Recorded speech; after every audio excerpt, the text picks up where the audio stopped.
Been trying to find it, been living on my mind. What should I leave behind me? Looking for something, don't wanna live for nothing. I could settle right now, or I could jump somehow. One route, like there is no way out. They never teach you to reach the stars. No doubt, I'm feeling better now. Give it a try, now enjoy the ride. So if I fall, better than I tried, said I'm nothing at all. Yeah, I can say it's my fault, I really don't want, at least I give it a go. So if I fall, better than I tried, said I'm nothing at all. Yeah, I can say it's my fault, I really don't want, at least I give it a go. Been trying to fix it and find out what's been missing. I wanna live a life that is worth living. One route, like there is no way out. They never teach you to reach the stars. No doubt, I'm feeling better now. Give it a try, now enjoy the ride. So what if I feel better than I tried? Say I'm nothing at all. And I can say it's my fault, I really don't mind, at least I give it a go.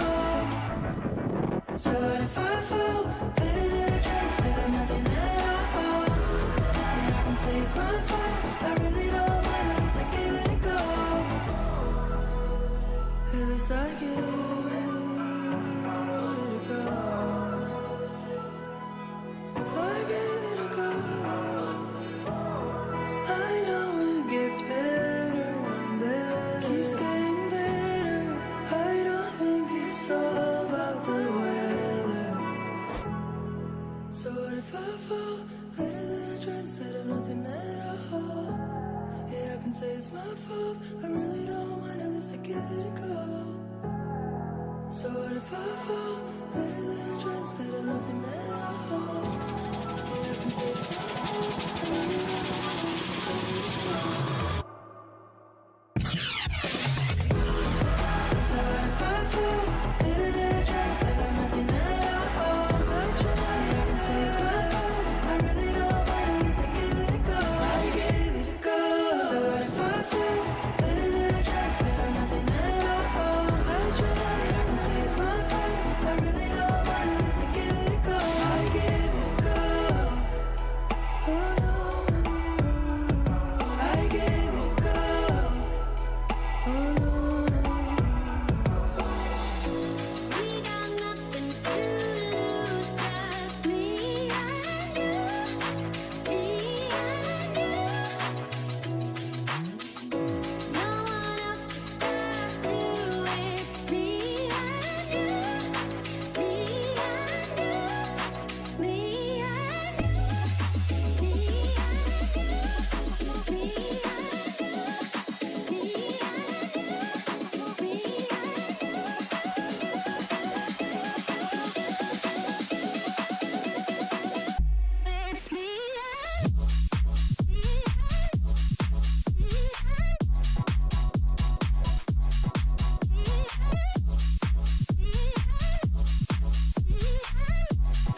believe we don't.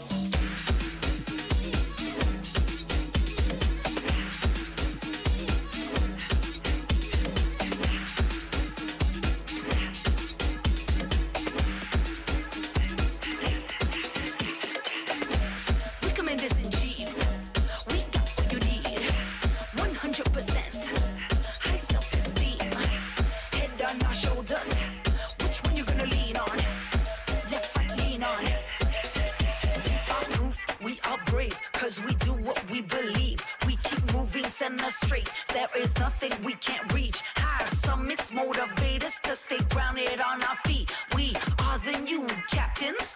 Welcome to the fleet.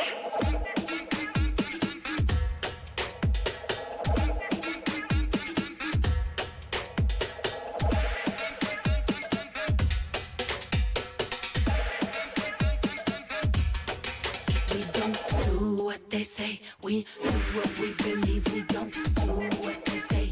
We do what we believe. We don't do what they say. We do what we believe. We don't do what they say. We do what we believe. We don't do what they say. We do what we believe. We don't do what they say. We do what we believe. We don't do what they say. We do what we believe. We don't do what they say. We do what they say. We do what they say. We do what they say. We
making me work in the morning.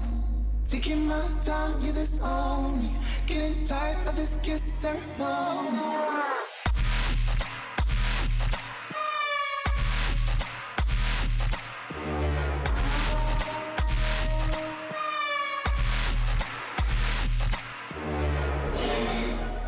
Type of thing for you. Type of thing for you.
Your mind just talks to me like all the time, and yeah, you keep that energy.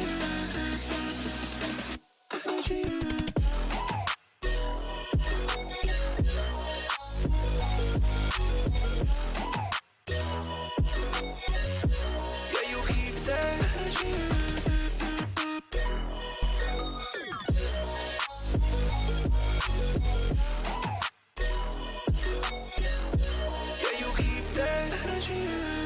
I thought you had my back and you bailed. You let yourself go, you set sail. I still got your paint on my nails.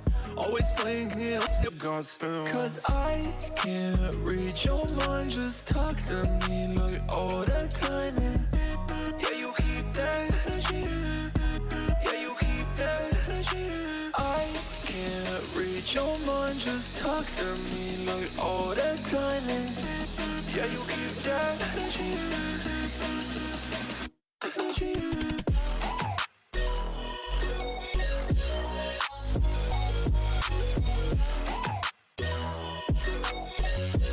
Yeah, you keep that energy.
iré con la pistola.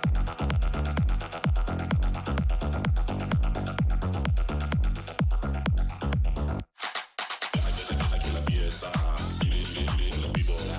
Deja que la pieza.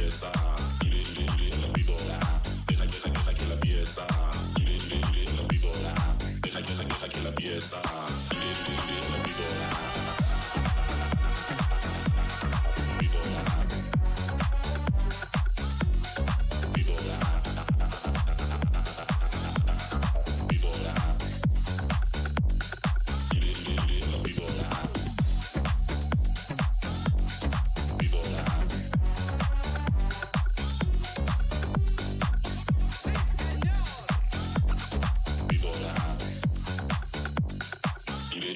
La pistola.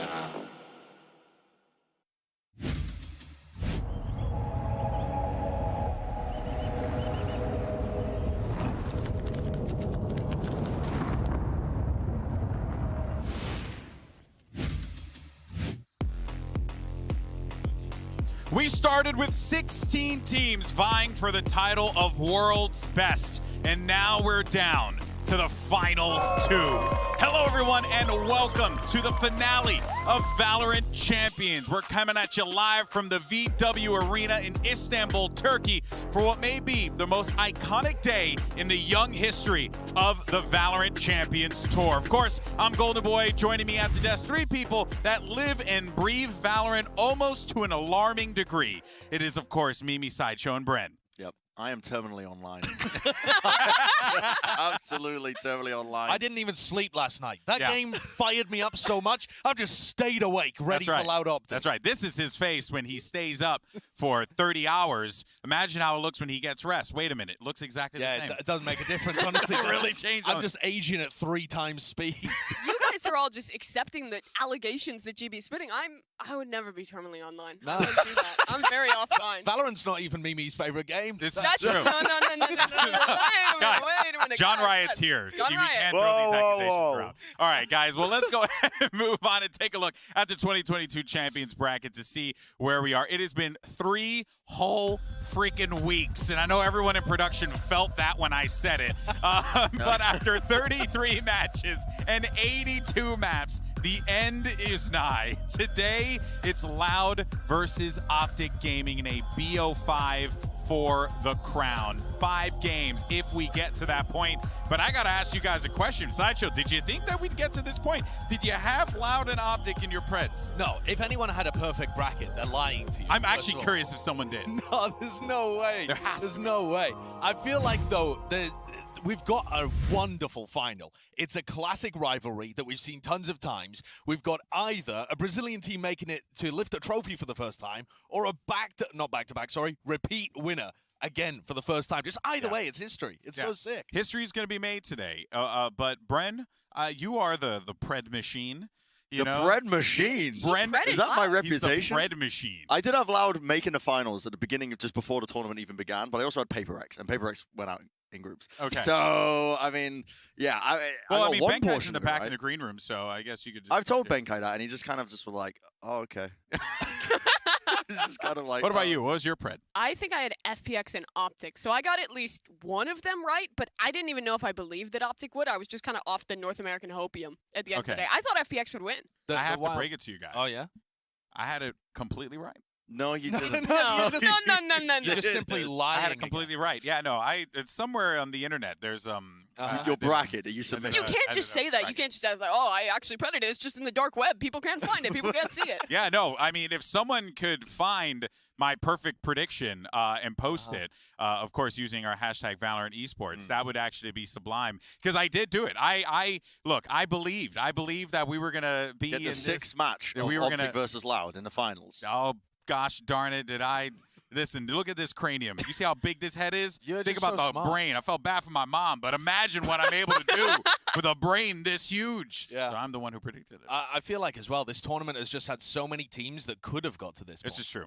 Which is wild because they didn't. It's OpTic and Loud that have made it again to Yeah. another finals. Yeah. But there were a lot of teams. I mean, like Paper X, they went out in groups. Yeah. Leviathan seemed to impress, and then they just disappeared as well. The level of competition is absurd at this point in the game. Yeah, It's just I mean, the future of nuts. Valorant looks great at the moment. Just the amount of parity that we've got between regions in terms of just, I mean, no one really knew what the final two teams were going to be at the end of the day. I think it's the main takeaway from this because it's just the competition has just been leveling up and up and up and up over the course of the entire year. In the past 2 years that we've been seeing competition just really active. Yeah, and the thing is, it's been the tournament of like breaking curses, usurping expectations, teams we didn't expect doing really good, but we still just get the El Clasico Grand Final, the matchup that I think has defined 2022. So what a perfect match to end on. I love it when everyone says the El Clasico. The one. Does that hurt you? The classic. The Clasico. Yeah. Someone tweeted it in our pre-show, and it's like, I think OpTic and Loud are the El Clasico, and then it just cringed and died inside because they're El Clasico. That's it. But it does feel like that though. Right? It feels like these two teams from different regions. And if anything, you know, I mean, I ain't trying to, like, start the regional rivalry out of the gate here, but the America's looking pretty good next year. Americas are looking I mean, I'm not going to say, you know, like, America's looking pretty solid if that's where we are. And this is the level of talent. But, Mimi, I think it's safe to say, kind of echoing what everyone said, like, anyone could have won this competition, which is something I've never seen in all my years working in esports. I mean, it's extremely uncommon. We were like a breath away from getting a Korean versus Brazilian grand final, which you just never see. I think this tournament has just been kind of a repeat of Reykjavik in that we're redefining what regions are competitive, because in Valorant it seems every single region is. Yeah, no, that's right. Now, look, guys, we have a lot to cover today, so don't worry, because Championship Sunday is going to, you know, we're going to have a little pizzazz, all right? So over the next hour, we're not only going to be breaking down the matchup as we get ready for the finals, but we're actually going to be inviting a whole host of our community darlings, our favorites, as well as pro players to join us at our very own gold carpet. Handling that for us, of course, it's the most dapper people in esports, and I hear the music. Good God. It sounds like a party out there. Of course, we got Chrissy and Doug. How's it going, guys? Oh, it's lovely, and it is a party. You're right. You're totally missing out. I'm kind of bummed feel like for you just got blocked from the party, dude. It's like, tell me you don't like me. My God. Oh, it's a blast. And we've got Ari here hanging out with us on the golden carpet. Ari, welcome. Hi, thank you. So good to have you here. Talk to me about Istanbul. What has the trip been like for you? What have you thought of it? It's really cute. I really like it, and I'm really happy to be here. I'm representing Latam with my friends here, Nubia, Mafer, Rocio, and Misa, and we're really, really happy to be in the VALORANT Champions. It's a really good opportunity for us, and we're just excited. Okay, so I have to ask. I know you and your sister, you both play Valorant, right? Yes. Who's better? Little sibling rivalry. I don't know. I'm with both of them because Loud is from Brazil, so it's Latam. And OpTic, they are really good, and I'm like impressed with their plays. So I think I'm going with OpTic this time. Okay. I love it. I love it. We've got another green wall member. Yeah. But I love Latam. Sorry for that. Look, you've been playing Valorant for a long time. Yeah, 2 years. What has it been like to see everything that has been created, the people, the venue, the culture behind the game? What's it been like for you to see the game grow? I love to see the hype of the people, that the community is really big, and I think it's going bigger. And to have this event, I know that they will come more, so it's really good for us, for the Valorant people and the Valorant community. It's only going to get better. Yeah. It's only going to get bigger and better from here. Is this your first Champions that you've been at? Yes. Your first Valorant in-person event? Yes. Isn't it such a different experience to see the game that we all sit at home playing with an audience live? Of course, yeah, because the audience make the hype bigger. So yeah, you're feeling it. Yeah. I mean, the Turkish crowd has been incredible. You can already, I mean, they're all lined up right before us. I know you guys at home can't see that, but trust me. Okay, there are a lot of people right there. The final is going to be so much fun. Thank you so much for joining us. It's been a Thank you, blast. guys. Hope you enjoy the show. Thank you so much. Have a nice day. Bye. Take it easy. Thank you GB, so much, back to Ari. you. Thank you so much, Doug and Chrissy. Yeah, a lot of people out there. Okay, that's pretty dope. We'll be checking back in with them in a few minutes. But for now, though, let's actually take a look at the matchup at hand. Right, going back to the championship match. Of course, it's OpTic, Loud, the two teams that I don't think a lot of people besides myself saw ending up at this point here. But Loud secured this spot with a dominant 2-0 win, sending OpTic to the lower bracket, Josh, which I think was a statement game that was made because no one going into that felt like OpTic would get handled the way that they did.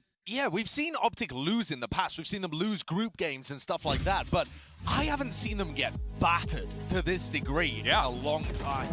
It felt like at some point they lost their grip on the game, and despite the heroics, you know, coming out from FNS here, the majority of this game, even on Bind, which is a favored map for them, it ended up with Loud just pounding.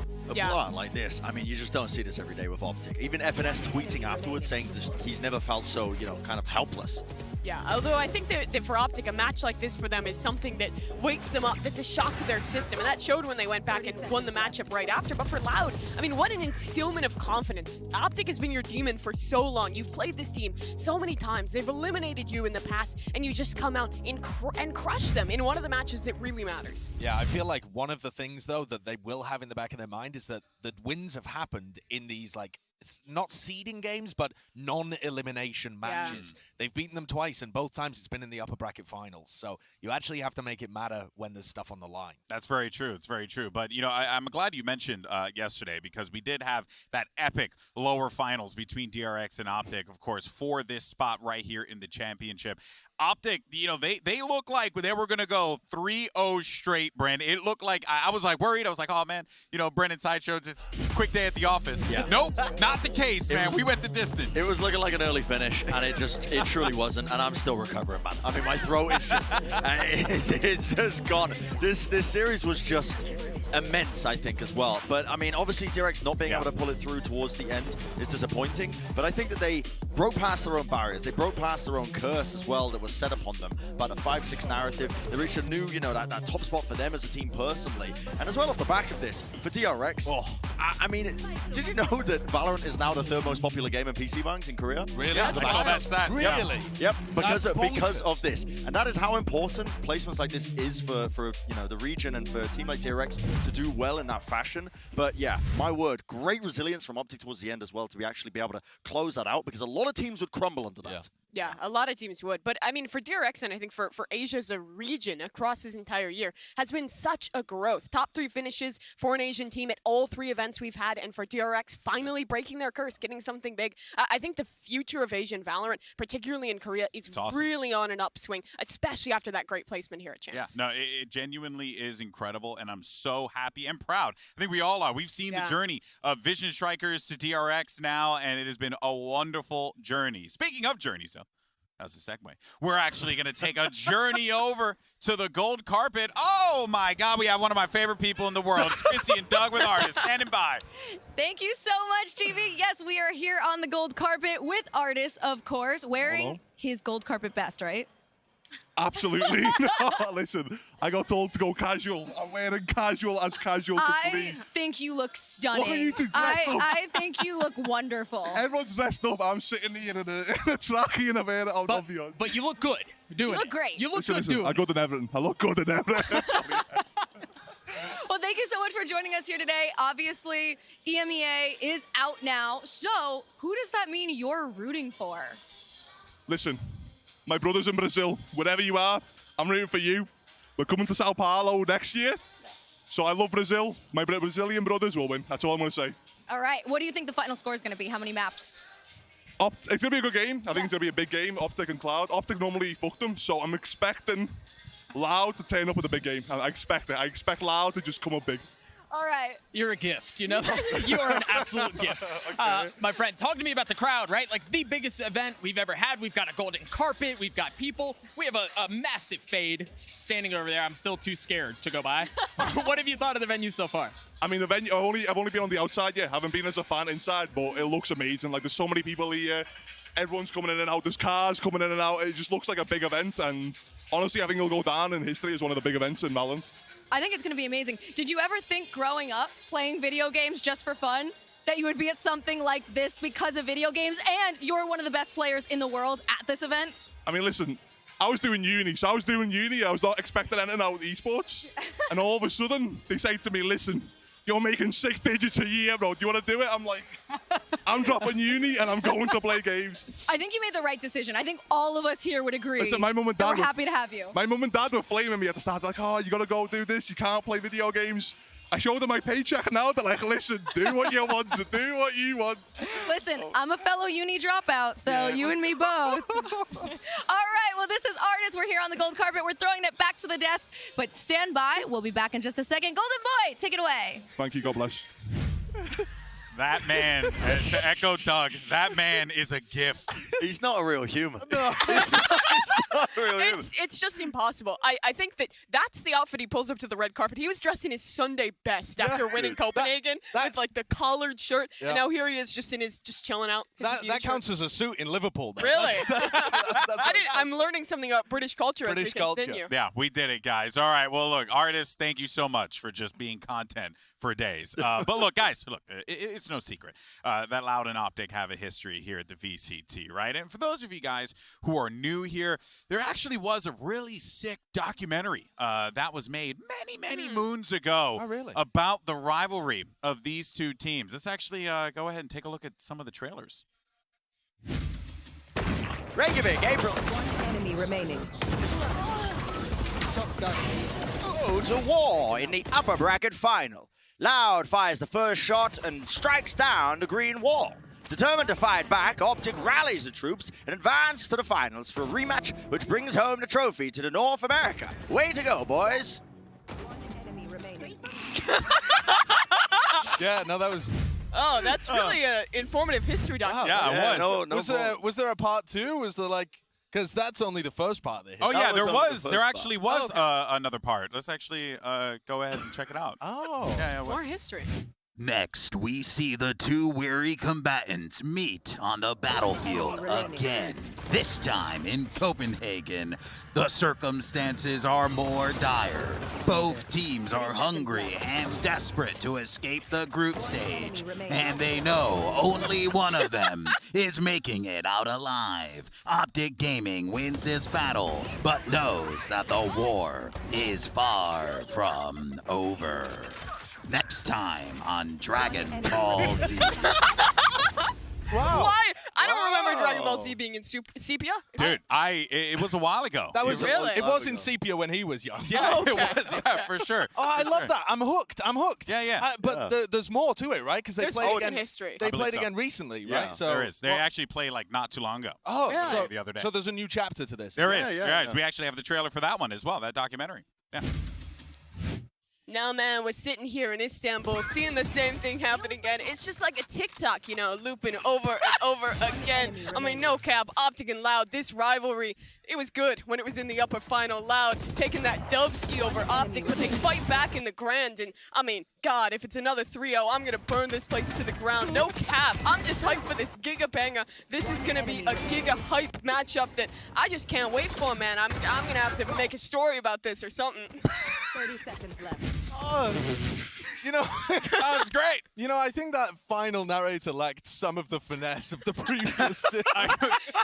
The quality of narrators hasn't really improved over the years. No, I Needed don't more think skull so. emojis, I think. More skull emojis, Yeah, more seven. skull emojis. Seven like skull I think emojis. 7 would have done. Yeah. I mean, at least it's relatable. I've heard that's exactly what the kids like to say. Yeah, in fact, I've heard Marv say incredibly similar things on his stream. This is actually quite true, so it all fits out. But, you know, I think that actually sums it up quite well. You know, it's a great trailer. Look out for it on YouTube or not, God knows. But, of course, guys, Twitter is, of course, going to be flooded with talk about today's finals. So we want to make things very simple for you, okay? Use the hashtag VALORANT Champions, which might not be that simple of a hashtag, but don't worry, it'll auto-generate. And then you have hashtag VCT, so you can tweet. And, of course, we might feature your tweets on the broadcast. You guys have been awesome. Keep doing it. Keep having fun with it. And while you're there, why don't you go ahead and answer today's poll? What's All right? today's poll? No, it's a simple one. Will OpTic be our first 2-time winner? Scan the QR code on screen. So that is a very OpTic-focused poll that I had no part in. Well, Wait, no. I see this and all I can think about is skull emoji times 2, trophy emoji times 2.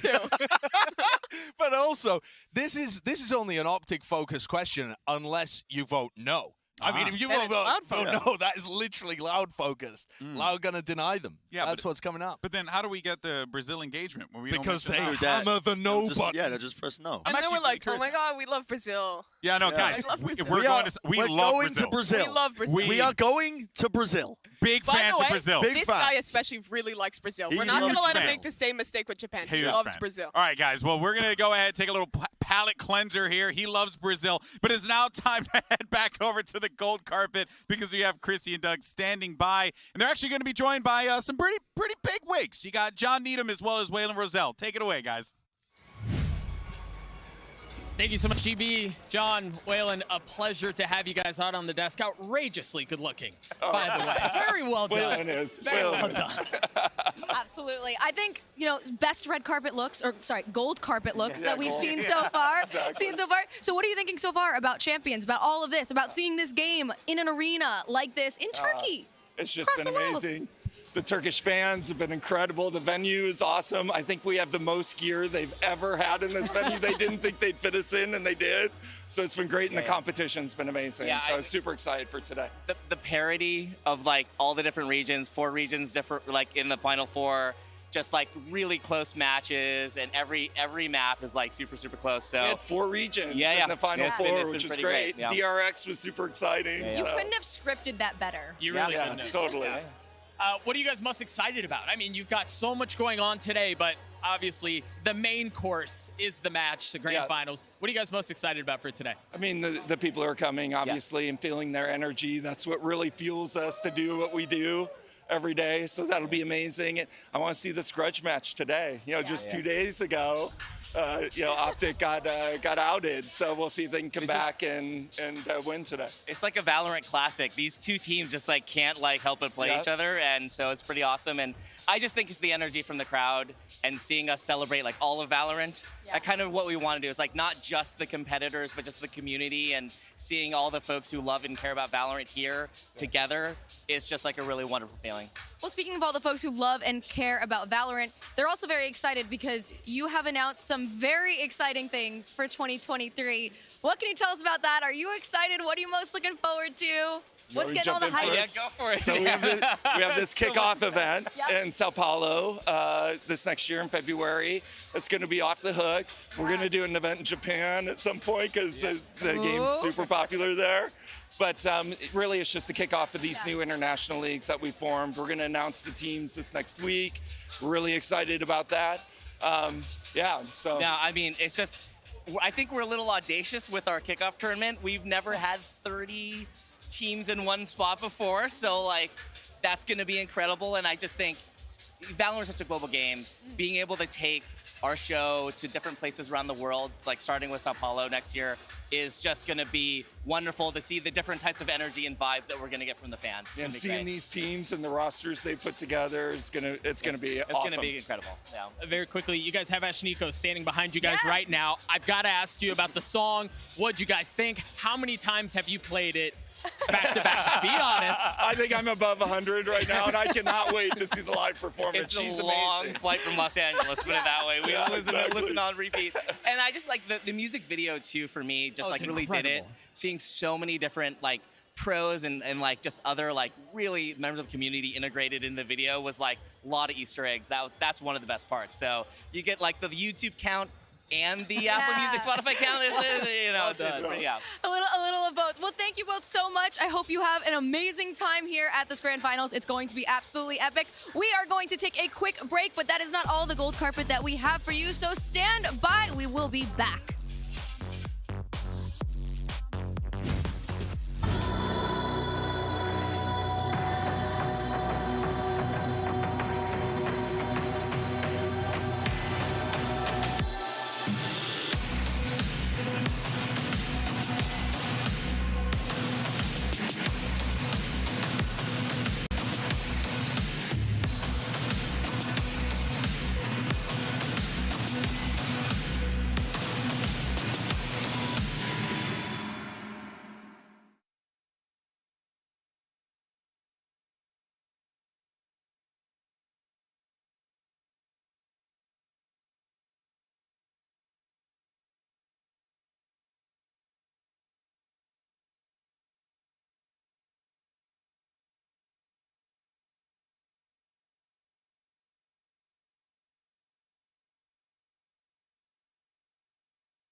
The golden carpet just continues to give, and we've had so many good interviews, but we've got a better one. Standing on stage with us right now, alongside Chrissy, I'm with David, and of course, Stax, who is incredible for many, many reasons. Stax, I want to ask you first, are you disappointed that you did not get to play BCJ at this tournament?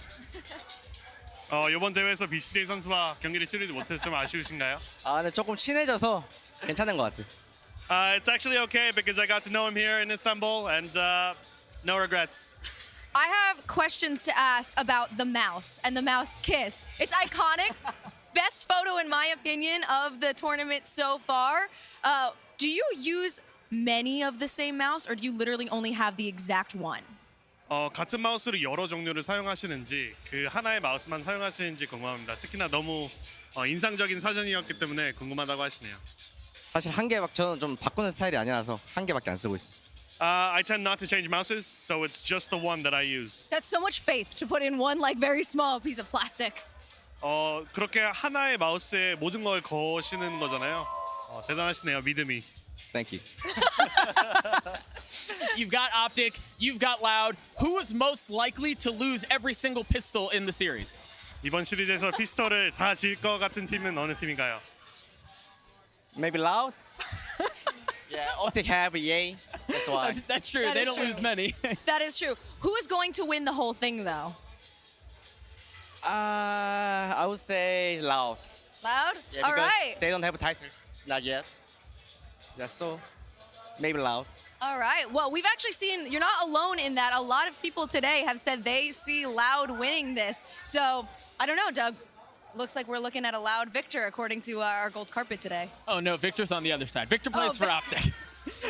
Stax, David, thank you so much for hanging out with us on the carpet. Back to the desk. GB, she's all yours. Thank you so much, Chrissy and Doug. All right, well, you know. Doug has destroyed me with that line.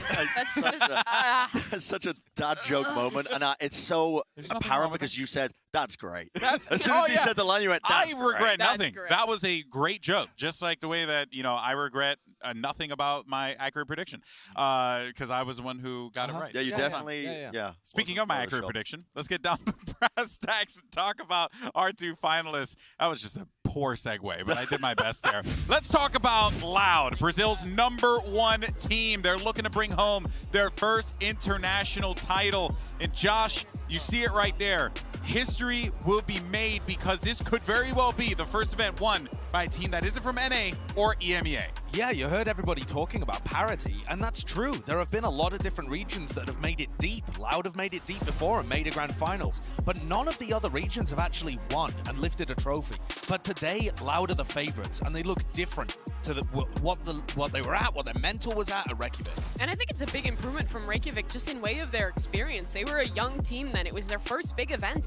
They did so well, and then going into Copenhagen, they had confidence, maybe a little bit too much confidence. And I think that some of the players have talked about how, particularly for the younger members of the squad, that loss really stuck with them and forced them to come back and be better. And the improvements have shown here at Champions. Yeah, no, absolutely. I think this is the time, honestly, for Loud to really prove as well that they can go toe-to-toe with North America, with EMEA. It's time for, you know, the quote-unquote minor regions, a term that we've just been trying to kill every single event. Yeah. And the teams themselves have been trying to kill as well with their performances. But this is the time to shine, and this is the time to prove it as well, that you can go toe-to-toe with the top dogs in the other regions. Yeah, I mean, at this point now, like, anyone who says minor region, you just stop. Like, these guys, like, we saw it with Paper X last event. We see it with Loud this time around. It has been such an incredible journey for a lot of these teams here. But of course, guys, you know, Loud would not be where they are today without the help of Sasi, who is all too familiar with the competitive scene. Let's actually go ahead and check this out.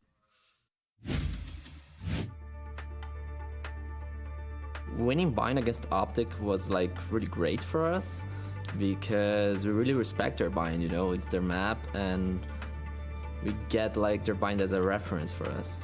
So that's one of the main reasons that we could be able to beat them, because we had a good read on their map. So yeah, we did a good preparation for them. It's like El Clásico. Every time that we faced OpTic, we were confident, and if we face them again on Grand Finals, it won't be different. Now Remain with Pancada finding one, and Sassy tripling up in the round. I mean, it feels great to be in the Grand Finals again, but I'm not that happy because the last time I was like really happy we didn't win the Grand Finals. So yeah, we still have a job to do.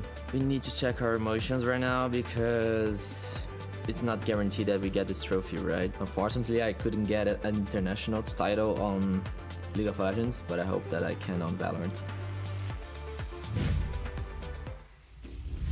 All right, well, it is time to head back out to the gold carpet where Chrissy and Doug are standing by with someone who might just be more popular than the players that we have playing here today. It's Tarek standing by.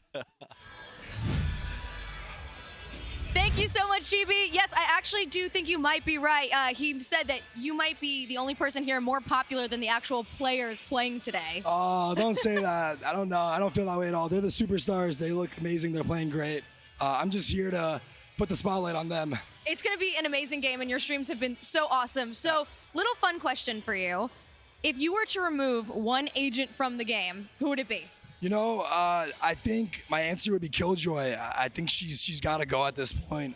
For some reason, she ticks me off in the wrong way. I don't know. She just rubs you the wrong way. No explaining it. No explaining it. Straightforward. I like that.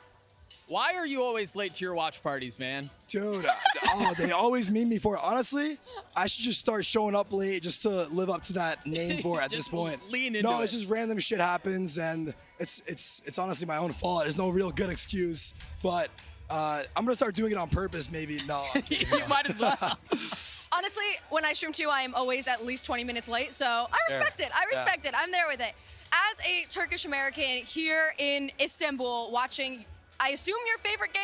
I don't want to put words in your mouth, or at least a very important game It's to a very you. important game, yes. At least a very important game. Watching the finals, how does it feel to be here for this purpose? Oh, it's pretty nuts. I mean, the fact that it's happening in Turkey for Champions, the biggest event of the year, and the crowd being so electric throughout all of it.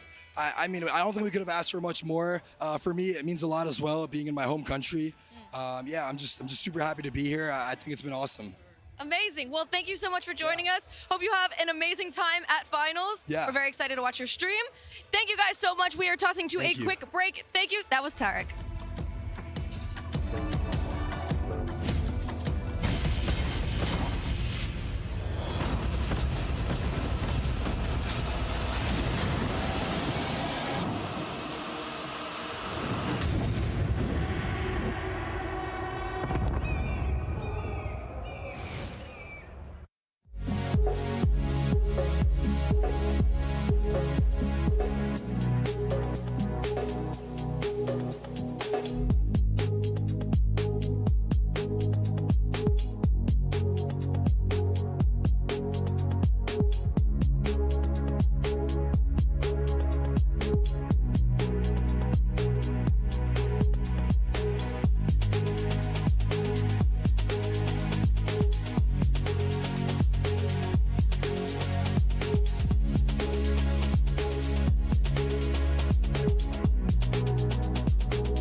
Thank you so much. Welcome back. We are here at the VALORANT Champions Tour Finals here in Istanbul, Turkey on the gold carpet. And we have Mixwell with us. And might I say, you look incredible. Thank you so much. You look incredible as well. Thank you. You both look incredible. Thank you, thank you. You are on your gold carpet best right now, though. I think he You might really be are. the best dressed that we've seen so far. We won't tell John and Waylon, but We won't tell yeah, them. Don't tell I them. think you're absolutely right. Nice. We could get in trouble. We would.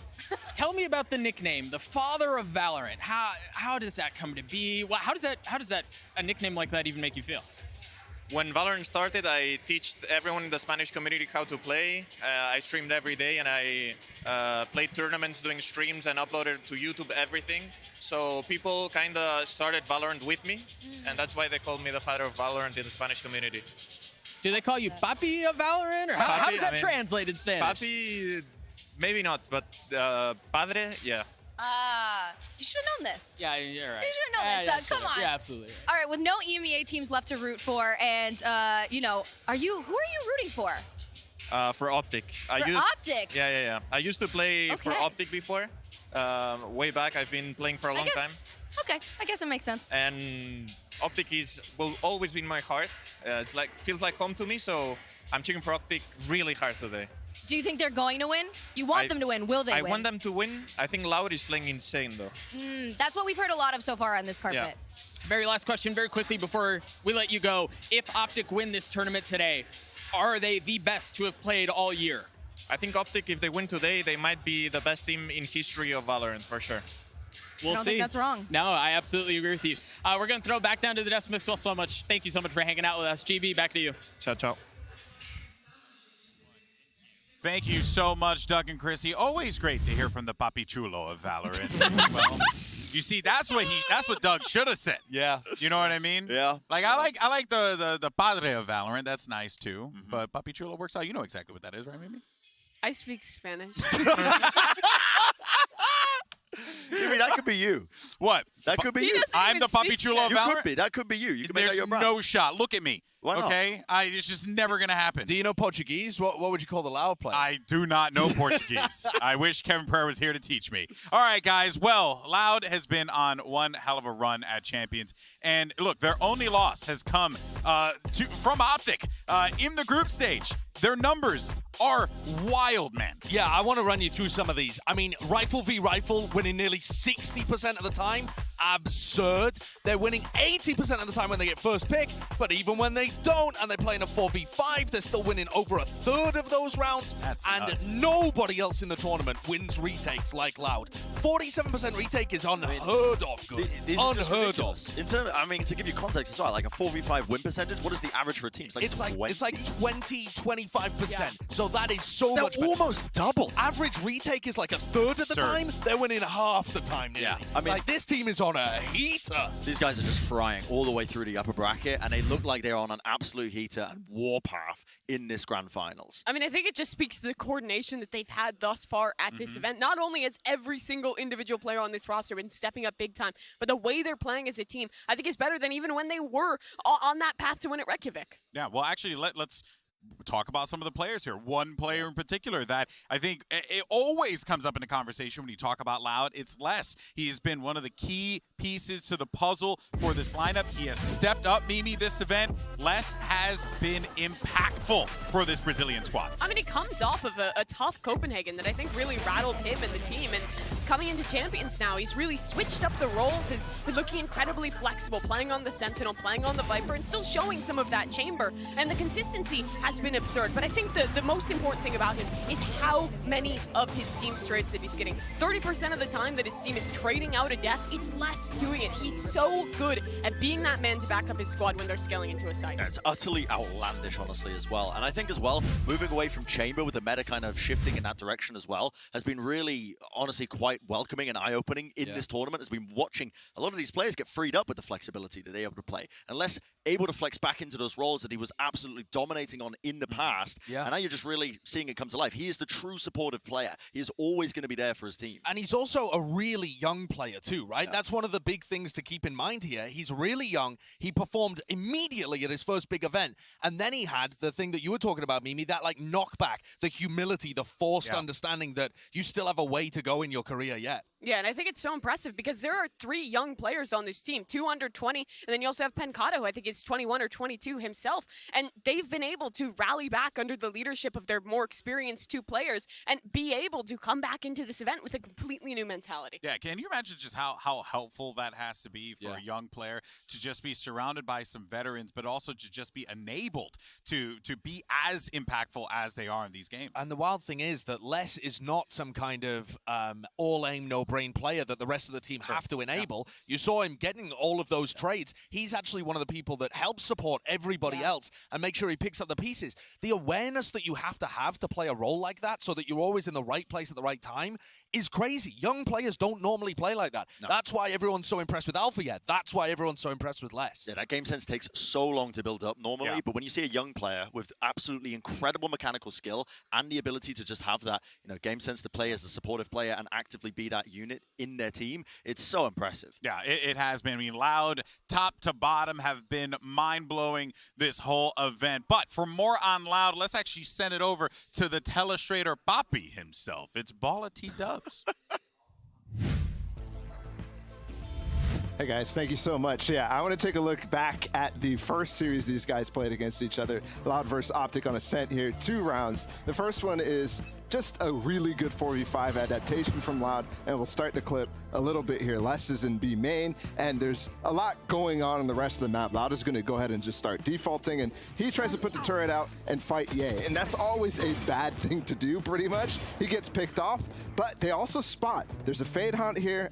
Ye is going to take the angle, take him out. There's a Fade Hunt here. They also spotted 3 other players, basically, so 3 people over towards B, and immediately they're going to take the time to actually push FNS back inside of market, break the trip immediately. This is at 118 in the round, and fall back into, already the idea is known at that point. Everybody else from the team falls all the way back through mid, up into a main, and Sassy goes solo over here onto Cat to bait a little bit of rotation from OpTic into Tree, and a little bit of an overcommitment as well from the 2 players holding here. He just spotted 2, Victor and Marv, and he falls all the way back, make sure he can't get spotted at the same time, and that gives Sadak the opportunity now to throw this knife and actually suppress Marv. So look at this star right here. He's not going to be able to use that, and they're going to be able to really take advantage of this in the round. So flash goes out, 2 suppresses go down. He finds the spray onto Marv's Vandal, and the rest of the round, Aspas is trying to get up top. There's also a really nice flash here from Pencada, and that's actually for Saucy to swing here. And it ends up being the round that you guys probably remember where Pencada ends up in a 1v2, but they brought this back from a 4v5 from quick adaptation, really, really good pulls from everybody else on the map, and now in this 1v2, Pencada does Pencada things. The first one, Victor goes down, and then look at this ult. He is so quick with it to get over towards Wine, get over and wrap up the round. And I do want to go to a next round real quick as well, because I think this one's really, really cool. Sadak, again, really early a main presence, spots Victor, and he knows, okay, this guy's playing over here. He's going to knife again. Note the clock. Look, immediately Sadak is, when this knife is potentially about to come back up, he falls in with Aspas inside of Wine right now. They're worried about it. And on the mini-map, if you look, you can see all 2 of them hiding from this knife while the rest of the team is going to rotate over. And that's going to net them an easy hide from the information that OpTic can give. It never doesn't really come, but that's something to note in this grand finals. They're willing to go for these little cheeky things, and then they get suppressed eventually, come back in, Sassy gets the drone off and gets 2 easy kills, while Aspas is also continuing to take the space on the site. So Loud looked really, really good in this one. It's a revenge match, but with the way that they're playing on this map and the other map as well, where they dominated OpTic in the first series, it's going to be really difficult for them to pull off an actual win here. I think that is a perfect bow on Loud and the depth that this roster has going into this epic grand final confrontation. So thank you so much, Balla, for breaking that down. But it's actually time to head it back over to the gold carpet, because we actually have someone standing by that I think all of us Valorant fans are very, very familiar with. Of course, I'm talking about Anna Donlin. From the golden carpet, thank you, Golden Boy. I'm really mad I haven't done that yet. I'm actually really disappointed. Anna, it's so good to see you again. Welcome. What do you think? I mean, it's really crazy, right? Like being here, it's so big. There's so many people. I'm so overwhelmed, but it's amazing. And we're so happy. So happy. I can't even begin to imagine what is the spread of emotions that you feel for a game that you know, just grew really. Like it's like a child. And now here we are standing in front of the Volkswagen Arena. We're on a red carpet, gold carpet. You know, we have live fans, but also millions watching on different platforms around the world. What is that experience like? Yeah, I mean, like, I just, like, literally while you were talking, I watched some of my developers walk by. Yeah. And, like, it just made me so happy for them because they've worked on this game for so long and it finally came out. And then to see this kind of response, the community response, people like you getting involved, it's just been a dream come true for everybody. But honestly, we don't do it for us. Like, we do it for all of them. And the fact that they're all here enjoying themselves and enjoying professional Valorant at, like, its peak is, like, it's a dream come true, for sure. Absolutely.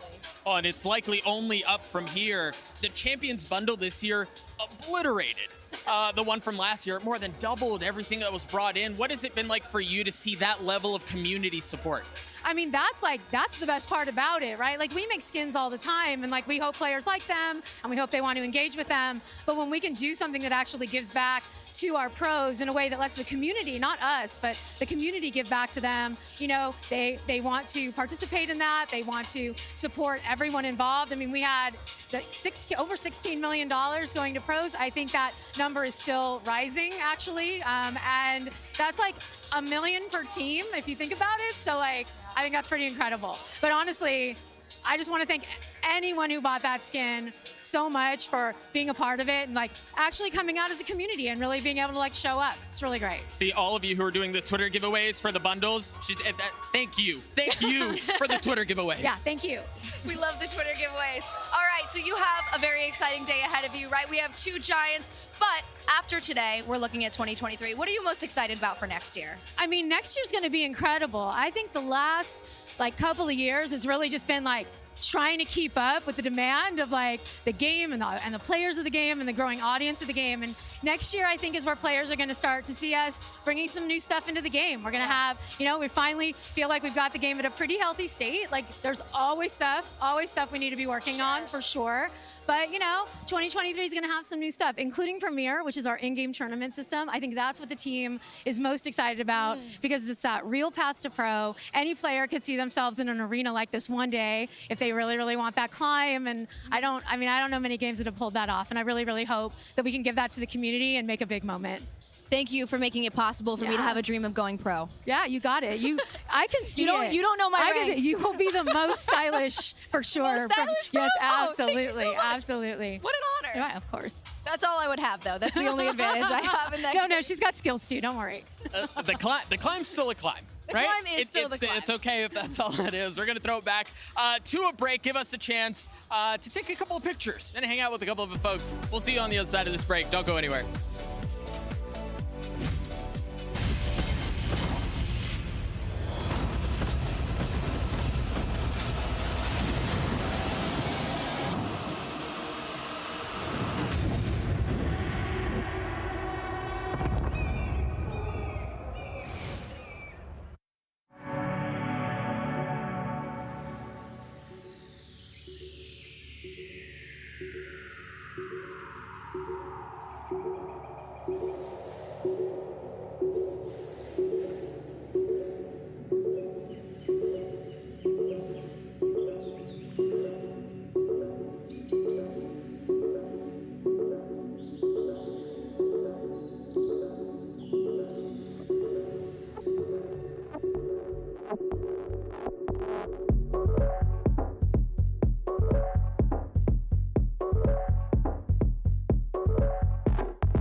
thank you so much for joining course. us. Thank you for having me. So excited to have you. You've been streaming inside the arena, which has been so cool to watch. What is that like, streaming with like a live audience of thousands behind you? Okay, I actually love it because I can't see the audience behind me, because I think if I saw the audience behind me, I would be really nervous. But I have a really great setup. It's like far exceeded my expectations, and it's been really fun.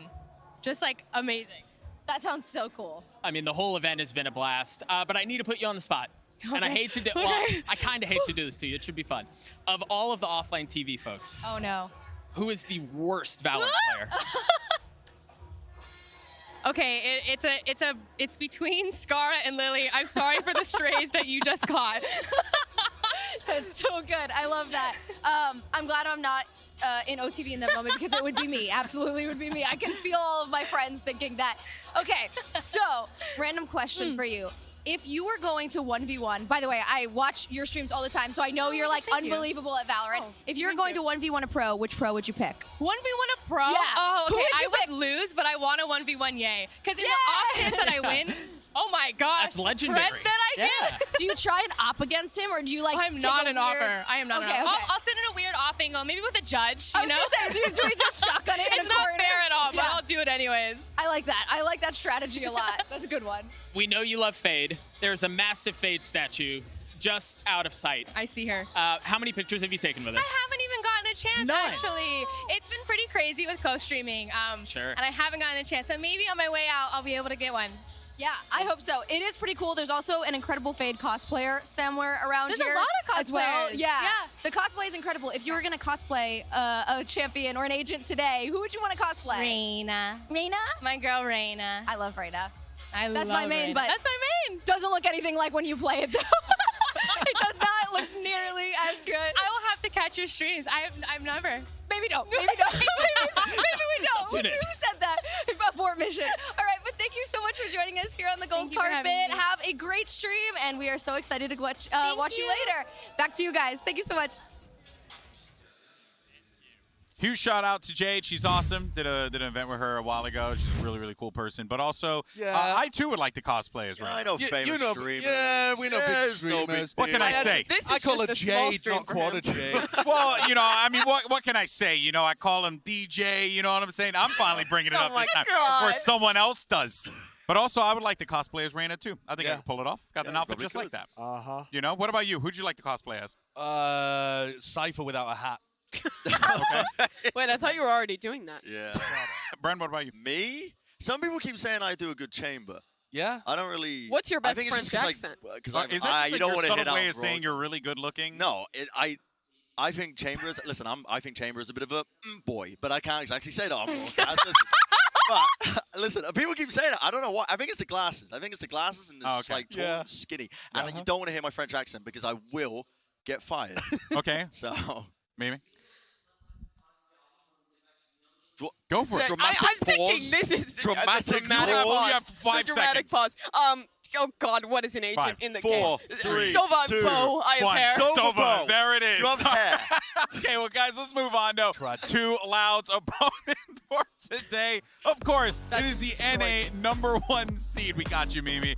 Gunning for their first ever 2-time win. It's, of course, the Green Wall, OpTic Gaming. And this team, Bren, this is it. This is an opportunity to do something that hasn't been done all year long. Claim a second title at a global event. Yeah, and they've got that experience. They've got the veteran leadership. They got the championship and lights. They got the one title as well, but they've never been tested like this before in an event. I think they have really had some incredibly close matches, and they're going to be feeling that as well heading into this finals. Now, honestly, they were looking kind of scary yesterday. I think they were locked in for the first 2 matches, but look at this team. There is no team with the amount of accomplishments that OpTic has across the board in VCT history. Yeah, I think this team has already proved that they have been the best, like most consistent squad on the international stage across the pre-2023 era. But now they're looking to end that with a bang, to make history, be the only back-to-back team, and finally win a Champions event. Last Champions, it was the one international tournament that they attended that they bombed out of.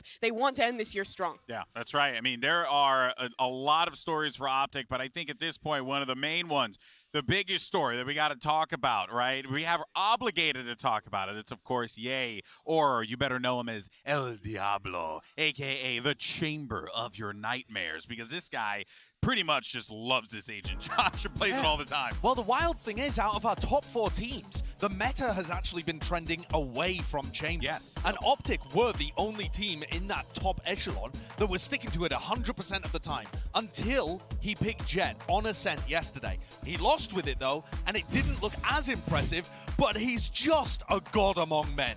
And there's a reason that he's stuck to the chamber. It's because he can do things that no one else can. It's just undisputed, I think, at this point, that he is the best player in the world. With the numbers that he's putting up, the consistency that he does this in the global stage against top-tier competition, it's not a question anymore. But the question is it going to be enough? And that's the big thing, because thus far, Ye has been performing at a level no one has ever done at a tournament. He was even performing pretty well, not up to his own standards, but up to a high standard when they lost versus Loud the first time in this tournament. But now, as we come into this grand final, he's proved that he can be the best player in the world when it's in these high pressure, when it's in these big matches. Yeah. But with how consistent Loud is looking, with how well every single one of their players have been performing, and with that map ban advantage, I don't know if it'll be enough to win the tournament. Yeah, well, we're going to have a lot more to talk and break down for OpTic Gaming, but for now, it is time to head over to our gold carpet yet again with Chrissy and Doug, who are standing by with someone who's got the voice of an angel. It's Average Jonas. Thank you so much, GB. Yes, we are standing by with Average Jonas. How's it going? It's going good. I'm loving the vibe here, man. Like gold carpet? Are you kidding me? So yeah, gold carpet, gold Jonas. Yeah, of course. We gotta, you know, we gotta dress to impress. Dress That's what to they impress. said. That's what they said. All right, so as a Sova main, Yes. Sova's removed from the game. He's deleted. He's gone forever. Yeah, never existed. Never existing again. Who becomes your new main? World of Warcraft. Can we say that here? No, Don't get I us think, fired. I think probably another initiator, maybe KO or something. I think. Okay, I can see it. KO is cool. He's a Giga Chad, actually. KO is a Giga Chad. And the lineups with the knight, I can see it. It Yeah. fits. Oh, It yeah. have a good lineup. Grenades, you know. Like. All right, how long have you been in Istanbul at this point, and how much donor have you eaten so far? So I like to call it like a donor per day kind of thing, right? Like A donor per day keeps the doctor away, right? A DPD, right? Yeah. So I'm on like a 1 DPD, approximately. One per day. We could up those numbers. We Let's should up those numbers. Well, let's grab a donor afterwards then. Yeah. Wait, so you've already had it today? Breakfast donor? Well, yeah, obviously. That's how it's been going. All right, so we're obviously here in Istanbul, champions, finals today. What is it like watching this game that you love, and I know has had such a big impact on your life, especially when you started streaming? What is it like coming here to another country, seeing it in front of a crowd, and having friends from all over the world meet up with you?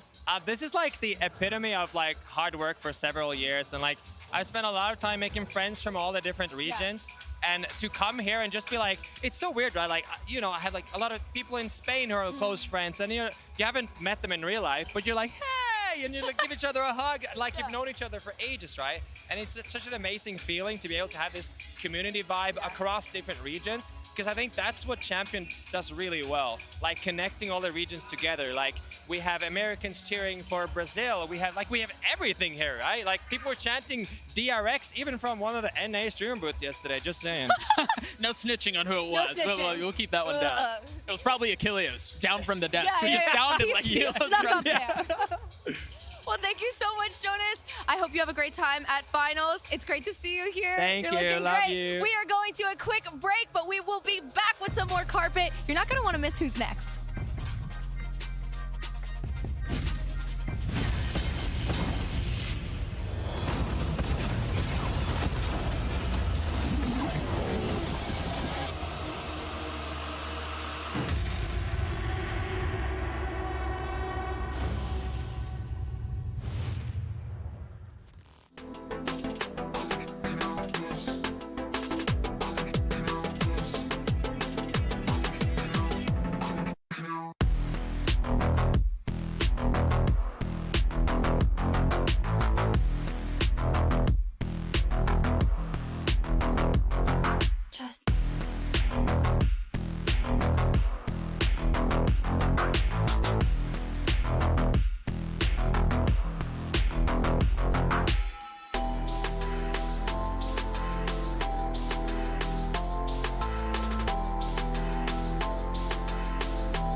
We're still here. We're back at the golden carpet, and we've got someone who's decently well known in the Valorant space. You may have heard of him once or twice. Shroud, welcome to the show, man. How you doing? Thank you. I'm good. How are you? Doing well. I mean, the rain is holding off, at least for now. Yeah. But the vibes are immaculate. My guy, I want to get right into the meat. Okay. How long until you and Tarek join back forces to win a championship for Sentinels? When's it happening? Whoa, you said join back. Listen, I've never actually been on a team with Tarek. I played against Tarek, but listen, we may be starting a team 2023. Me, Tarek, nothing. Skadoodle. Maybe bring Sean Garris back from coach. Woo! Pull him from Heart of Thieves. Who knows? Those are fighting words. Those are fighting We'll words. see. We got a We'll lot of see. spice today on this golden carpet. It is a spicy golden carpet, that's for sure. Those are hefty promises you're making, too, my guy. See what happens. We don't have a chat monitor right now, but right now it's just like, it's got to be. That one. All right. Well, so you joining Sentinels did take everyone by surprise, but what drove you to the decision to finally re-enter competitive play? What drove me, it was a little bit of like me wanting to revisit and see what it's like, because it's been like four or 5 years. Sure. But if I'm being honest, it was spontaneous. I was at dinner. Really? My agent said, "Hey, Sentinels needs a fifth. Can we throw your name into the hat?" Yeah. And Why then not? they instantly freaked out. They're like, "Nah, this can't be real. This can't be real." Yeah. And yeah, it's real. And I said I'd go all the way. If I need a boot camp for a month, whatever it is, I'll be there. So it was kind of like a random little moment, you know? That is incredible. It's really difficult to get Shroud on your team in general, much less just randomly like, hey, this guy might be interested if you're interested in him. Like, it seems like a crazy occurrence. Yeah. What's it like to have to watch, though, right? As someone who's very competitive, as someone who's been around the game from the very beginning, on the biggest stage that Valorant has had to date, what's it like to have to watch? A little, it depends. It depends, right? If I'm watching like online matches, it's like, oh, whatever, online matches. Those are like whatever. I've been there, done that.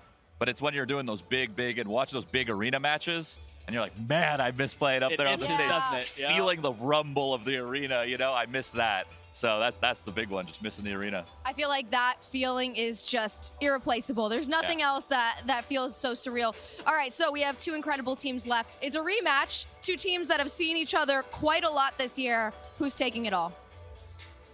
Oh man, listen.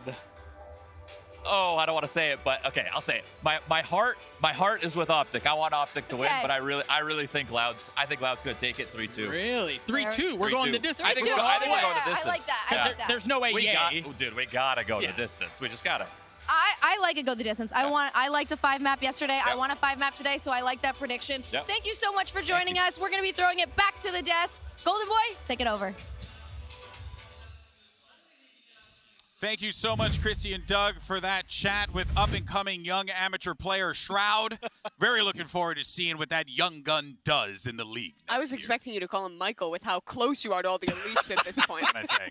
I may have interviewed Shroud one too many times. Maybe interviewing Shroud later on today. I'm surprised you're not up in the skyboxes with them. Well, you know, I mean, someone has floating around the coast streets. Someone's got to do the job. You know what I'm saying? All right. Well, you know what though? His heart said OpTic, but his head said Loud. That seems to be the consensus for a lot of people out here, Josh. Yeah. That they feel like Loud are going to run away with this. Yeah, I mean, the thing is, at the end of the day, though, this is still a game where both of the teams know each other on such an intimate level. And when it comes down to matches like that, you get this meta game developing where you're thinking about what they did in the past and how you're going to fight against them. And it just becomes this one big rematch arc. And OpTic are just nasty in those kind of matches. Yeah. Actually, OpTic, Mimi, are probably one of the best teams in the game, maybe the best team in the game at winning those revenge, those rematches when they lose to a team previously. Yeah, I think part of it is the mental thing, and part of it is also just the preparation thing. When this team loses, they get fired up about it. They want to win when they have another shot, when they have another opportunity, and they're so good at going back in, looking at their issues, and fixing them. This squad has never lost a rematch internationally. It's absurd. That is absolutely absurd. And we saw the exact same storyline play out in Reykjavik. That was what you were just watching there. Loud beat them in the upper finals. They come back into the grand finals, and OpTic actually dominated that one too. They picked the Loud game plan to pieces. And here today, they have a chance to actually lift another trophy. And that to me is the mad part, because we saw them lift the trophy in Reykjavik. No one has ever done it. No, it will be a first in VCT history. And also, before the 2023 season really kicks off with all the big plans that we've got, honestly, this is a real turning point in the Valorant history. Yes. And the opportunity to grab 2 titles before that, you can cement your status as the most goated team of all time, as one of the greatest of all time, and the extra title on top of it will just be that cherry on top for them. And you know they are raring to go through that lower bracket, earning their spot now in the grand finals. Yeah, and you can see what it means for this team. They've talked about how much they hate losing. They despise it. They were not happy with 3rd place at Copenhagen. Winning is all this team wants to do. Yeah, now, look, there are a lot of great matchups going into this matchup as well. Head-to-head matchups that you certainly are going to need to keep your eyes on here in this game. And one that I'm very interested in, you got Marv versus Pankata. And Brent, I actually want to start with you on this because you had an excellent line on your cast yesterday where you talked about Marv and what he was in the past, the clutch king. Has he returned here today? The final map, he woke up. I actually spoke to him as well last night about it, and I was like, yo, man, you absolutely popped off in the final map. And he was like, yeah, about time. So I think those kind of expectations were probably weighing on him quite a bit throughout this entire tournament as well, trying to live up to those kind of numbers that he's putting up.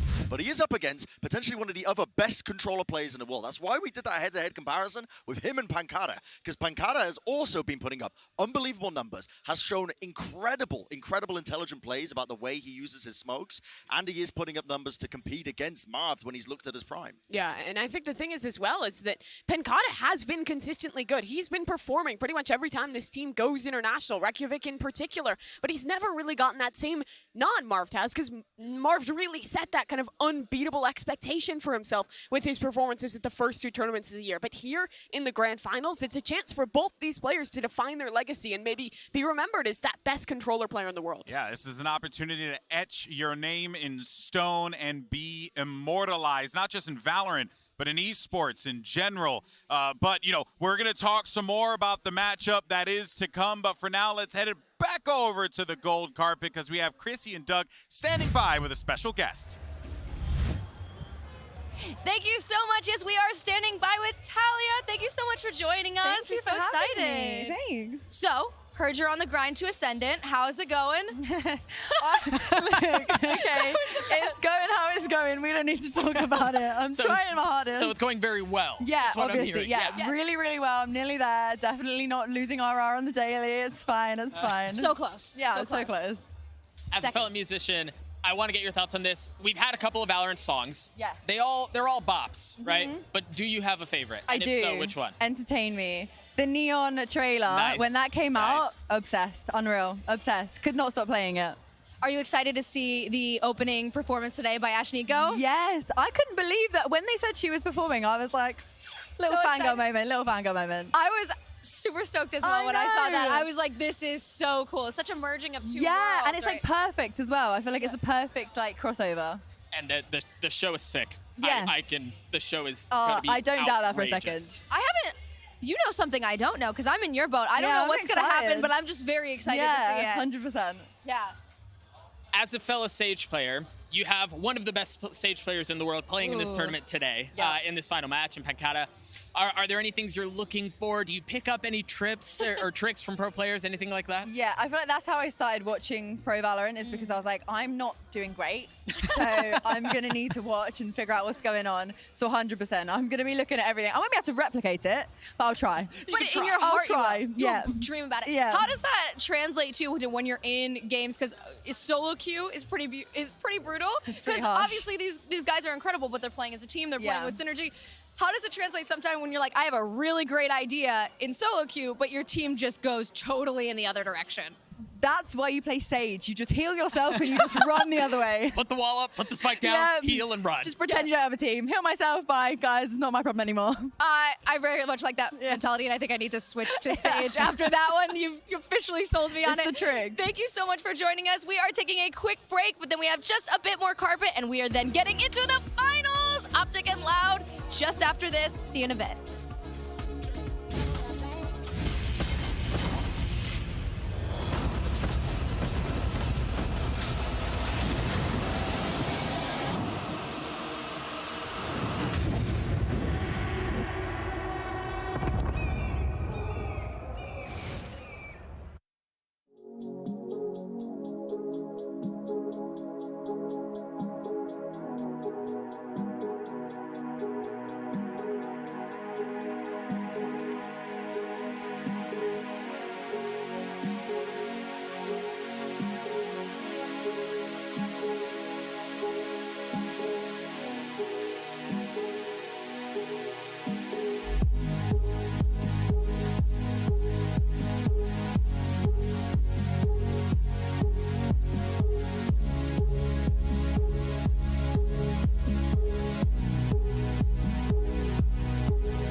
Thank you so much. Still back here at the Golden Carpet. And, you know, we often say we leave the best things for last. And we've got two darlings of the entire Valorant community in Boaster and Alfia. Fellas, how are you guys doing?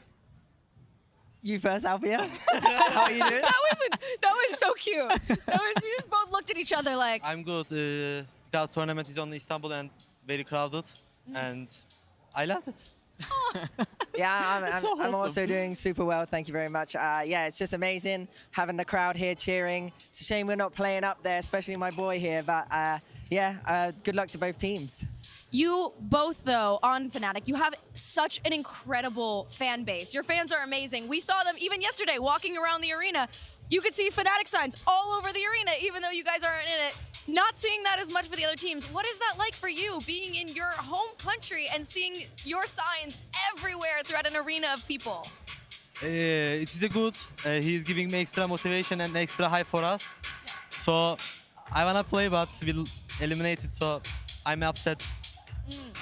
Yeah, but you still had an incredible showing, and it was great seeing you guys here. And the fans just love you so much. It's been so fun having you, and it's so fun having you guys on the carpet right now. Yes. And you guys are going to come back stronger, right? Yes. The redemption arc is going to be insane. 2023 is all There year. you go, baby. It's all year. Everyone's going down. Boaster, what's the best Turkish food that Alfia has introduced you to on this trip? I don't eat No meat. pressure. Is it the gum? I've heard stories about the gum. The gum? The gum. Oh, the gum. The gum. The gum. You don't need to talk. He You gave don't me need to this talk. gum. He was like the best gum in the world. I tried it. It didn't taste of anything. It tasted nothing. And he was like, no, it's meant to. It's for diet. And I was like, I don't need a diet, Alfie. I wanted a gum. I want a minty fresh. I think he's trying to tell you something. I know, right? All right, so we're here at the finals. Thank you, bro. We have two teams left, OpTic and Loud. Who's going to win, and how many maps is it going to be? I guess. Put him on the spot every time. My team. Every time, everyone's like, My team OpTic is gonna win. Yeah. Free one. Because of the A. It's so strong right now. Yeah, guys, pretty good. He's pretty good. I'm actually going to go the other way. I want Loud to win. Well, yeah, I need Loud to win because I can't have OpTic getting 2 trophies. No way, Jose. But I also think Loud will win this time. The map pool kind of favors them. And if they show that kind of confidence they did in the upper bracket finals, then I believe that they're going to take it today as well. Well, you heard it here first. We've got a split decision. Hopefully, though, next year, Fnatic's going to win. We won't have you here. No, hell no. We'll be on that stage. You'll be in there. Absolutely. Well, thank you guys so much for joining us. I hope you have an amazing time at the finals, even though you're not playing, and we'll see you in the finals next year. Fnatic 2023, you heard it here first. Thank you so much. Same. Wow, we've been getting just a lot of spicy news from the gold carpet today. Who would have thought? All right, guys. Well, we're getting close to the show, and I think it's now time to do the thing that everyone loves, and it's predictions. And I figured I'd start with Mimi first. Uh-oh. Mimi, who? I've thought long and hard about this one. Initially, I was thinking Loud because map pool favors them. They won last time. They're looking amazing. But my heart tells me that OpTic should win this. I think the back-to-back's going to happen. I think it's going to be OpTic. I don't know why. I don't have a good reason. But Ye's a really good player, so maybe. I agree with Alpha. All right, I'm going to go now. I'm going to give my prediction. Okay. And I actually think that Loud are going to walk away. Very reasonable. I want to see the championship for Brazil. And most importantly, look, I just want a good game. But Loud played phenomenally, and I think that they're here to take it. Josh? Well, last time at Reykjavik, I predicted Loud in the finals. I said this double map ban, it's just too much, and in the end, OpTic took it. But I am going with Loud again today. I think this is a different team, a more experienced team, one that can use that map ban advantage that they have and put the pressure very firmly on OpTic. Their teamwork and individual skill is just so high. Yeah, I mean, I was pretty split down the middle with this one, but I think I have to echo your sentiment with just, I think Loud, it's different this time around compared to Reykjavik. They got the experience, they built that up, they've got the loss as well.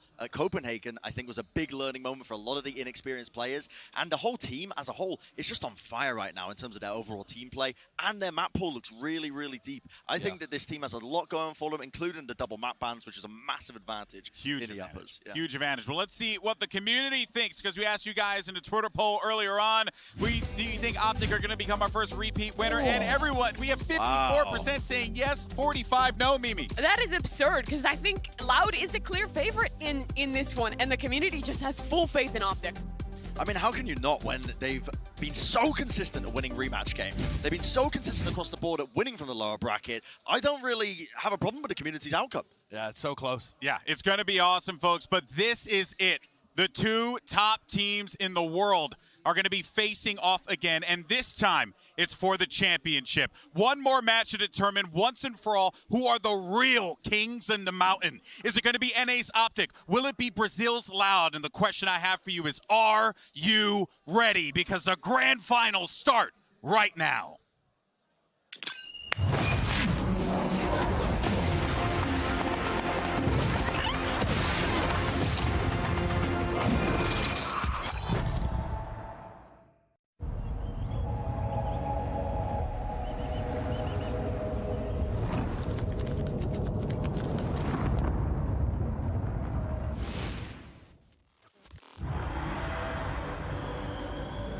This team, when it was assembled, very few people had expectations of us.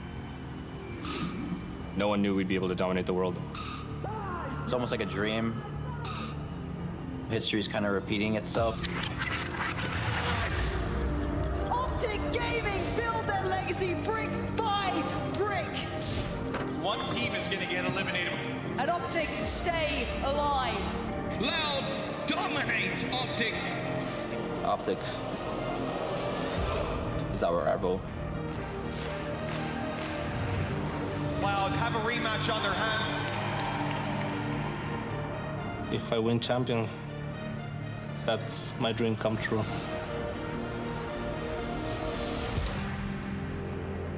Two titles. I think it would just solidify everything that we've been working for. It would just cement us as the best team in VALORANT. Every time that we face them, we're like pretty confident. This time won't be different. We can lift this trophy. I want the Loud era.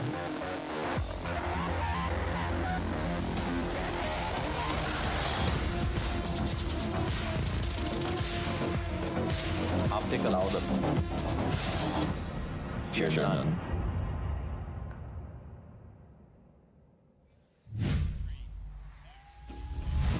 We are finally here. The entire year has been building up to this very moment. I'm your host, Yingsu. I'm absolutely honored to be here on the grand final with Mimi, Saisho, and Bren. For the very last time in the 2022 VCT season, it's time to activate the stage.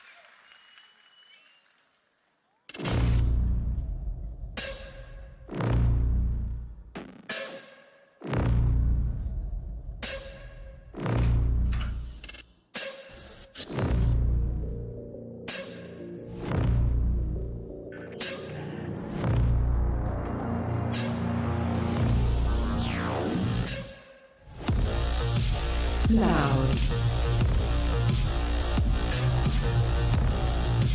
OpTic.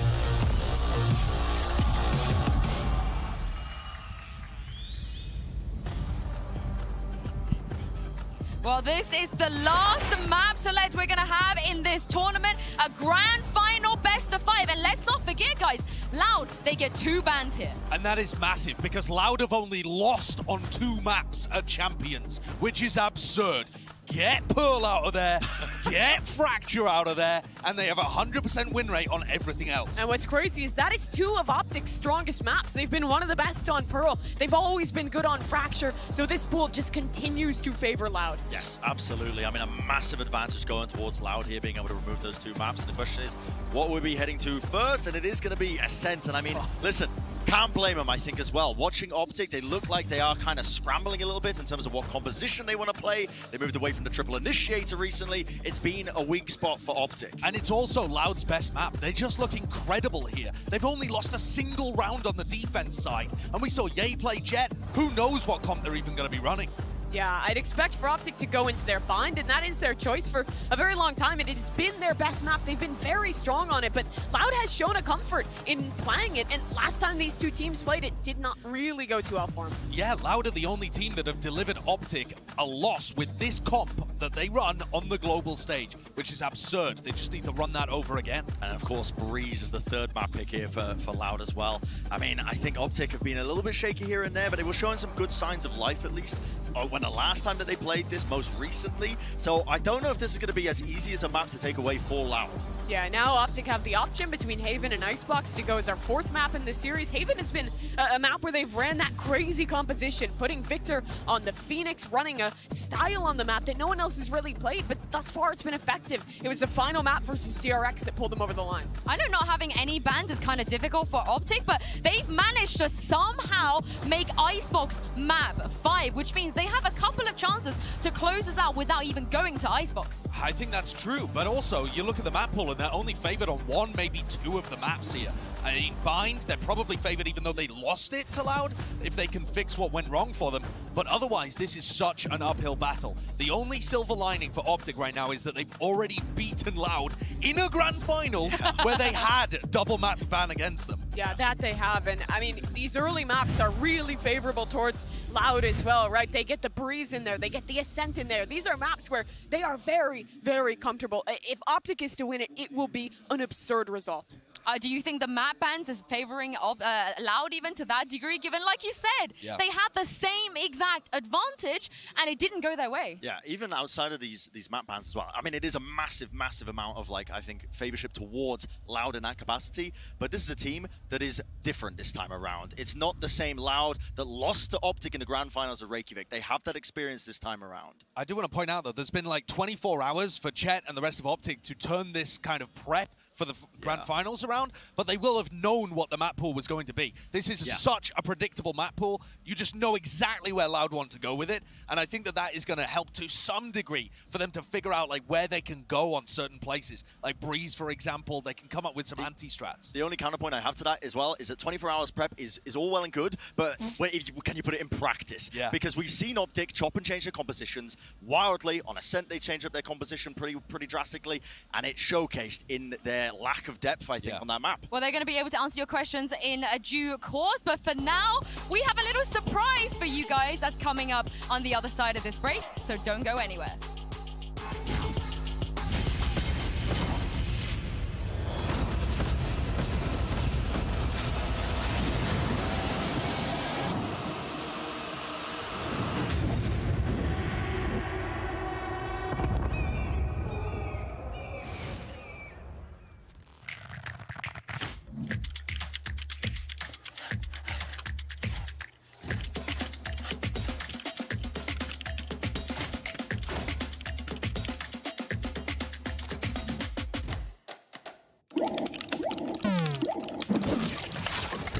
Red Bull gives you wings.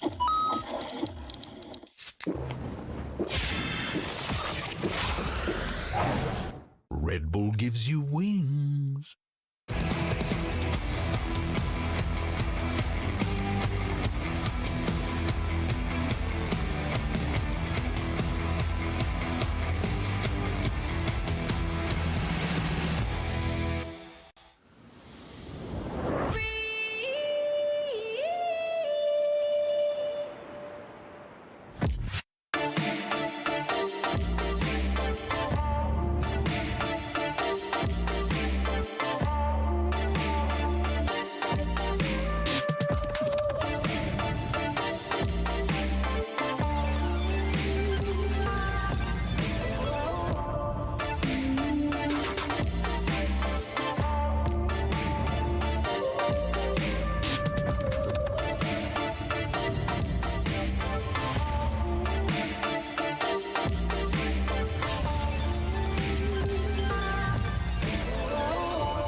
Welcome back to VALORANT Champions. A year of moments, of memories has led us all to this final match, this final celebration of the players and the community. Please give a warm welcome to the stage, Ash Nico, because it's time to fire again.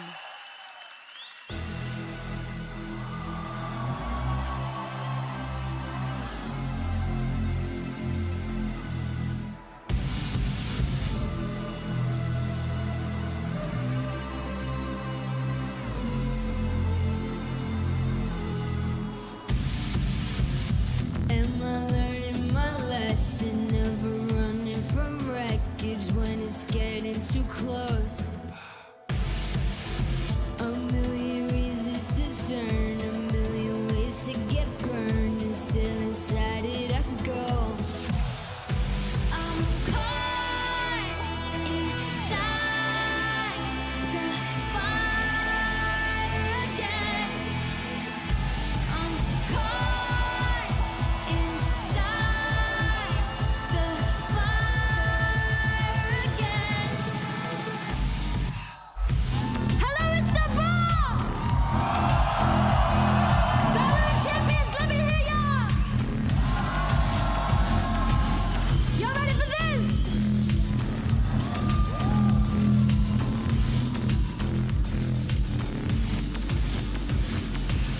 Follow me into the depths and tell me we were already in it, but too close to tell. In another life we might be playing it safe, but not here with fear. Now we're playing with fate. Don't be fooled or mistaken by my angel face. I'm just a hothead looking for a reason to break. I'm the wizard of death. I'll come visit you next week. Put my name on it next till your very last breath.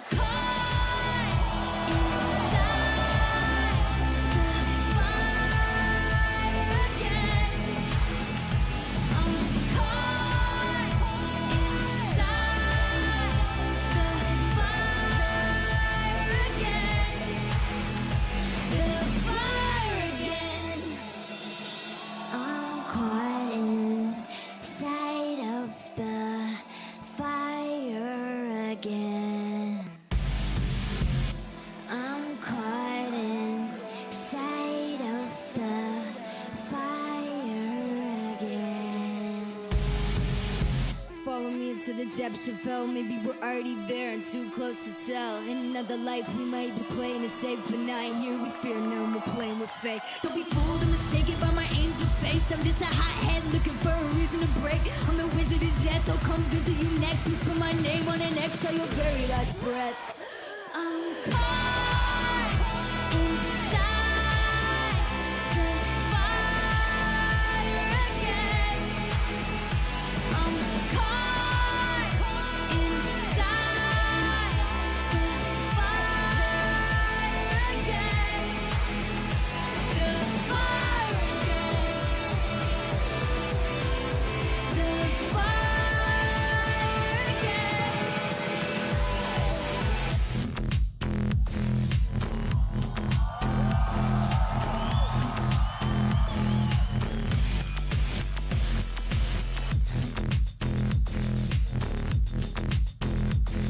I'm the wizard of death. I'll come visit you next week. Put my name on an X till your very last.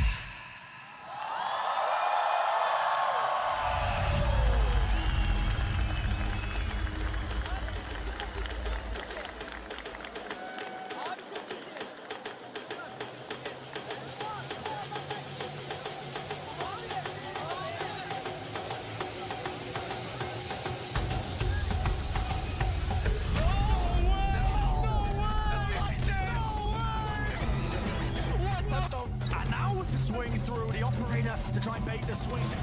Maybe they will. Nice! Given the right angle at the back of the site with a frenzy at play. Hand in hand, mobbed. Ripping them apart.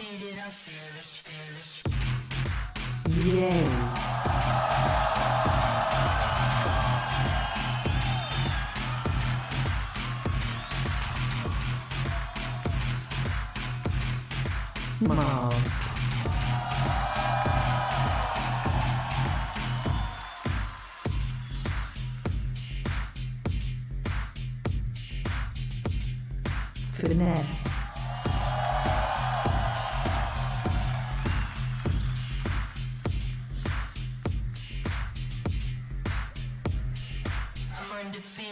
Victor.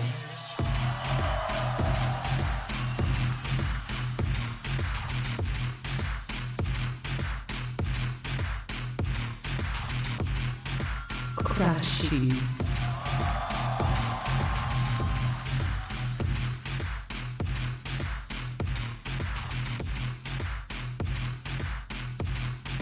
Chet.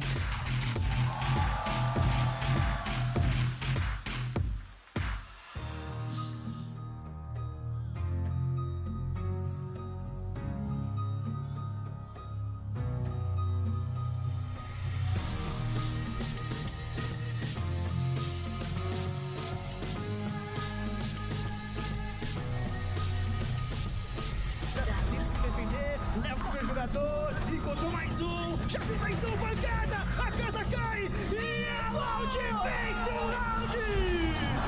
Pancada já levou o Armed, já encontrou, o Aspas ele quer demais, Les vai buscar, está classificado.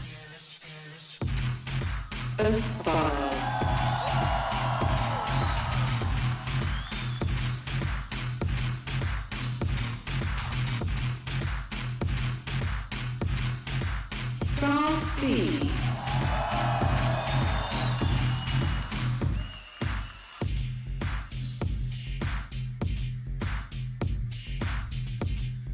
Sardark.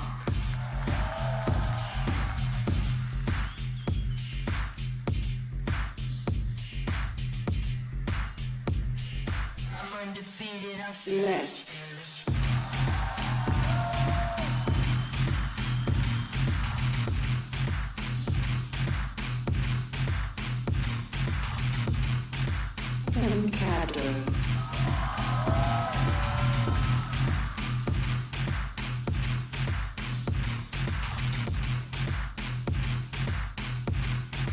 VCT.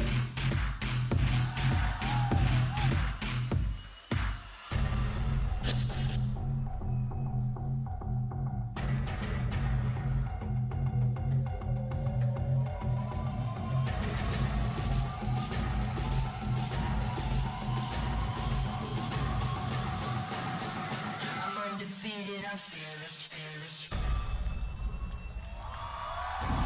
Everything comes down to this, the grand finals of VALORANT Champions. One of OpTic or Loud will be lifting the most illustrious trophy in all of VALORANT here in Istanbul today. But how hype was the Fire Again performance? That was fire. It was absurd. And for either of these teams, if they could lift that trophy, it is just history in the making. We would have our first two-time champion, or it would be the first time a Brazilian team, the first time a team not from North America or EMEA could win a trophy.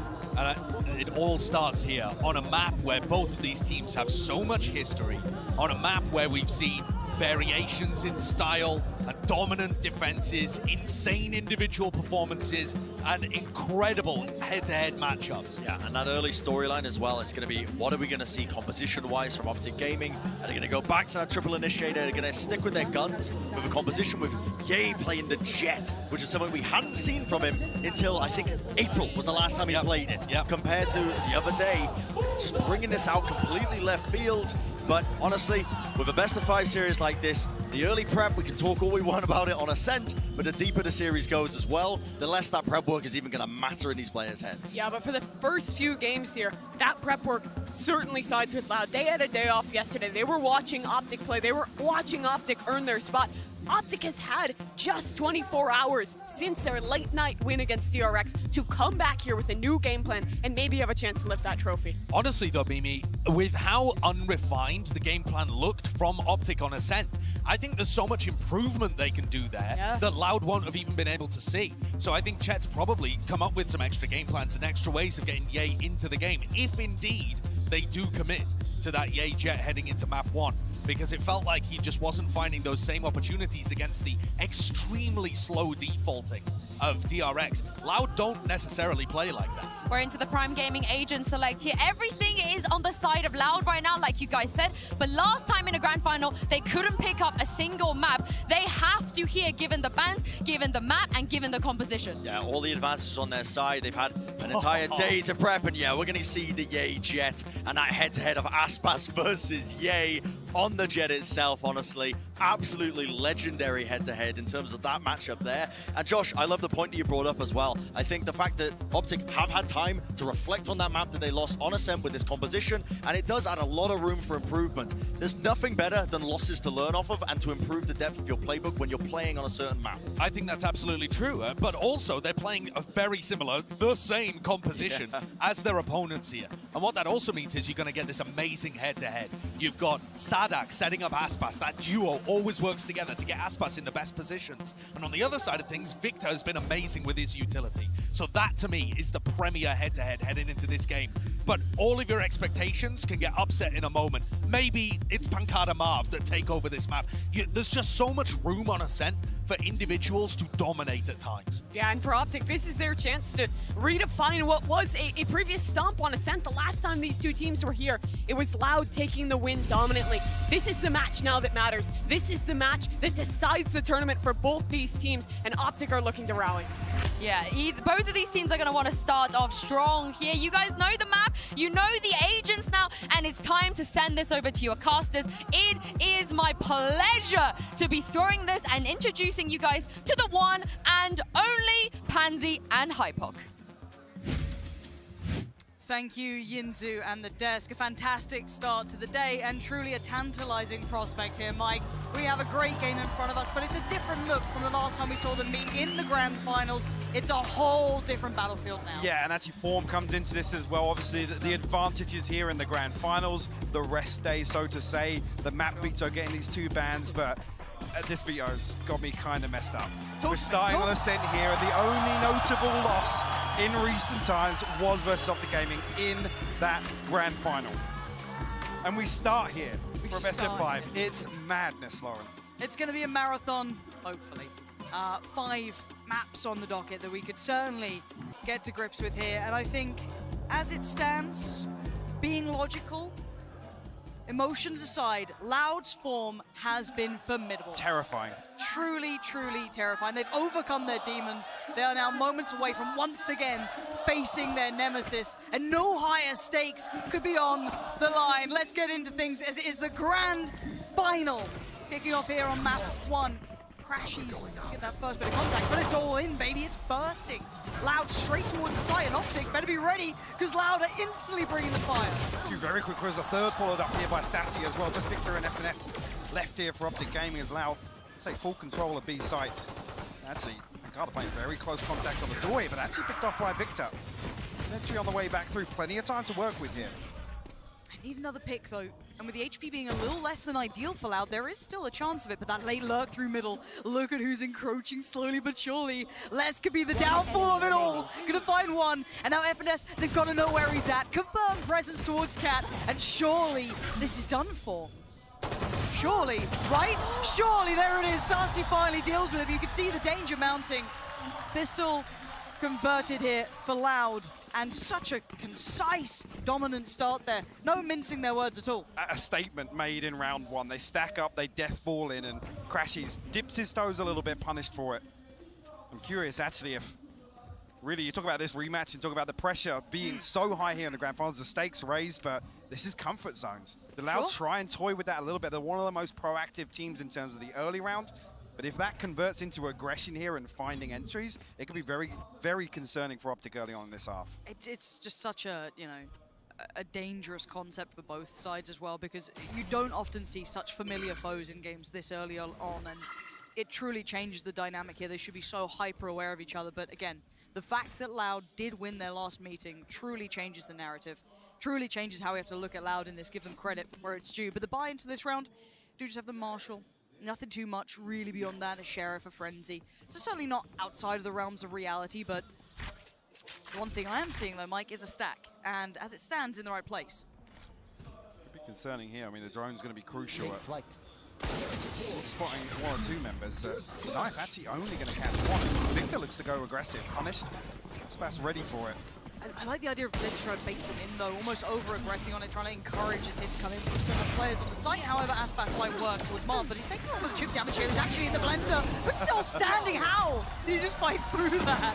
No stress, no sweat, 5 alive. They walk into the stack and dismantle it. Another decisive round as well. Brute Force and Ignis on the way in. No real indicators towards the stack, but like you said, that slight bit of aggression, almost baiting Loud into a false sense of security. Loud, make the most of the opportunity. For the Prime Gaming flawless here in round 2. Unfortunately, actually, the Knife did reveal more of this stack. I don't think OpTic even expected them to pop as quickly as they did on the back of that entry.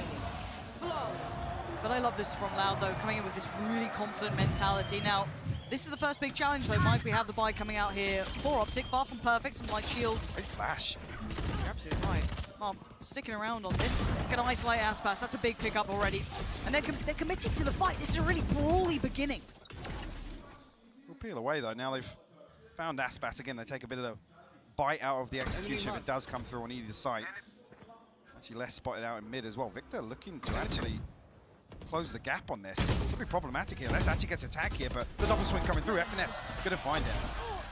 Yeah, keeping that one safe. Didn't allow it to spiral out of control. And I looked at Loud being very decisive, very commanding, right back dominant in. even. Exactly. OpTic answer right back in kind, and Loud are barely making it away from top mid. Now, FNS going to note that. Yeah, top flash not bad though. Will at least give them the angle to fight with, but what they're left with is still just the 2 Bulldogs. But again, obviously for OpTic, they love to keep these and yay, in the back lines. Oh, and the patience shown is horrible, isn't it? Nastiness from Yay. Nice and clean. 4 alive, the rifles convert, but again, that was the bonus for Loud.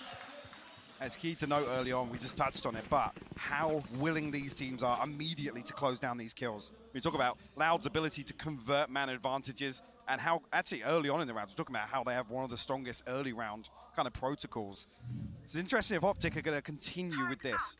Again, pushing towards mid, whether or not Loud actually are going to continue these little flash plays in through a lobby. It's a heavy stack here once again. Les going to have to prop up the other side of the map entirely here. Don't expect Crashies and FNS to go exploring just yet.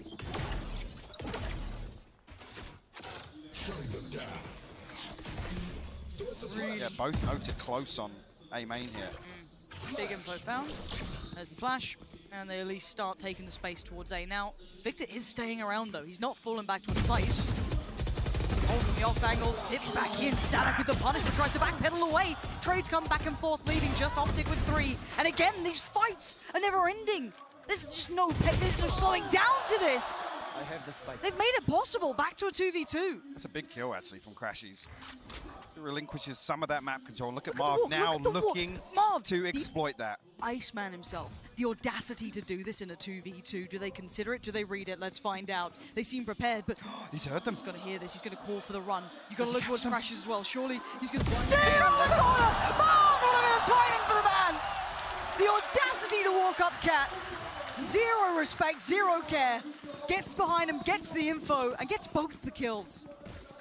It's beautiful to watch rounds like this where you can see both teams are just at that cerebral level, trying to just manipulate any space on the map. Yeah, actually going to have the operator online here for round 5. Loud's ultimate stack looking very healthy here as well, though. Sadak actually with no command. A couple others, and that's such a crucial kill there. And like I said, Marv manipulates that perfectly. I'm just still amazed by the willingness to brawl that we've seen so far on the extremities. They really stick around for these fights, but fighting for so much of the initial space. Yay, though, noted first time with the operator in hand, but a very fast piece of mid-presence. Now, fortunately, for OpTic, they do have a little bit of time purchased there, so no worrying crunch Great yet. flash. And, oh, No, clear him! No, how's he got away with it? They just walk on past, walk on by, dips around, has a little peek towards main, notes the players. Yay's still on the case. Yet to be forced away from the angle, and what are they left with? Sassy, Les, and Pancada, and you know FNS is walking this. This is insane play. The bravery to do this, testing them on all occasions. Les didn't spot him. And he has no idea. FNS is getting away with murder for the second time! Doesn't get checked again. These corners will be the downfall of Loud. Again, key information, actually you see Les slip away into a lurk roll. Knows that Sassy and Pancada are going to have disconnected from this. And here we are again. Top middle at a disadvantage. I can't believe what we've been witnessing so far. This defensive-sided aggression, and the timing is gorgeous, Mike. Be able to thread that needle of timing so perfectly. Does Sassy and Pancada have anything to really say about the matter? Maybe they'll get a plant out of this. 30 seconds left. Maybe. You can see Marved and Victor actually tucked up. Happy to give it away here. Disciplined. I like that.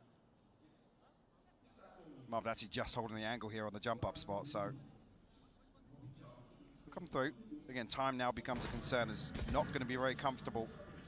Pancada and Sassy to actually set up in this post plant. Is he going to get aggressive off this paranoia?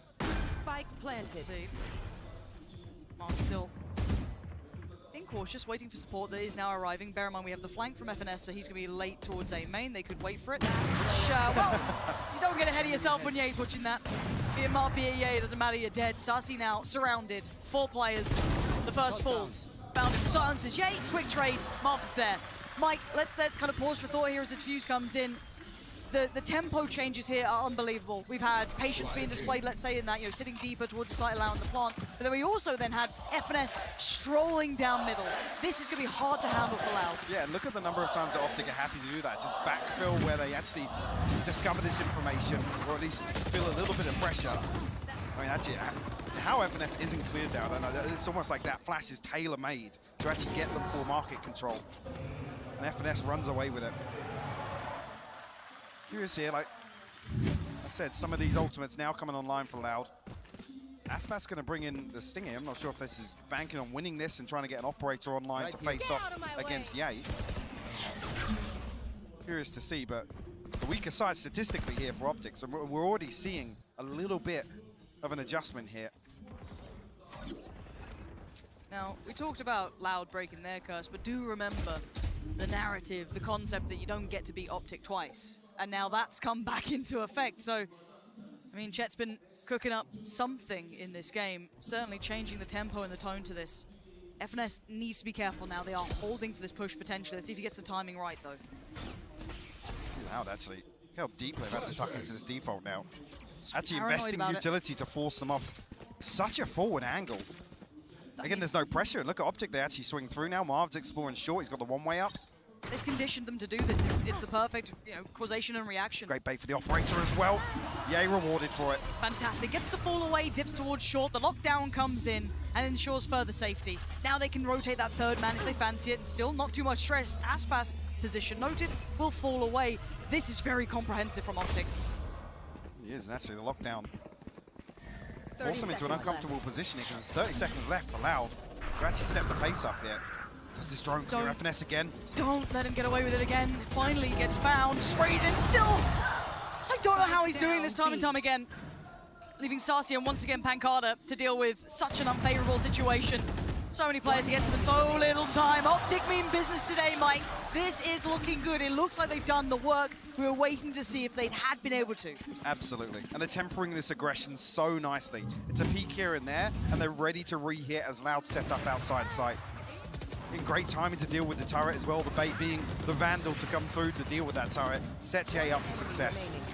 Beautiful stuff so far from OpTic. Already improving on the previous matchup. 13-3 last time to Loud on Ascent. It was 3 defensive rounds for OpTic.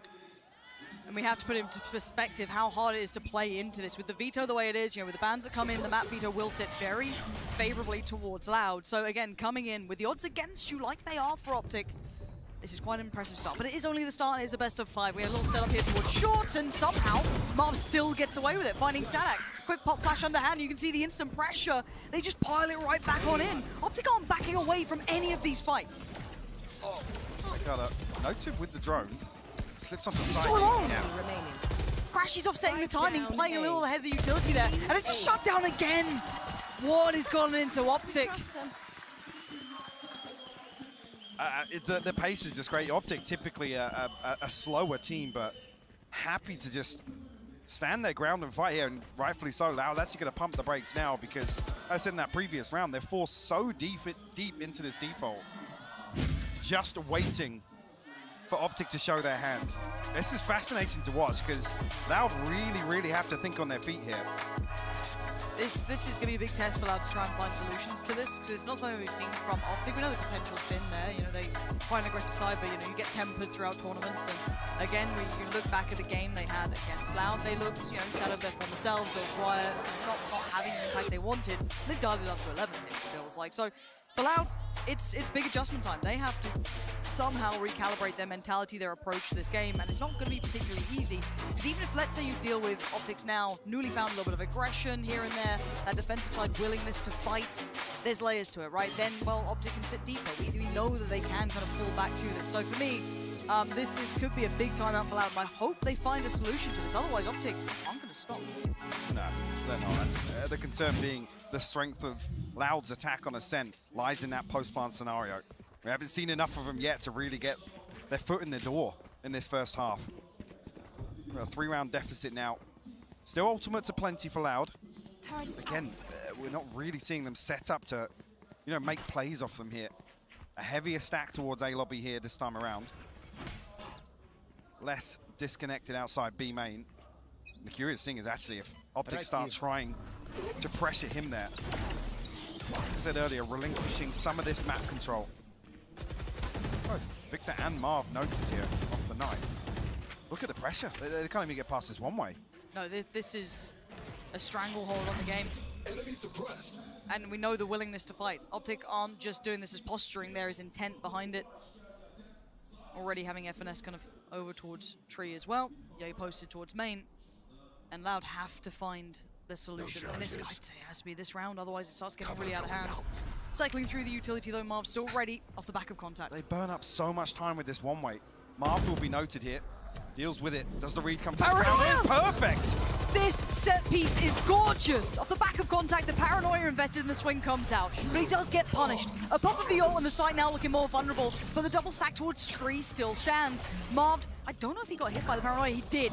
Just backs in towards the nade, but look who's there! Perfect reply from Pancada. Finally having the impact on the site. But it is Ye in a 1v2-ish. Sadak not really influential yet, but it's still this man, and he's still got the big gun. Oh Lord above, what is he up to? Testing the waters, wants to take down the door, give himself the chance. Pancada now, the single one standing, and you're right, the spike is not to hand, and Ye knows it. The fight for Ye! You can't dance with the devil and not expect to get burned. Ye's in the building. The red ball clutch from Ye. You can see immediately how quickly OpTic looked to collapse on the back of just slight contact. Marv and Victor, a great setup here. Pancada actually completely back for this. You can see all eyes focused on main, but they just can't recover here. You can see as well, even with this, you don't often see Ye's op not shoot straight, but he gets them on the second regardless. Against the reads, they know exactly when less is coming. And they are it's not noted at this point. Look at Crash's face. They are beaming in this. They know exactly what they're up to. Ye's now getting confident. And I feel like the snowball effect could come in here. Loud needs to stop the rot. They need to stop it fast because they are now heating up. They're firing up. That's not bad, but the answer's better. Once again, the back and forth. The fight never subsides. They just double down on it. This time, no less. Still trying to bail them out. We've had Pancada before. Less there. And again, Less doing it. This guy has been a phenomenal player. They need him again because Ye is still standing, and it's another 1v2. Surely red, surely known, and that time he is dead. If Less has to do it himself, he will. And this is a key round I was talking about, when they're actually looking to come and pressure Less, get him out of tiles, get him outside of B main, and Less stands strong. He's such a demon. Answers the call. Beautiful stuff from him, but still, 3-round deficit here. First real reply, but it was off the back of an individual, right? And I think the desk rightly highlighted how good Less is. He is an impact player. He is one of the names that should become a bit of a household name here in these shots. Are absolutely crisp as hell, but it's a one-player bailout. You could argue Ye had that in the prior round, but again, 6-3, we need to see repetition to this. The trend continues. Ye, actually, look how deep he is. The paranoia from Marv, perfectly timed as well. Making sure there's no possibility of a trade coming through. As Aspas again takes away some of that pop on this execute, but the Hunter's Fury going to be posted blind here. Yeah, that's how you get tagged. And he's dead. Found. Couldn't get away from it. Good connection for Sarsi. Mob! What? What is going on? How is Mob here? How has he just got a kill? Still no Luton's still fighting! Finally goes down. Sassy's got him. This game is just... Look at the damage! Sassy's considering this though. Victor had no idea! Sassy is becoming quick to what they're up to, and Sassy is saving them with 5 HP. Dark goes through, but they're still locked out in main here, and actually, FNS noted. Cross is a little being bit of watched, chip though. damage. Can't repeat this now with the operator. Okay. Cross vision somewhat depleted, but look at Crashies. Get out at Crashies, you wouldn't dare. He's actually got the Hunter's Fury as well, so he can split from FNS here, but a little bit of a misread from OpTic. 30 seconds left. Assessment incorrect. They maybe assumed that they'd have back towards B after the contact on FNS, but no, they carried on forward. Now the plant's in. Crashies on short here. I was going to say, if he actually does want to clear through main with the Hunter's Fury, he could, but not to just swing this through as 2. Sassy isn't the one to be worried about just yet. Pancada holding the push up here. Crashy's trying to stay tucked to the wall to avoid being noted, but he has to swing it. Eventually, Pancada, great work. And they're starting to work it out. They're starting to piece together what is going on and what's going so right for OpTic. How Marved is there at that point of the round. Again, that's on the back of the paranoia coming through from Tree. Even here, on the minimap, look where Marved is when this engagement's going onto site. But the fact that Sassy even doubled down to check again, that to me is such good intuition from that man, just to ensure that there was no second layer to it. It's the conditioning early on in this half, where actually everything that Loud are doing, OpTic are happy to backfill immediately. Still got the lockdown up for less. Well, we do see, actually the first time. Yeah, he's in mid. Yeah, he's in mid. He just went for a wander in mid. On a lovely sunny day, but he loses his life. Sadak with the trade out, and now you can see the look towards the site. Less leading this. One tuck towards market, one towards the box. You have the ult invested now. Do they commit further? Yes, they try to. Crashies though, greets it. Smiling again, the vision depleted on one. I think it was Sassy couldn't even see. Pop flash towards the site itself. Victor has one in kind. They're trying to halt this progress. Look at Marv 1 again, minute on the though. board, and you're absolutely right. Marv is in the backline disguised as an assassin. And this time, they're absolutely clueless. And it keeps happening time and time again. This is just unthinkable. I mean, OpTic is just pulling off some of the most unorthodox decisions, and it's paying off for them. Loud can barely get a steady footing. Again, look at Ye's willingness to just swing here. There's been a lack of focus from Loud towards mid in the early round because they've had to stack up towards A main. They've had to try and pressure this one way, force Victor out of some of these angles. And Ye, yes, gets the kill, gets traded, but then look at the immediate decision from OpTic.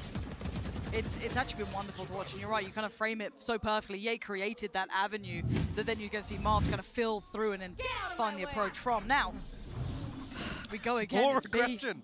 But look how early the information comes through, Lauren. The rotation's already happening. And it's not just mindless, it's so well constructed, and we're going to see everything invested towards this. Crash is going to post it. It's FNS to find the front. That's Sadak now gone.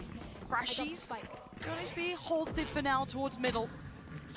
They could really do with some damage now, and they ain't getting it. Marv this time stands to fight, does get outdone. Good trades. There's FNS playing off of Sean, and he just gets aggressive again. What is this brawl? I can't believe what we're watching. It's only here with the lockdown. Actually, Les looks to pin them in here. Sassy the one to close it down. What the hell was that first half? This has been one of the most volatile, abrasive halves I have ever seen. This game is playing out like we're in OT in map 5 already. This is something different. Absolutely is. And I already said earlier on the last time it was 3 rounds for OpTic to pull away from their defense.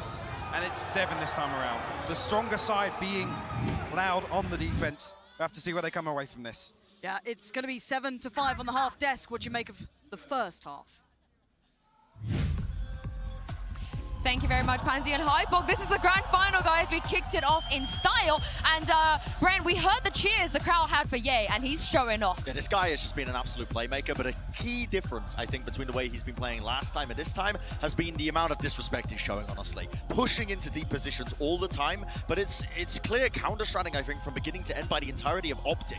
They've come into this match, and Ye has been enabled because of it. Yeah, I want to show you how they're playing, right? They're fighting over extremities, which they couldn't do against DRX because DRX are so passive on the default, and then they're pushing out. The amount of kills they've got on the defense by pushing out because they're abusing the lopsided defaulting. The way that Loud defaults, they have 4 players in one area, 1 on the other. They just can't hold this. Look at FNS getting kills up here in tiles, man. This is your killjoy pushing tiles, and it's booming Sadak's brain trying to deal with this. It worked so well for them for so long, but those last few rounds, Loud rallied with some big plays from Sassy. And now as we look ahead towards the second half, we have to talk about how good Loud is on this side of the map. They've played it twice in this tournament. They've only ever lost one round. 95% defensive-sided win rate. And the man that is absurd on this half is Aspas. Every time he gets on that defense, he is so enabled, taking those fights to hold down main control and being excellent when Loud leads into those retakes that they're oh so good at. Look at how the heat map there was focused around tiles as well. There was a big red spot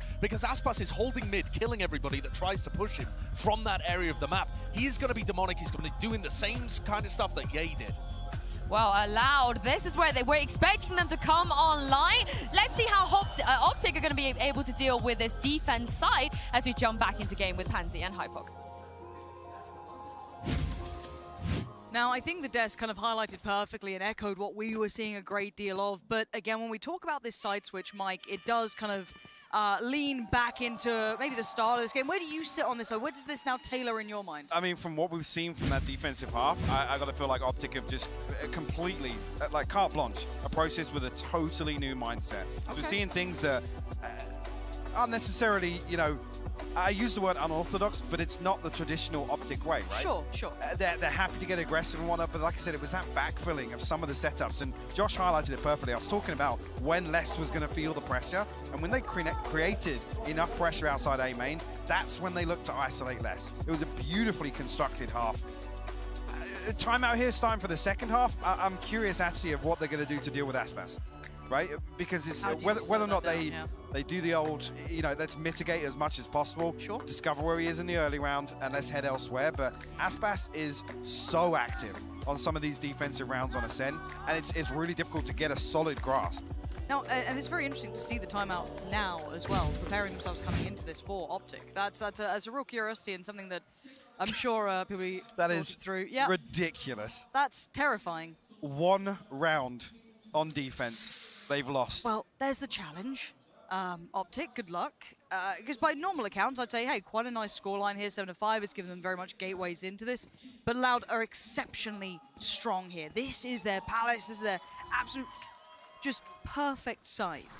So we go in. The challenge is set. The bar is high. OpTic, if you want a chance in this, you have to genuinely go against the odds by such a large margin. Slow approach here from OpTic early on, but they got bodies outside short.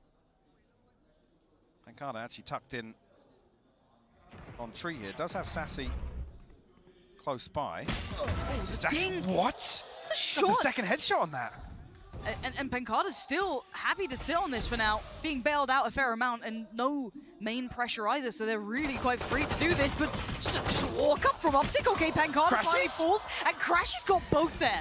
Pancada, fair enough, but how did he get Sassy? I do not know. Les is on the case and Sadak's on the flank. They're not letting this one go without a fight. A 3v3 now, the door going to be dealt with very swiftly, and Les needs to be a little cautious there. Didn't want to get caught out now. The spike's not crossed. They still need to find a way to facilitate that. And look at what Marv's up to. Of course he is. The man in the back line's always going to be here. Marv again. He's going to hit. Did he hit the glass break? I'm not sure. Oh my God. Oh my word, they turn around and once again, it's Marv. Just their biggest fear in the back lines. How does he keep getting behind them? It's ridiculous. He is making the most of so many plays from OpTic in terms of creating that pressure and just doing the unthinkable. FNS hasn't crossed with the spike. There's a cooldown here where the smokes aren't available. You can even see here, Les is taking a double glance. He's like, wait, what? Wait. Oh, Omen's dead? Who's that? Pancada, why are you still alive? Yeah, a bit. Is this just the state of things to come is what I'm looking at. If Marv keeps finding this space, he's got that really good read on the game. But again, you looked at the stats coming into this. This is already starting to look like maybe this goes out of the ordinary. Let's look at the buy here. Just the stinger for Aspas and the Sheriff for Sassy, but that's it. So for OpTic, they want to keep it clean. We do have a stack towards the B site, though, this time, and that's for Loud.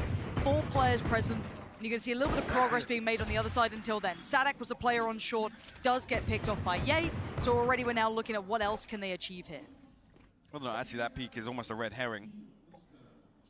So you said the stack is here on B site. Now players conscious not to give away any audio cues. OpTic happy to slow things down now.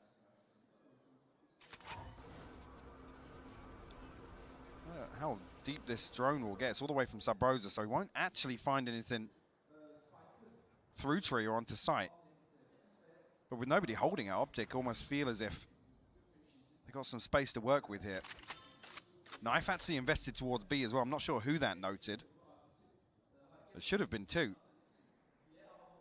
They've got a wide open site here. Yeah, at this point, you're starting to be very confident that you made it past tree, that no audio cues, no nothing out of play, so pretty much free plant. Still being cautious enough, but should go down here unchecked. And let's see if Loud can get anyone. That's the name of the game. Can they do any damage at all in this round? Or will this be as safe as houses? Well, it's going to be difficult here with... I mean, Aspas has a stinger. Sassy with a sheriff. Well, they're just going to try and dampen the next round here. Remove some of this and force a repurchase. Sassy's found one. Yay. Will respond, though. Just Aspas and Pancada left to find. One enemy remaining. The Spectre does better than the Stinger in that scenario. Pancada will respond, but now OpTic conscious to hold on to at least 3 of these weapons. He could punish Crashies. That could have been something. Not to beat. OpTic keep 3 alive. And at 9-5 now. This, I'm not going to get ahead of myself because we do know how good this map is for Loud, and I'm going to hold on to that here. Not going to lead into this just yet, so. Just to cut in there, though, but this next round is key. Absolutely. This is the one that determines. This is double digits, potentially 11, because we're going to break the purchase of Loud. We come into this actually with a couple of light shields as well. Yeah. Well, this one could be almost map defining, because then the deficit is so large, and the way the OpTic are playing, they're almost baiting Loud into trying to take control of some of these rounds. And a fast start, though. Marved quelled early on. Sadak with the swing, and we're seeing similar scenes here over towards that kind of A-main approach, almost mirrored to an extent, but a fight on the other side as well. Loud showing aggression on both sides of the map here. Yeah, he becomes the power player here. That rifle in hand. Victor does have a Bulldog as well, but smoke's removed now. OpTic need to put themselves in a position to find an opening engagement. They can't lean back and rely on Marv smokes in any form of execution here. So they've got a minute to work with, so hoping Loud to try and keep this as clean as possible. Yeah, he's just going through the motions, removing as much of this utility as possible that's not causing a rotation. They're pretty happy where they are for now. The crunch towards the B side looks like it is now being committed towards. Victor going to be there, spamming away less. Takes a little bit of damage, but yeah, he's in the sights! Flies over the rooftops, takes down less, spots the player by the back of Bowhouse. Flash dribbles through and Sarti eats it just completely. Sight's now there, Spike is on towards it. FNS trying to hold the cross, and he does exactly that. Job achieved, mission achieved. But can they hold this though? Can they hold this retake? Aspas and Pancada have to work this through. Aspas making his way back through market here. The turret going to be key. Alarm bot actually stacked up on stairs as well. And OpTic happy to wait for contact. It's a weird setup though. Crashes up on the box.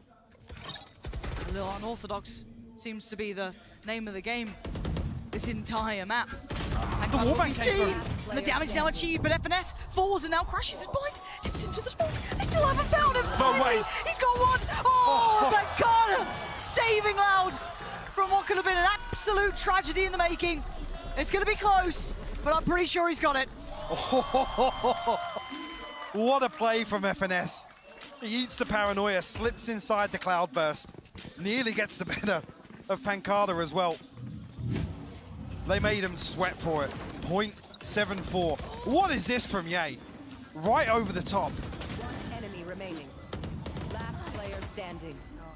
But again, it cost them 4 lives.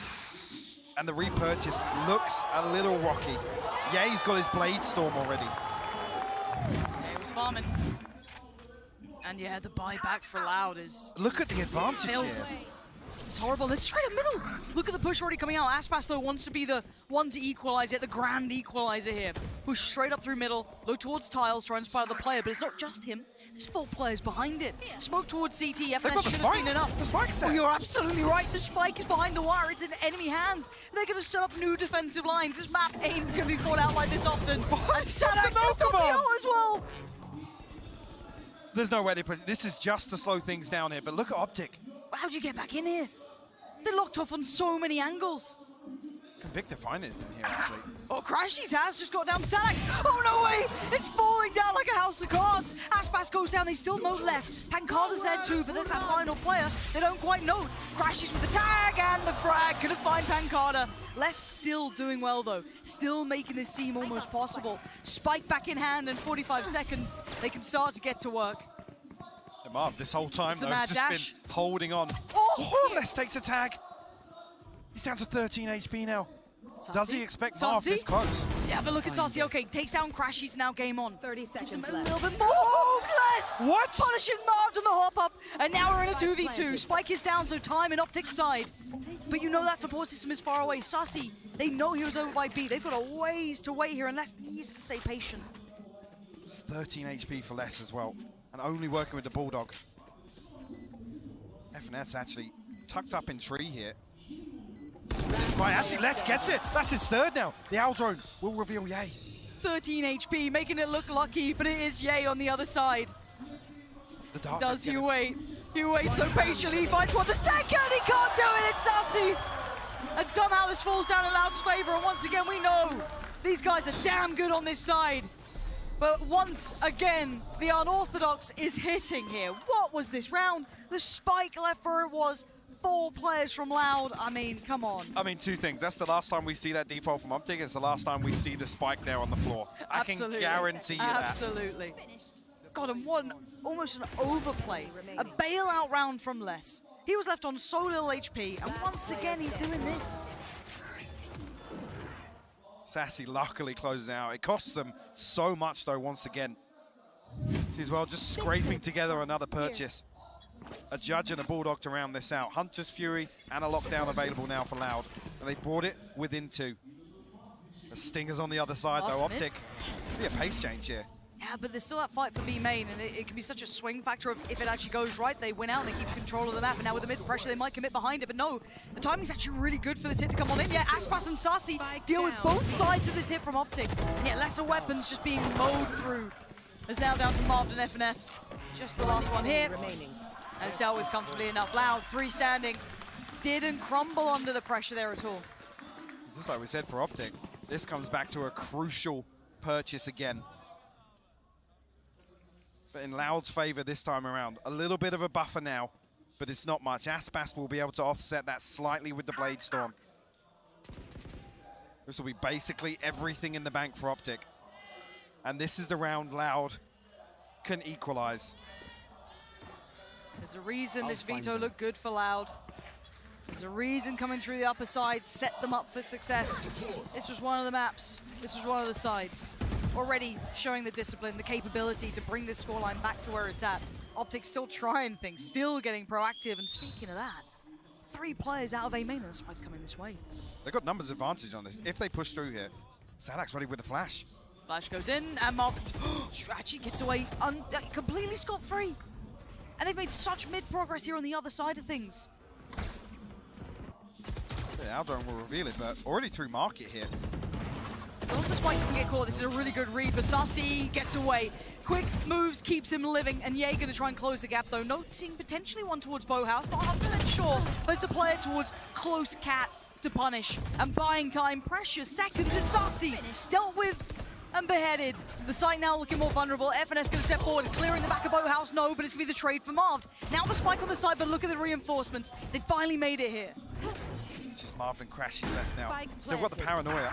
Sadak actually gets found though. Marv's found the headshot. It's a 2v2 now, and I'm looking towards where Crashes is off to. He's playing the smoke. He's holding the space, the temptation, beckoning, and he's gonna swing it! He's gonna get one! And puts Marv in the 1v1. The Iceman himself. The Omen battle about to go down. Pancada on the other side. Still got a little bit of utility to play with on Pancada too. So How's much he go time is about he this? up, You're right, you can hear the clock starting to tick. Time is not on his side anymore. Marv shoulder peeks it. Bides his time, a second. Down to a danger. And he's just dipping back in. He's toying with him. He's playing with his food. Marv is doing so much in this, but does he have the time on it now, Pangada? No, he doesn't. Marv played it to the second and played him like a fiddle. OpTic get to 10. They answer back now after Loud building in 3 rounds. You look at the knock-on effect though. OpTic's purchase is going to struggle here. What a beautiful round though from both sides. Again, the back and forth is insane. You see the awareness here. Crashy's looking to be unorthodox. Get inside that smoke, cause problems, run the clock down as much as possible. Still ultimates available for Loud. Now lockdown for FNS now as well. You can see there's a Stinger, there's a Spectre here in this purchase, and Aspas back on the operator. Oh, this is going to be such a fun battle. Aspas posted towards middle on this. And similar scenes, look how deep Rob. Oh, the timing. Aspas swings it. The intuition on the timing, just steps out, finds Crashy's midway up cap. Lovely stuff. Now the pressure going to continue to mount though. Yay is just taking space. Just barreling through. He's straight up tree. What? He's he could be on Sassy and Aspas? Excuse me, how's he been allowed to do this? How has anyone let Ye off the leash? How have they let him get this far? There's no rotation. And no one's noted this yet. Pancada's still, you know, trying to do his work, just sat towards hell, and Ye's above him. This is not normal behavior at all. Ye has somehow just appeared behind him, and this is a devastating round to lose potentially. Now with a spike on the side, they can start looking towards getting the plant, but still, Sadak falls away. Hunter's Fury, I think, just got invested. It did! Darcy found Victor. FNS on the trade, still posting it. Marved again! How much can one man do? Sassy doing bailout work as well. And now Sassy against FNS. And the time, a couple more precious seconds, but look at where FNS is going. Sassy's got the way read. around. I don't know. I don't know about this one. I don't know about this one! FNS all the way around. And I thought Sassy read that. I thought he was ready for what was coming. I still am just absolutely in shock and awe of how Ye got to that position. Still. It's flipped back the other way now. Another ridiculous. Marv just going down swinging here. The only thing to actually put him down, the Hunter's Fury. They said Sassy so close to the mark here. But OpTic find their 11th. They forced the second time out here for Loud. And look at the advantage now, financially. And in terms of these ultimates coming back online. It's getting scary now. I thought this was going to be a Loud map one. I really did. I thought by all accounts. You look at the numbers and you have to lean that way. Surely, logic dictates. Even with, you know, OpTic losing that last game as well, they faced everything stacked against them. I thought, surely this one, you know, it's a long series, but I'd say Loud gets it. Even the desk, you know, the veto looking good in this favor for at least the starting points. I just looked like OpTic took it as a challenge. Just to note as well, Sassy's having an insane game so far. He has been. And this isn't even saying anybody on Loud's particularly playing bad. OpTic have come into this, like I said, with a breath of fresh air. Reinvigorated, looking so new in this as well, playing as a pack too. And we noted how decisive they were in the first half. That trend has continued here in the second. Yeah, 100%. They're really looking to catch Loud off guard in the mid-round. Make it as hard as possible for Sadak to formulate any sort of plan. Yeah, the 3 on the trot that Loud were able to claim has now been answered back almost in kind. 2 back-to-back for OpTic. Let's see where they decide to take this one. Big info already, but no surprises here. The semi-force here? Right here. I mean, 700 left in the bank for Aspas and Sadak. A Stinger and a Spectre, but a Bulldog for Sassy. And my armor with it too. I mean, he's doing what he can, I guess. A relatively sizable investment. And look how deep they're already sitting in this.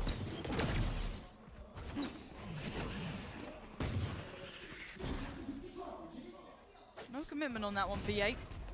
Sadak is going to fill that space and need to be very cautious now. Play forward for Sadak, and there's just no good options. There's no good outcome for him. The rotations are coming in. Pancada forced to the back of the site, and away we go. Ye first man forward. The flash is good. Sarsi's still going to find one, but it all feels for now as already the site's been completely and utterly ravaged by OpTic. Up towards heaven, it's going to be less. And Aspas trying to play it back in, but look at the weaponry, Mike. You noted it early on. It really wasn't good at the start, and it's certainly not good now. for the Bulldog to work back in here. 4 to find Ye. Still got that Blade Storm after so much damage conceded here. Right at the choke point. Ye looking to get aggressive. Crashy's the one to find the wallbang. OpTic on map point. And like I said, the finances haven't been comfortable either side. I think this is Loud just looking to make it as uncomfortable as possible on the repurchase.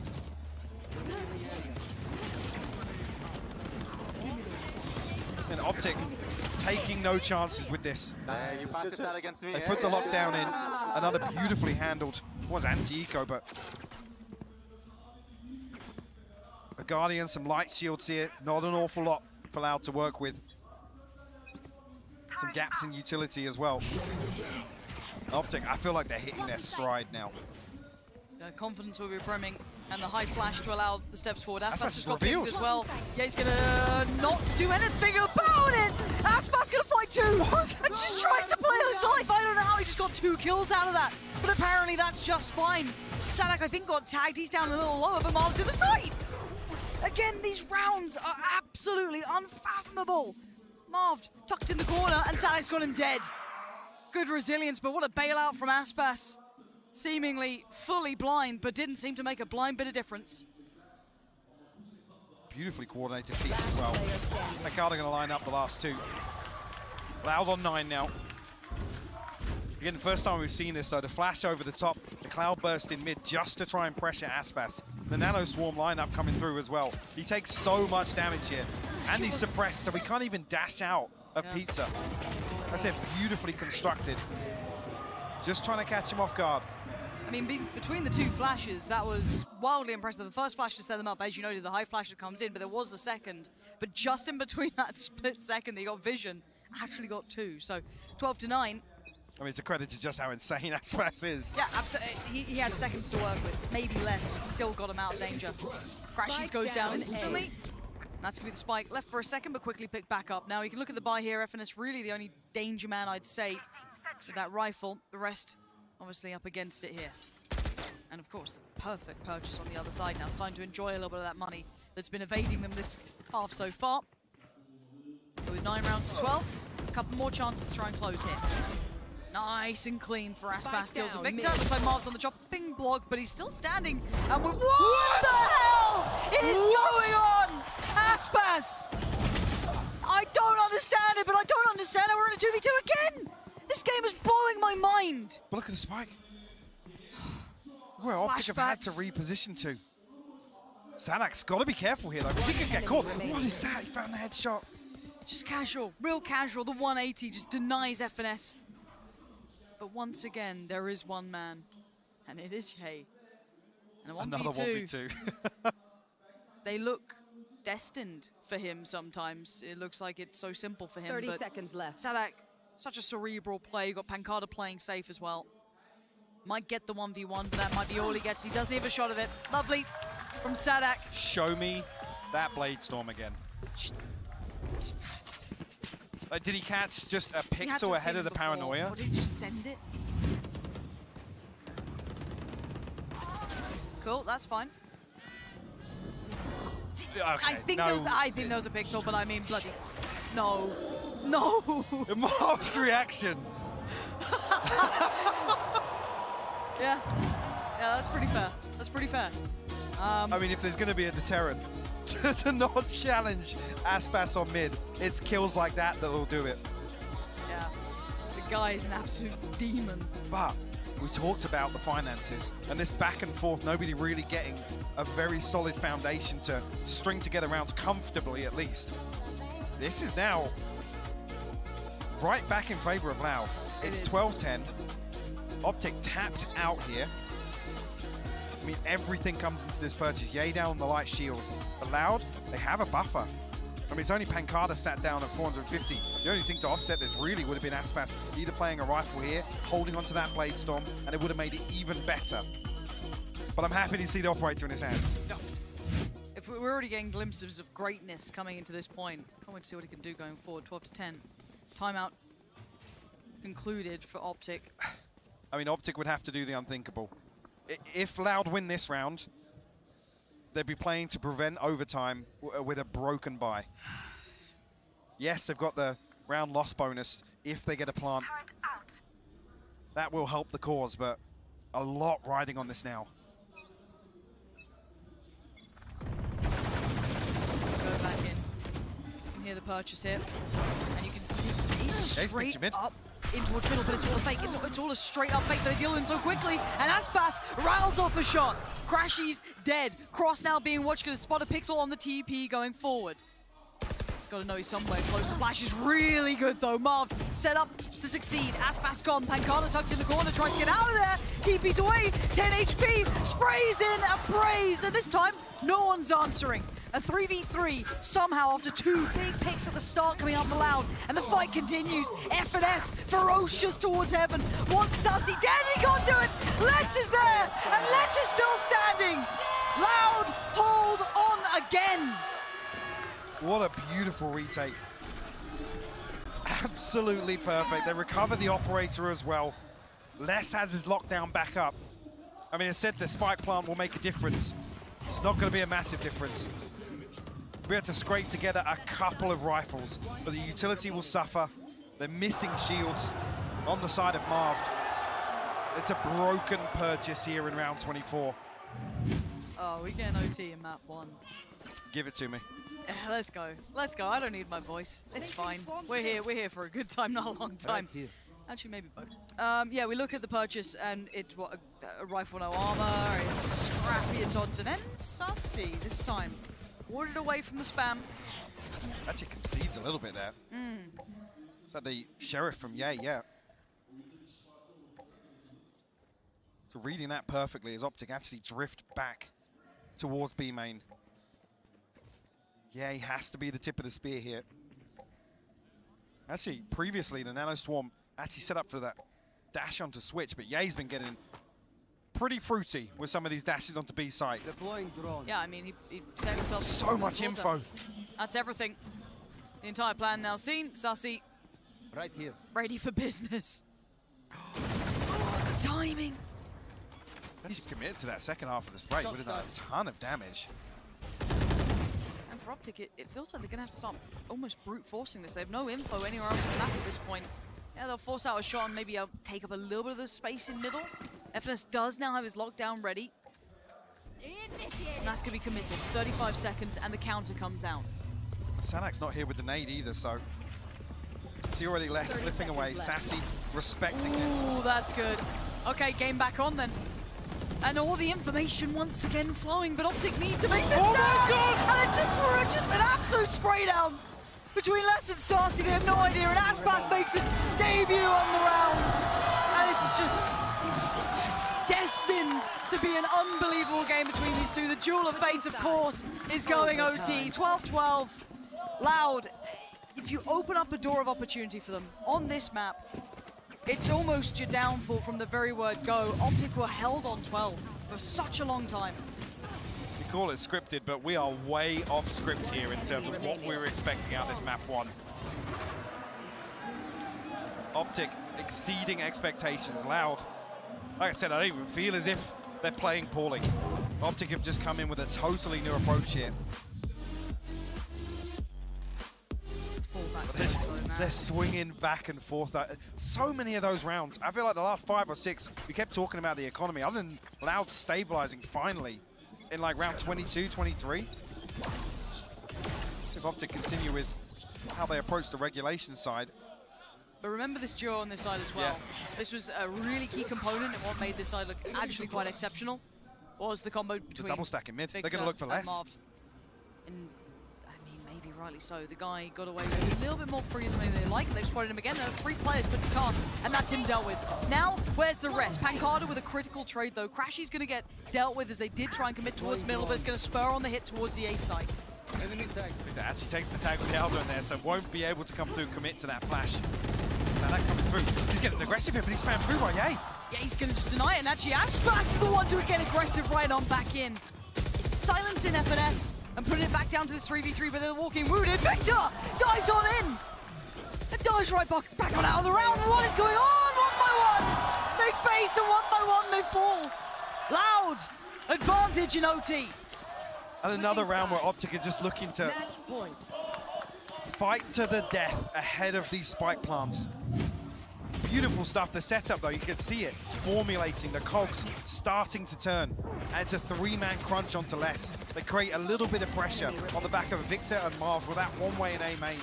Almost baiting Loud to come and challenge it, burn up some utility. And the timing is perfect. Less isolated, but Loud. Alter the outcome there. Immediate response onto A site. I think that's on the back of 3 people showing presence. Yep. They know then they have favorable numbers, forcing their way into A site.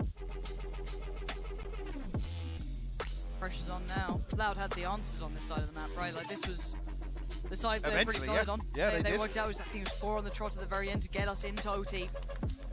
OpTic need to come up with a concept, a plan, a theory, something they want to try and run into this. So I actually quite liked what they did, trying to find less there, and everything else looked good, but very end of it, Loud again, still so exceptionally strong. And we are seeing a good performance from 3 of the players. I throw Pancada into that as well, and Sadak doing exactly what he needs to. I mean, we're looking at the numbers here. It's not reflected numerically, but some of these players for Loud have come up huge in some of these rounds. And that's the thing. You can count on every single one of these players individually sometimes to just deliver you an outrageous round. Yeah, and if you want OpTic to tie this one up, we're going to need a little bit of that. Need someone to find a little bit of that magic. So far, Loud starting to really settle into this. Sassy adjusting now from the A wallbang, but there's nobody outside B main. So we're in towards A. There's a 3-play stack for Loud as well. The flash is perfect. And they're going to take the space quickly. Marv, progress made. Now, Tommy the Turret going to take a little bit of contact. But Pancada just catching strays there. Marv strides in, and they're playing so aggressive. And it's Sadak this time with 2. The quick pop flash, the underhand, gives him a little second to back away. You can see Ye Temptation beckoning, calling his name. They didn't hear the steps. They have no idea he's here. And do they turn? Do they look? Oh my God. 3 players. Oh my word, it's Ye! You have got to be kidding me. How do they keep getting away with this? I don't know. I don't know. It's always someone. It's always someone. Doing his best Marv's cosplay in round 26. Look at this. Gut-wrenching for Loud. Still, must be nice for OpTic. When you have someone like Ye. I wouldn't even say arguably the best player in the world in my mind. Unbelievable talent on that man, finding it there. Perfect space to work. But again, throw your mind back. We said for Loud, wait and see one of their players step up. You know, we've had a couple of them, and we asked, hey, OpTic needs a bit of that magic. Well, Magician made his appearance. Bails you out, gets you 3 out of the hat. No worries. Now, Loud hitting the timeout button. Time to try and work it out. Because, again, they decided to cotton on to some of the ideas, some of those concepts that Les is, going to be soloing out towards the middle. You know, they already started to get a little worked out here. So right call coming in for Loud to potentially preempt that. Where can we adjust? Can we then punish potentially off the back? They did get the trade last time around. I think it was Crashies who got caught when they tried to pull away from it. So is there any way they can kind of round out beyond that? I mean, this is just such a mentally exhausting series to play. Because I said that the tempo, the pacing of this to actually keep up with the rhythm of some of these rounds. And we talk about kind of expected outcomes, right? Sure. So many times that's been squashed. Yeah. Delivering on all fronts here. That's a grand finals for sure. Bot coming back, out of charges. See now, actually, less from the previous round. We'll have Aspas in conjunction. But OpTic switched things up. Yeah, looking to try and get ahead. He's revealed. I thought he'd gotten away with that. I thought he was just in front of it, but no. Oh, great pick for Saucy. What? They take away Ye. How? I mean, Ye couldn't dash out. He got suppressed there. Tried to get ahead of the knife. I feel like this has been one of the cleanest first bloods we've actually seen. No re-aggress on the back of it. Marved and Crashies now tasked with holding on to A site. Victor actually tucked in. He's got a contact play off the turret here. He could go huge. This is everything for Victor. They know exactly where he is. It's too late. Victor misreading the timing and just facing his demise with the spray from Finesse. Still gonna find 2. It ain't over yet. because Mars made it on site. The Paranoia perfectly timed in the TP to find a little bit of safety. He ain't letting this site go. Crashy's lingering over from CT, but he needs big kills here, and he's got one. He can't get the second. And now a 1v2 for Crashy. Has the shock dart invested. Our drone goes up, gonna spot the player on the side, that's no problem. But it's a one towards Boathouse, and with 20 seconds, they don't have the plant down just yet. Can he keep his composure? Can Crashies cool them on their nerves? Tries to get a little semblance of silence, just hold on for a second. Left. And now he starts to build. He tries to get that pick towards the back of Boathouse. 5 more seconds. They're running low on plant time with 7 HP. He's charging down on the side. Oh, it's It's not enough. Sassy, what is Sassy made of? 3 HP, still standing, still breathing. It gets them to 14. That is an absolutely heartbreaking round loss. You got to feel like Crashies has him dead to rights. He did. Was it 4 HP? Spike down B. What the hell was that? I can't believe he's just won that. And you know it, that second between the right click and then the shot coming back in felt like an eternity for Crashies. Oh my 3 HP. God. 3 HP. We go again. No rest for the wicked, and the underhand flash mobbed. Turned it well enough that he would have at least gotten a shot back into this, but already looking towards that A site. Rotations are on the way. Looking invested. It's a big pace change here. Sadak gets ahead of it, does get revealed by the knife though. And that's it, tag on Pancada. He's gonna be feeling so much pressure, but he found a kill. Victor's down. Pancada's just standing in the open, taking the fight! And Loud take the round, 15 to 13. Rushing OpTic in the end in OT. You gotta feel the round prior, set that into motion. That 1v1, that's heartbreaking. But this map for Loud, let's talk about this for a second here, because it did look like OpTic had all the answers. They came in prepped, they came in looking good. They were running everything, they went good half scoreline as well. I'd be happy to really switch things up here. Again, almost catching Loud off guard, I would say. Coming out with that first half performance, you gotta feel Loud were feeling the heat. And this is supposed to be absolute comfort zone. This is the stronghold for Loud. And you started to see it though. That longevity was there, it kicked into effect. And they held on to this game. And again, I tell you, we go back through the motions, you kind of roll your mind back a bit here, but I've got to say for me, Sassy, from the very start, was on an absolute mad one. He was the difference maker. I mean, it wasn't necessarily visible in a lot of rounds, but slowly he was chipping away, got himself up to like 20 kills or so, and we're like, hang on, actually. You know, where Aspas is not necessarily feeding, but really getting negated around the map. And then Sassy, I mean, some of these rounds just absolutely ridiculous. Ends up on 32 kills. Aspas as well, just to note it as well, not necessarily reflected numerically, but he had an insane game here.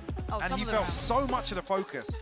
So much of this was just tailor-made towards Les and Aspas, just to make sure that they can't have impact. Roll your mind back to that double flash towards middle, trying to pressure him. He still gets two somehow in the a second that he had to work with. You remember Les when they put 3 players to digging him out of tiles. OpTic were tailor-making poison for these boys, and they still fired out, and they brought it to OT and then converted it. Brilliant resistance being shown by Loud here to be able to bring that one back, because it did feel as though OpTic came out and did make a big impression here. So this is already a fantastic map one. Keep in mind, this is a best of 5. If this quality keeps up, I don't know where we're going to be in a couple of, more maps, maybe more hours at this point. But brief summary here, has this exceeded expectation, knowing where you came into this with, like, yeah? Absolutely, yes. Right. I can't wait to see actually how OpTic approached the rest of this veto. We said it was kind of front-loaded. Throw me the next map right now. Well, there we go. That's how we're going to leave this one. We're going to hand it back down to the desk in a second's time to wrap up map 1 and lead us into map 2.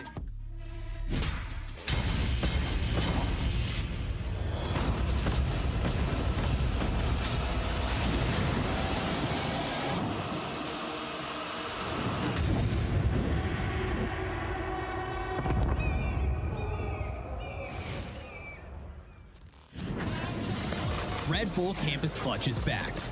Assemble your team and lead it to the World Final. Register now for your national qualifier.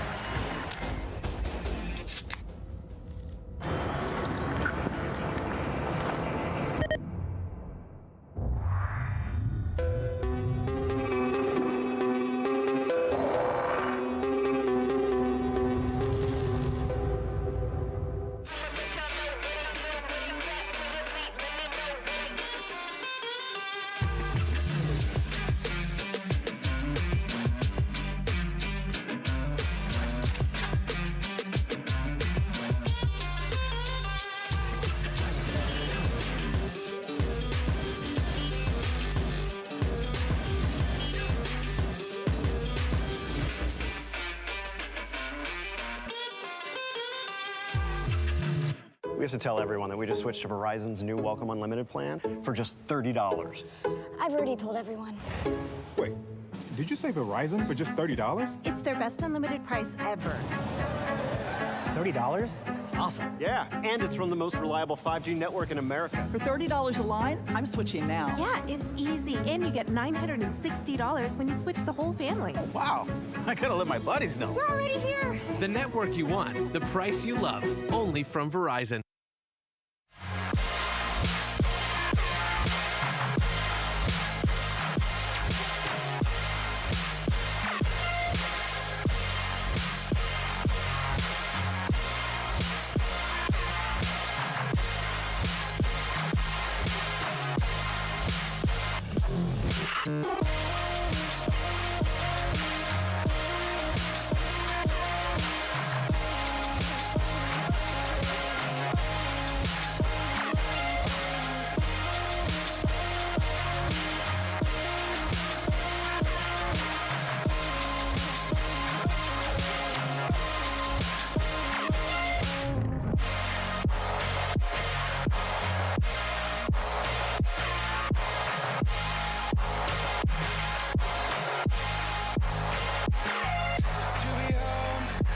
Best for my soul. But I wish I was with you. But I wish I was.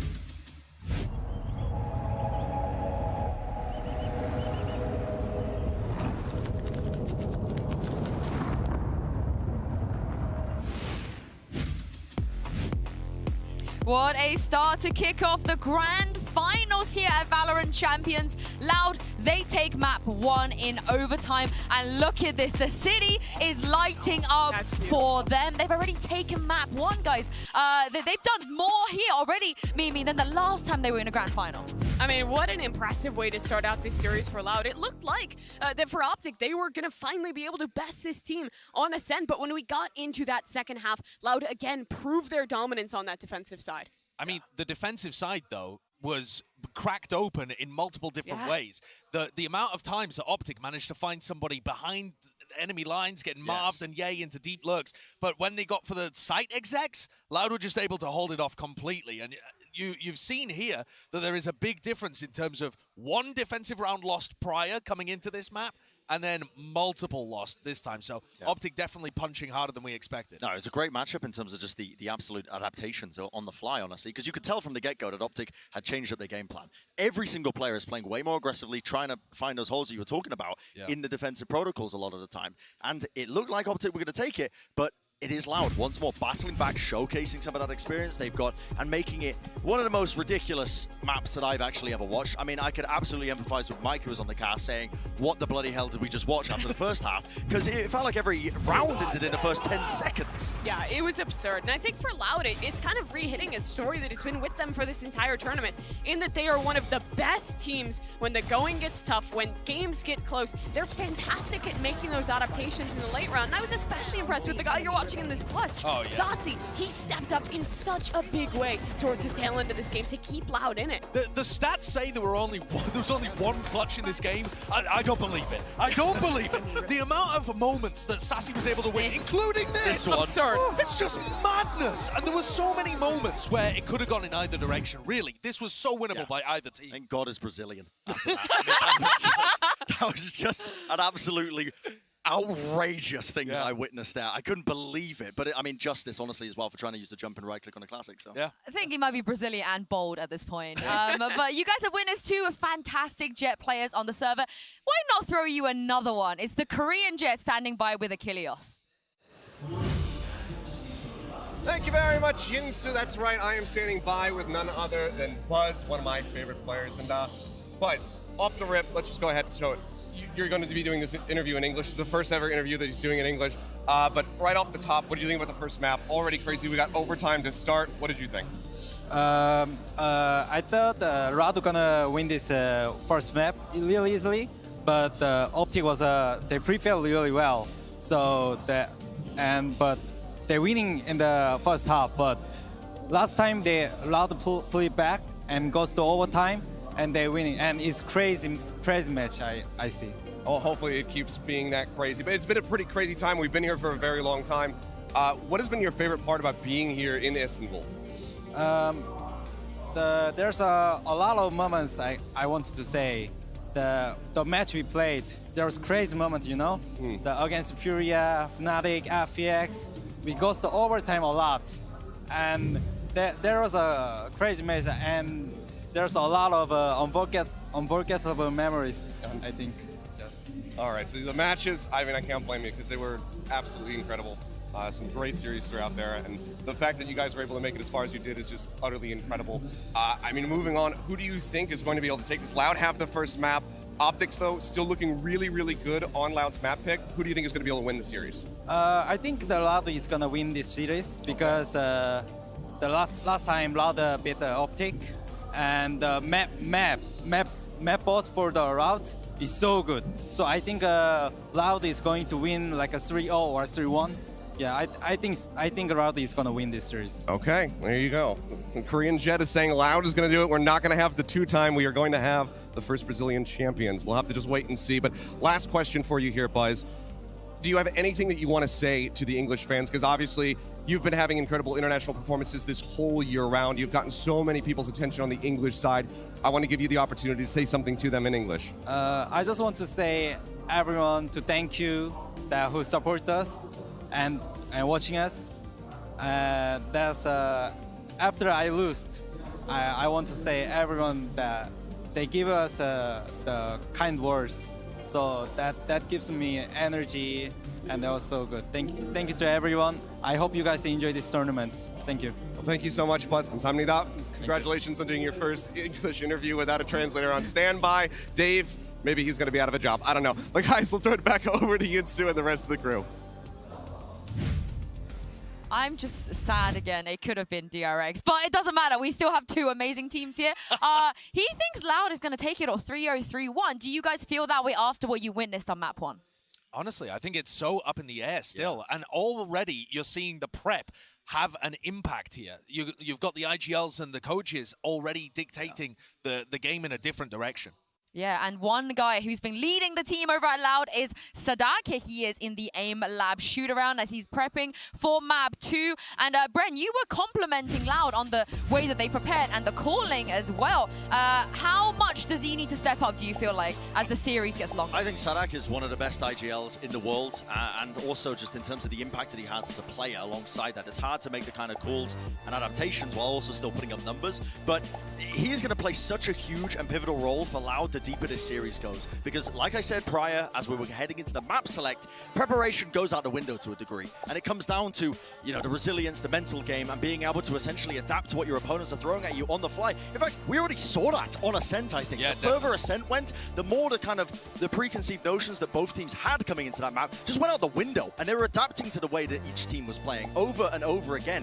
And so Sadak versus FNS in this IGL battle is going to be one of the most important elements of this entire series now to decide who takes the whole thing. Yeah, I think the battle of the minds is everything for these guys, especially as the series progresses, because we head into Bind now, and this is one of those maps that has generally been a strong favorite of OpTic's, but the last time these two teams played, Loud actually came out on top, and I think it also did kind of come down to the late-stage adaptation that Loud was able to provide. Yeah, it does bear mentioning that OpTic are incredible at Bind. They are 10-1 globally with the composition that they run, and that one loss is to Loud, and it happened in the upper finals, and the way in which it happened is that Loud were running these sand crunches repeatedly. They were getting control of short, they were holding it with the Viper one way, and they were crunching sand, trying to punish Marv, to get retakes through hookah. So there's a clear game plan there, but it also offers an opportunity for OpTic to respond and come up with a counter of their own now. Yeah, and we already saw that on Ascent, where they did come out, they saw that 4-1 slower style on the attack that Loud like to play. They got aggressive on the defense, even if there wasn't a lot of time to prep. We're already seeing some of those ideas out of OpTic. The question is, what is that idea here on Bind? We're heading to the Prime Gaming Agent select here. OpTic, they're trailing by one map, but this is where where we expect them to recover, given that Pearl and Fracture are out of the question. Yeah, I would say so. I think this is their map pick to win now as we head into Bind. It's typically been a comfort, despite the fact that they did lose to Loud last time in that matchup where they were playing against each other. But OpTic have really impressed me, I think, with the kind of adapting, I think the evolution of this team as well, because it hasn't really necessarily come down to the compositions that they've changed up. It's come down to those little things, the way that they change their defensive setups, the way that when they have a Viper's pit online, Victor will hold in a much more unorthodox angle, for example, to try and play off of that. Those are the little things that OpTic are doing that makes them one of the best teams in the world at Bind. Like I said, Loud love to run these, or have recently, since they've been playing this comp against OpTic, love to run these teleporter plays into B and crunching that area, pushing through with short control. For OpTic, I think they need to adjust their game plan on the attack side. That's where they're going to be starting with this comp. And normally they run heavy presence down short with a late backstab in showers, and I think that got read pretty heavily. And they run heavy B long with a late backstab through hookah, and Marv was getting caught in those positions too. So there are clear strategic things that they need to shift, and they will know that they need to shift heading into Bind. And I think the two players that does put the pressure on is Marv and Ye. They were two of the top performers in map number 1. But these are the guys that on that attacking side tend to play a little bit slower, are the ones playing back, holding for those flanks, and shutting down those retakes that Loud loves to throw. Yeah, and this is where OpTic, they have to come back. If you look at the maps of the rest of the pool, how concerned are you guys if they're not able to? If Loud win here, I'm with Buzz. It's probably a 3-0 or a 3-1. It feels that way, right? It really does. I think both of these teams are just, despite the fact that the first map was so close. Yeah, it's going to be an important one indeed. We already had an overtime. Pansy and Hypog, we in for another one? I absolutely bloody well hope so, if it keeps up to what map 1 is looking like. But Mike, this is one of those gateway maps, I feel, in potentially unlocking the best of 5 here. If it does go the way of, let's say, Loud, you do feel as though it starts looking like that 3-0 does become highly likely, maybe a 3-1. I believe so, yeah. I'm absolutely with the desk down with Buzz as well, that ultimately this one is really the flip factor of this veto. And when I said previously the veto's front-loaded for Ascent, that was the one that should have been comfortable. So in terms of expectations, we're already kind of off kilter here. So it's going to be interesting, again, starting on the attacking side. I mean, last time Victor didn't necessarily struggle to really find value, but the number of times that Loud were actually effectively able to deal with him, some of the desk highlights were actually some of these setups where Loud had the perfect reads. And they knew at what time of the round that was going to happen. They absolutely bossed the middle round. This is where we find out, was it a bad performance from OpTic, an off day before, and you find the validity in the answer of, was this now Loud fully answering them, fully understanding what makes OpTic great on this map, or can Loud do that again? Has it been evolution? So many more questions coming into this. We look towards the attacking side here, and it's OpTic starting out, but can't help but glance towards the defending side of Loud, already exploring a little towards short, pop flash, popping a flash in towards showers, noting nothing so far. Marv actually positioned outside, and on the back of that sound cue, both him and FNS will peel away from this. And early progress for Ye and Crashies here. There's only one member. Les has been left to try and anchor on B site here, and haven't really progressed anywhere else on the map. No real confirmed information elsewhere. First contact made, noting Ye. And the follow-up. So you're now going to know at least 2 players towards long, so he's got to try and play his life. Already Ye's going to backfill that space, though. Take all that elbow control away, force him towards CT. This is a full-on retake, 5v5. Spike planted. Now actually, look, OpTic look to push even further through. Crashies will find less, and that's an early kill to concede in this retake. Nobody else even really set up close enough to capitalize on that contact. Now I'm looking towards maybe the pressure that's going to come in from Hookah. Victor does need to readjust towards Tube, down to 73 HP, but there's been time now, and Sasi just finds Victor. Ye overextend towards CT, and the punish on the timing here. They've actually carved space for themselves. And timing, they've still going to get a little bit of a wiggle on here, but the fight towards CT is found, and now Marv. Oh, what? Marv gets 3 from elbow. The rest of his team crumbled around him, and Marv still delivers. What an insane turnaround on that for the Red Bull clutch. Just when it all looked going so well for Loud. Even find this first one. Beautifully done. Surgical precision from Marv. You can see, yeah. Because the retake until that point looked unbelievably I mean, OpTic were crumbling ahead of that. The burst Hang on, though. Loud have actually forced back into this. Get out of here. Well, we've got Stingers coming out. We've got no armor behind it, though. So it's purely Stingers with a little bit of utility. That's about it. This could dampen the next purchase, so what can they achieve off this? Let's see. And first contact found in the success. Sarsi's already got it. Ye's dead. And now if you're OpTic, you're not expecting this. And there's more damage. Loud and making it count. Flipping the script here in round 2. Marv left to pick up the pieces here on short. The flash actually should just catch him, so noting presence there. Crashes on the other side, nothing to act upon. Launching smoke. Oh, that's it. Still got 2 towards long here. I mean, Sassy's got the upgrade. Already this rotation coming through from Les, but he's only got a frenzy in hand.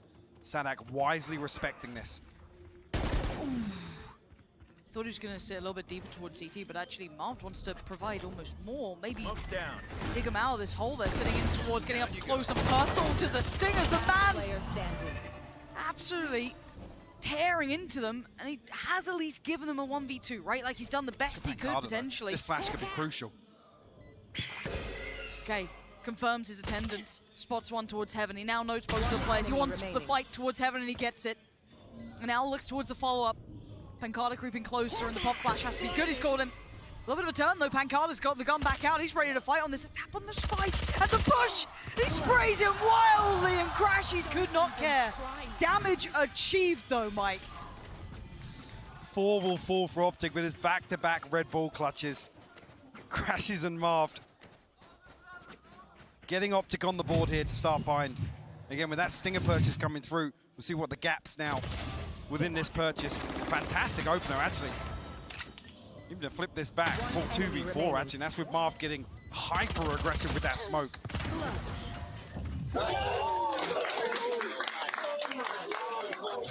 Live from the Hex quarters.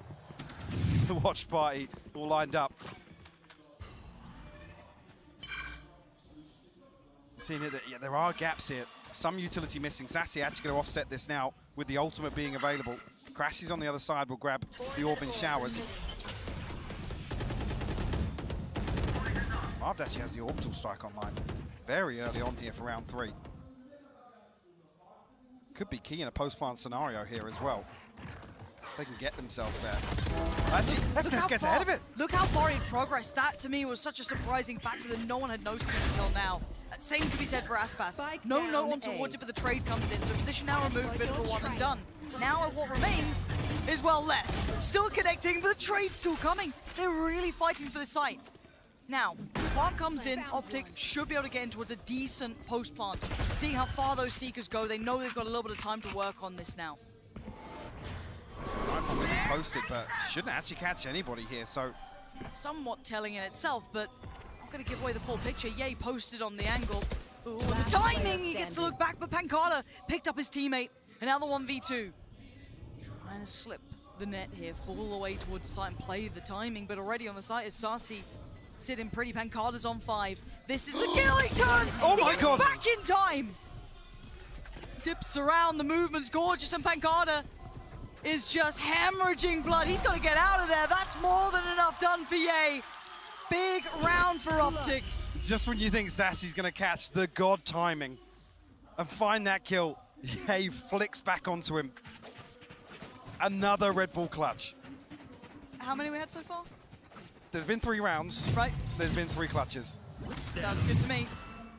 Coming right down to the wire here. Remaining. I like that Pancada even survives this here. What a readjustment. I mean, you just never have an advantageous engagement with Ye. Like, if he's got a gun in his hand. Yeah. I don't know, I wouldn't put a knife past him at this point. Anything else, it's just, it seems like he's far too good at this game with everything. And now we're going to see the knock-on effect of the money being shredded. It's been left intact. What? Sorry. Why is their Stinger so much better than mine? We talked about this last time. That's Victor, though. They've isolated him so early on. The flash didn't even catch. Yeah, he smells something. There's something wrong in the showers, man. It ain't looking right. I think he was actually spamming onto the corner of the wall. Actually, look at this though. Burst Re-aggressing back onto Hookah. They double back into this with a little bit of presence shown and a beautiful shot towards CT. Ye's patience pays. As pass goes. And this buy that wasn't meant to be much, to be fair for Loud, did do a little bit of that initial damage on Victor, but it does seem as though, again, we're seeing that composure from OpTic. This is what you want to be seeing, though. Keep control of these early moments, these early rounds, because you know that Loud have that capability to go late game, and the flash. The flash caught Sadak. And the spike's going to immediately make his way towards B. I mean, FNS already got tons of space to work with. Marved gets even deeper. But Sadak, he's reading it. He knows Ye is somewhere. Spike planted. Lurking back over towards A site. And Ye's got the info now. You just don't love the idea that this man is anywhere near you, just lingering around. The killer in the shower. And OpTic makes it 4. I've got to say, so far, so good, but I still feel like we haven't seen Loud on that full comfortable purchase yet. We're still waiting for all the other, I guess, essentials to fall into place. Let's actually look at that statistic as well, talking about it being a strong map for OpTic. Loud, undefeated on Bind across Stage 2 and Champions, 5-0. Obviously noting that previous matchup as well. They have to answer back here. You've seen glimmers of getting a little proactive. See with the previous catching Victor off. Well, not now, actually OpTic going to adjust away from that. Bit of info early on here from Sadak. We'll note long presence towards Fountain. Slight adjustment here to be less. Looking to just anchor from that hookah position. What a different tempo already. Now with the scoreline benefit, OpTic can slip back into that more methodical approach. Late probe sent out here towards Showers. And expect either Ye or Marv to be tucked up there time and time again. But no confirmed information on the setup just yet. No. Victor once again left to his own devices. The flash will actually not find him. Did not give away that he was here, so might be able to find some value from this lurk eventually, but no real deep Kinda steps just, towards the site yet. Posturing on short here and looking to get back behind that denial of information from Victor. Leave FNS in a position here, but it's only 25 seconds. They actually resort back towards A site. Do they clear him in time? Do they even use close utility on this? Aspas is ahead of it, and he pulls the trigger on the first. Takes out Crash, he's Pancada by his side. Is doing so much damage. 10 seconds now. Yeah, he's out though, unleashed. And now with 10 seconds, they gotta get the plant. Can anything deny it? The ult gets popped, and they need to get the site under control. Damage achieved, 4 seconds. Yay! Gonna just try and get that plant down. The spray goes a little wide, but that one connects. And now just the one man, and it's Sadak this time. Finds Jay and finds the round. They get themselves on the board. Just when the Viper's bit comes out there, you think OpTic are going to be able to set up a stranglehold behind that plant. FNS looking to slip out, just take advantage of that timing. Catch a kill with seemingly Sadak solo here. Beautiful pinching. Yeah, actually noted very early on as well. There's just too much happening elsewhere. OpTic can't recover, can't act upon that information. But that's just the first. Ultimate's coming online now for Loud. Seekers, Orbital Strike, Viper's Pit of their own. Actually potential here for Les to throw that down in hookah again, but OpTic switching things up a little bit. You want to play? Their early round Let's positioning. play. No default spread. It's 3 towards Showers now. Much different. Now Ye's on the tour de force. But this close play now for a second time, but Pancada's the one to succeed towards Showers. And that's a perfect follow-up. Aspas is a real nuisance at the moment. I love this close hold, and it's going to force OpTic to be absolutely on their toes at all times. Pop flash through from Showers, finds nothing. Crashy's just trying to forge any sort of steps ahead. Just cash towards CT, but he's so surrounded here, slowly being closed in on by Les. Follow-up position seen, and there it is closed down, but Loud becoming really well equipped with dealing with this hit from OpTic. Yeah, and that's actually OpTic completely switching up the pace as well. Said, huge kill from Pancada, and to slip away and confirm that information behind that first blood. Allowed OpTic to set up, and yeah, actually looking to just get that backstab on Pancada. But credit to Aspas there. The contingency in place for that A-site hold. What can Loud do with this now? Two strung together. Slight investment here from OpTic. Guardian. Oh, there's a rifle, a judge for Victor.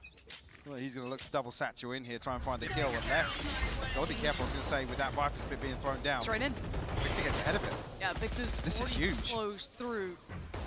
Kind of the spray behind trying to sell a tail, but it looks like Les is considering. I wonder if he's seen this. He didn't get noted with the Trailblazer. He actually did not. Still getting away with it. I feel like they're so aware of the possibility. Now 100% sure. nade's perfect. Is it so much danger? 6 HP, he can't get away. Yeah, he spams the one to silence him. Now Pancada, Sadak, and Aspas in danger. And they try and re-explore their options, and OpTic having none of it. Just Aspas now, and for him, sadly, wrong site. Couldn't have left anytime sooner. I had to stick around just in case, but as it stands, Plonk gonna come in and OpTic 5 strong. And credit to just the IGL here from FNS, reading that Viper Spit is up. Victor immediately gets behind it. They can create so much pressure. I mean, Les is faced there with either letting it completely expire or challenging. Victor's done so well to remove that control early on. Aspas just now left to hold on to the Phantom. Like I said, this was a slight investment, but it's going to be a big boom to the economy. You look at what's carried out of this round now, and they've had the upgrades. Still have the Showstopper, which on a lesser purchase, again, you can almost throw in here, but key to bring back. And it's only 2 for Loud. OpTic, yeah. I think an opportunity to potentially apply a bit of pressure to the finances here as well. Yeah, slight force up. Away with down. One enemy remaining. Let's see what they go for. As it stands, is it that similar approach? Are they curious to see what the purchase is? Because again, you may not be certain to exactly what extent Loud are buying into this round with. I mean, since they pulled Victor away from Hookah, they're applying a bit of pressure towards A site. Loud will have 3 here once again. See at least here, much earlier on. Information probes being sent out, the boom bot, the flash as well. Even just plant the seeds and potentially keep those 3 Loud members locked onto A site. A much quicker peel away from this setup out showers this time around. But Sassy with great reactive utility here. Nothing noted on short. No, nothing noted on either side of the map. They sent out the Prowler and the Flash and got nothing on either side. So somebody's going to be kept guessing, noting that OpTic will be playing with that, slightly more tempered pace, sitting a little bit safer somewhere. And now with a lot of utility invested towards this B side, it feels so likely. So like posting this. Got to be careful here. Actually, a trade-off of headshots, I think. I think we've seen this lineup before. Yep. Observers well and truly were ready for it.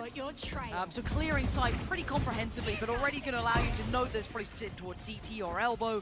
Site itself should be clear. Now, Victor going to commit!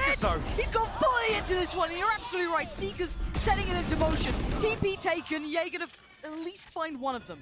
And now 3 standing. Pancada, Les, and Sassy, where are they? 2 towards CT and 1 lingering around short, and that goes Les. They're really running out of options here, and I think they want to keep these weapons. Yeah, got to settle for it here. It's another one Loud have to watch pass them by. Nothing left here. I mean, Aspas on 2,300, but you see Sassy down on 100, Pancada on 50 credits, even with the light shield.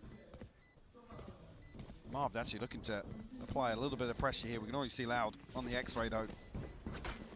Navigate their way towards holding onto these rifles. And you noted it. Great reactive utility from Sassy, and actually on both sides here. Perfect timing, and OpTic explode behind that.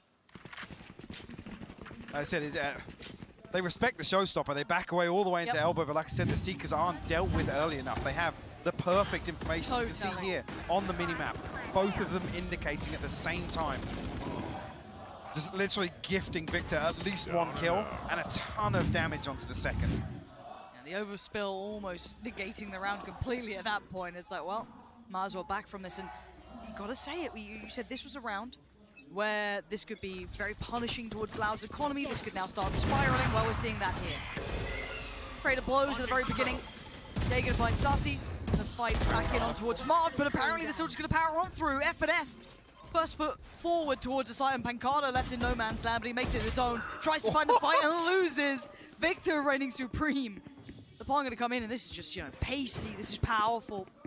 And the other two players really considered quite quickly on the flank here. Yeah, actually, if they can keep 4 alive here, they can effectively buy out for the rest of the half. Eyes go towards OpTic and how clean they can convert this post plant. A Sheriff and a Phantom to work with. Still good utility available, but... Okay. Okay, that's a little bit of a can opener there, isn't it? This is on the case. But there's not time. There just isn't time. You can see the setup. Unless, sadly, looking to try and hunt someone out here, but I think he's very much wise to him, and he is. Yeah, you're not going to get the best of him in that. OpTic, keeping 3 standing, still moving forward well enough to build up their funds here. They're starting to get towards maxing out money to a degree, and 9K already on towards Marv. And it's time to pull the emergency brakes, right? Trying to get a little bit ahead of the curve here, maybe close out as best they can in this half here for Loud, because sitting on 2 rounds is not enough. Now, we already noted this is certainly not a bad map for them. This is where they best OpTic before. But I think this is, 1, an elevated OpTic, and 2, Loud don't have that same impact this time. Yeah, and the big difference is we're seeing similar trends to what we saw on Ascent, right? OpTic's decisiveness on the back of early round information. Actually, this previous, where Loud looked to take away that early showers control, right? It's a 1-for-1. It doesn't really favor the defensive side at all in that regard, because OpTic have the numbers behind that. They have the numbers behind that opening engagement to just exploit it.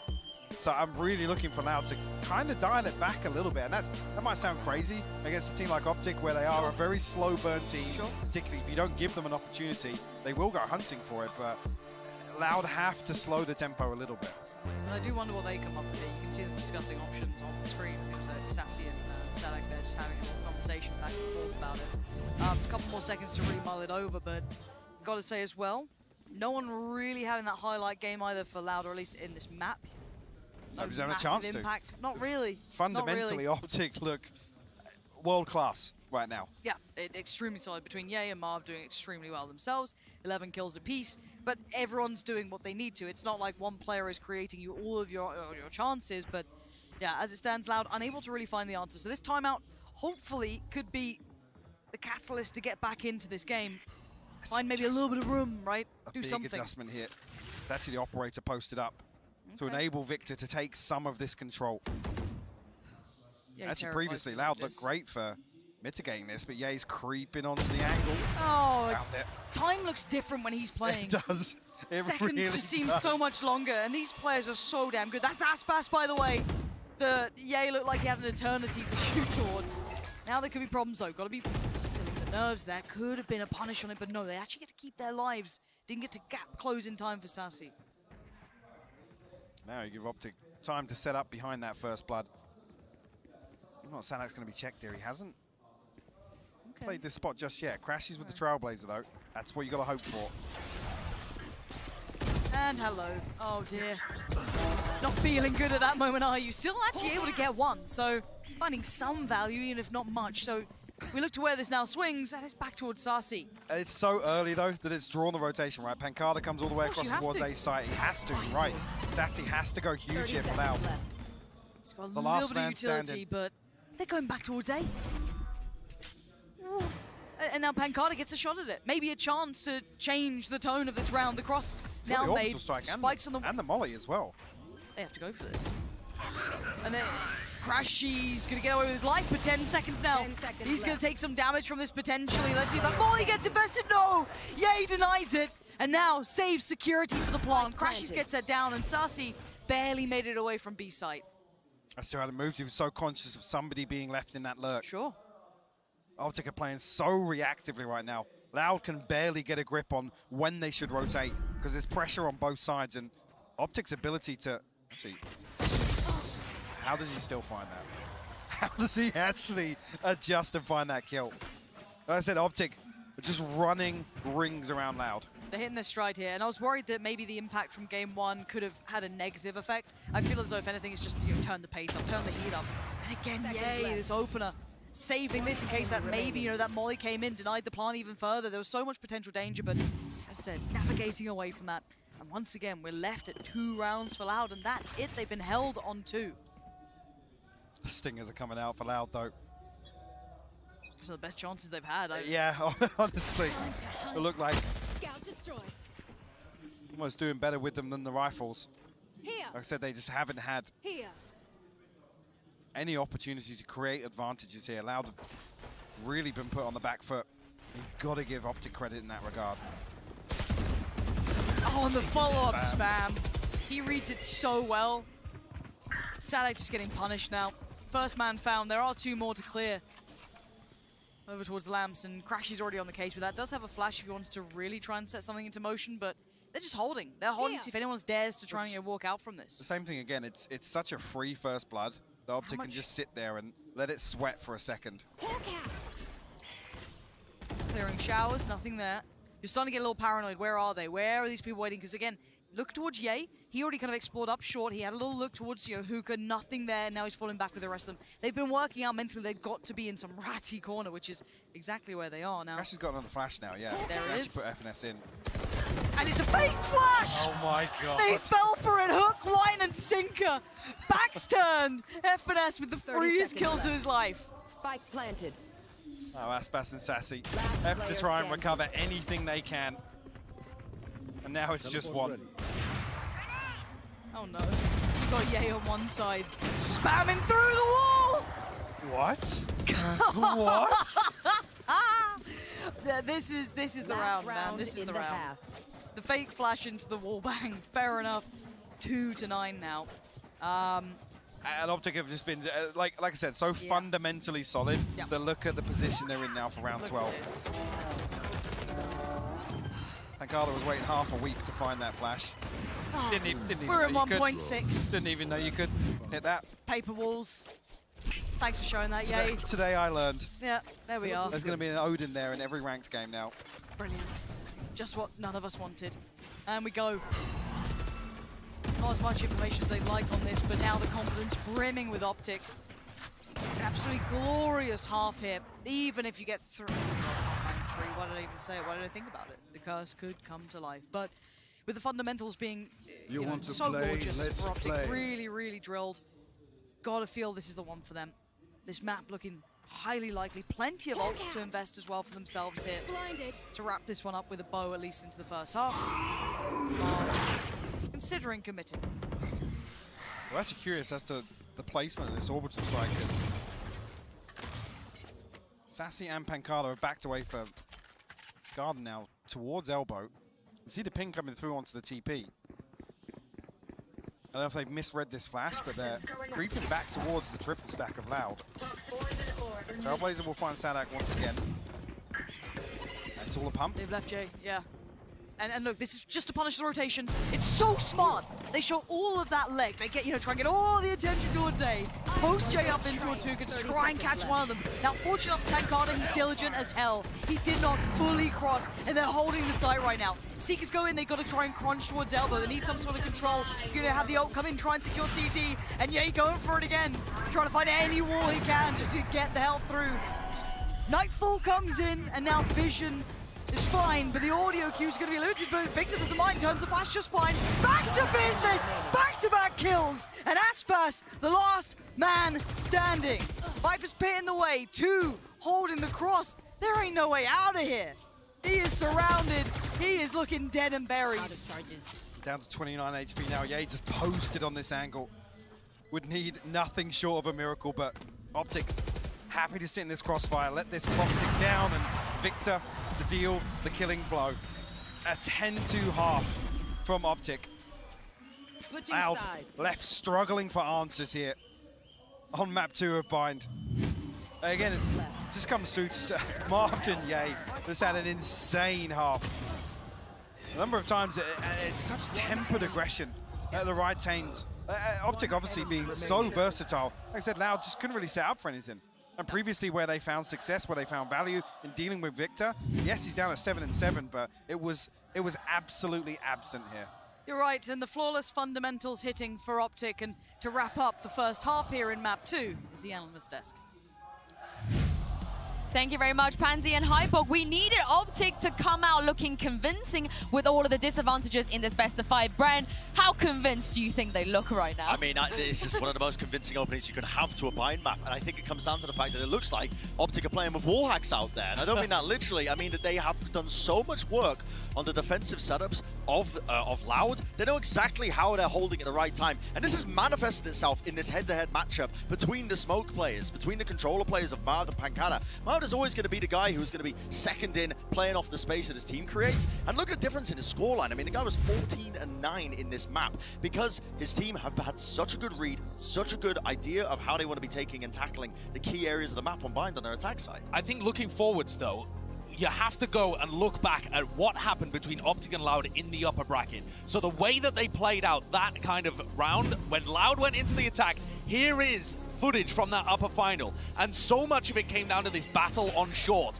They jiggle Ye off the angle, Loud push forwards, huge amounts of utility to set people up, and then they're triple facing instead of getting into the site to punish all the defenders. Yeah, and I think that the executes have always been excellent for Loud to shut down those star players, but in the first half, it was a different story of OpTic. They had done their homework. The way that they were playing the mid round on that attack was impeccable, and I think that this team will come back in, learning from their mistakes to be able to close out this map. You already have such a confident half built in. Your star players in Ye and Marv are performing at an incredible level, and for Loud, I guess the question is just how close can they push it? Well, let's see if they can do it as I hand this back over to your casters, Pansy and Hypok.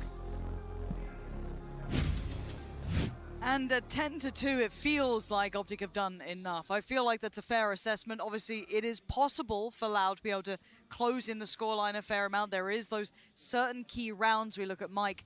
But talk to me, have you seen any glimmers of hope here in this map specifically for Loud? I'm going to be honest, there was so few, and it wasn't really due to their own wrongdoings. OpTic played such a flawless setup, and like I said, it was versatile. They were already prepared for so many different things that just never came from Loud. There was never these crunches coming through that we had seen previously that found success. And early on, Ye and Marv actually creeping all the way out here. Catch, less, sleeping. Tuck him in, put him to bed. Spike will come through, but a man advantage here for OpTic. And the post plant's going to be interesting. Do they try and fight back for shower control? I feel like you have to. You can't leave that unaccounted for. And doing it early enough should be quite indicative of this repositioning the timing towards it. So they've taken a fair amount of space, but they should be worried about short.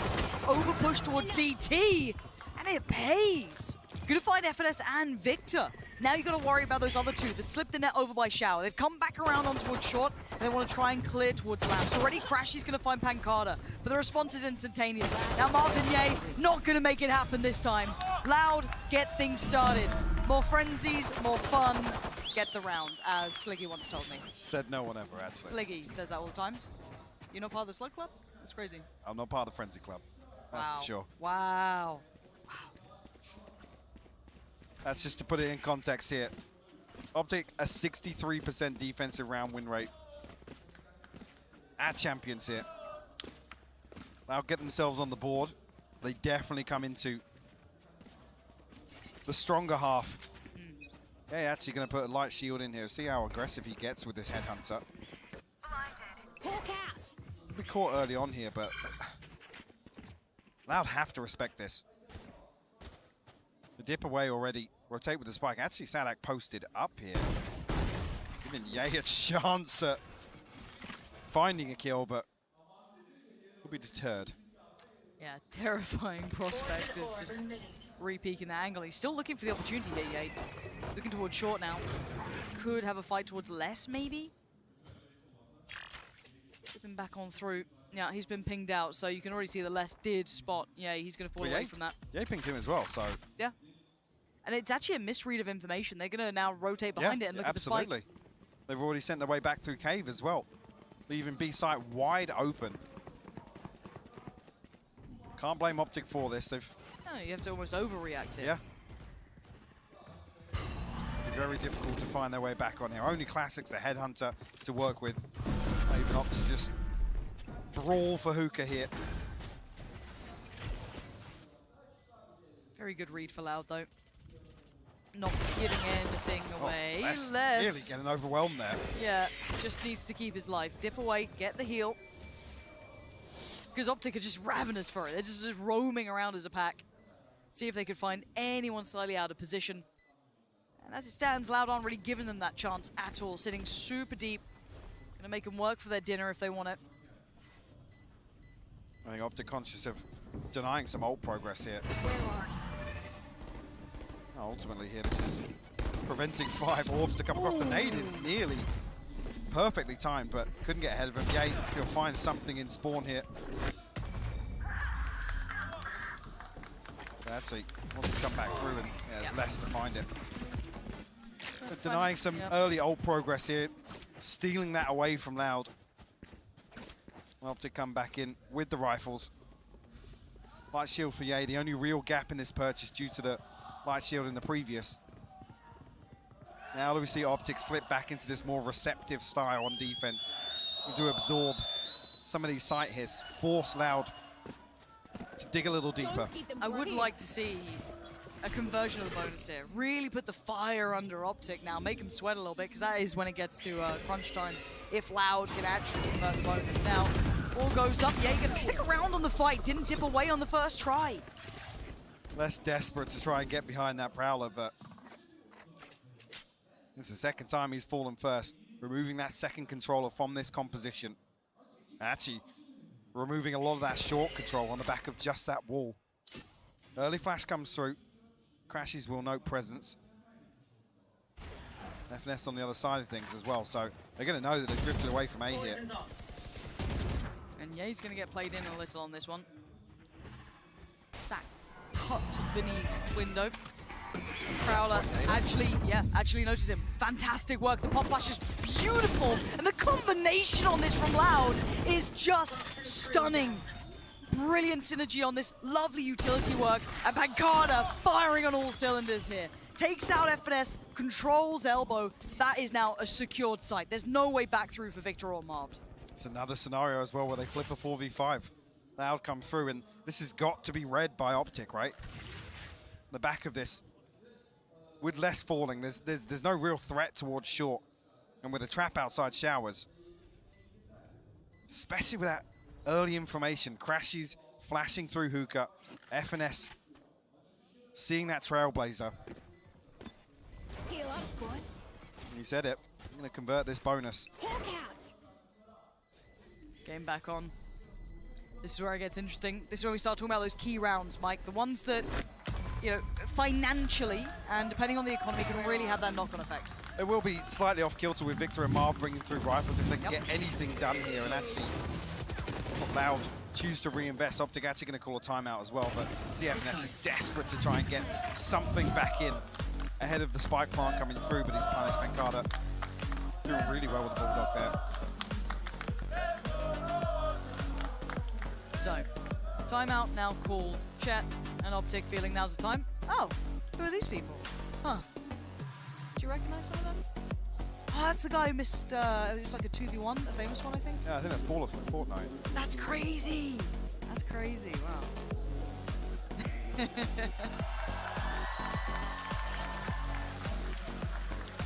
I like this crowd.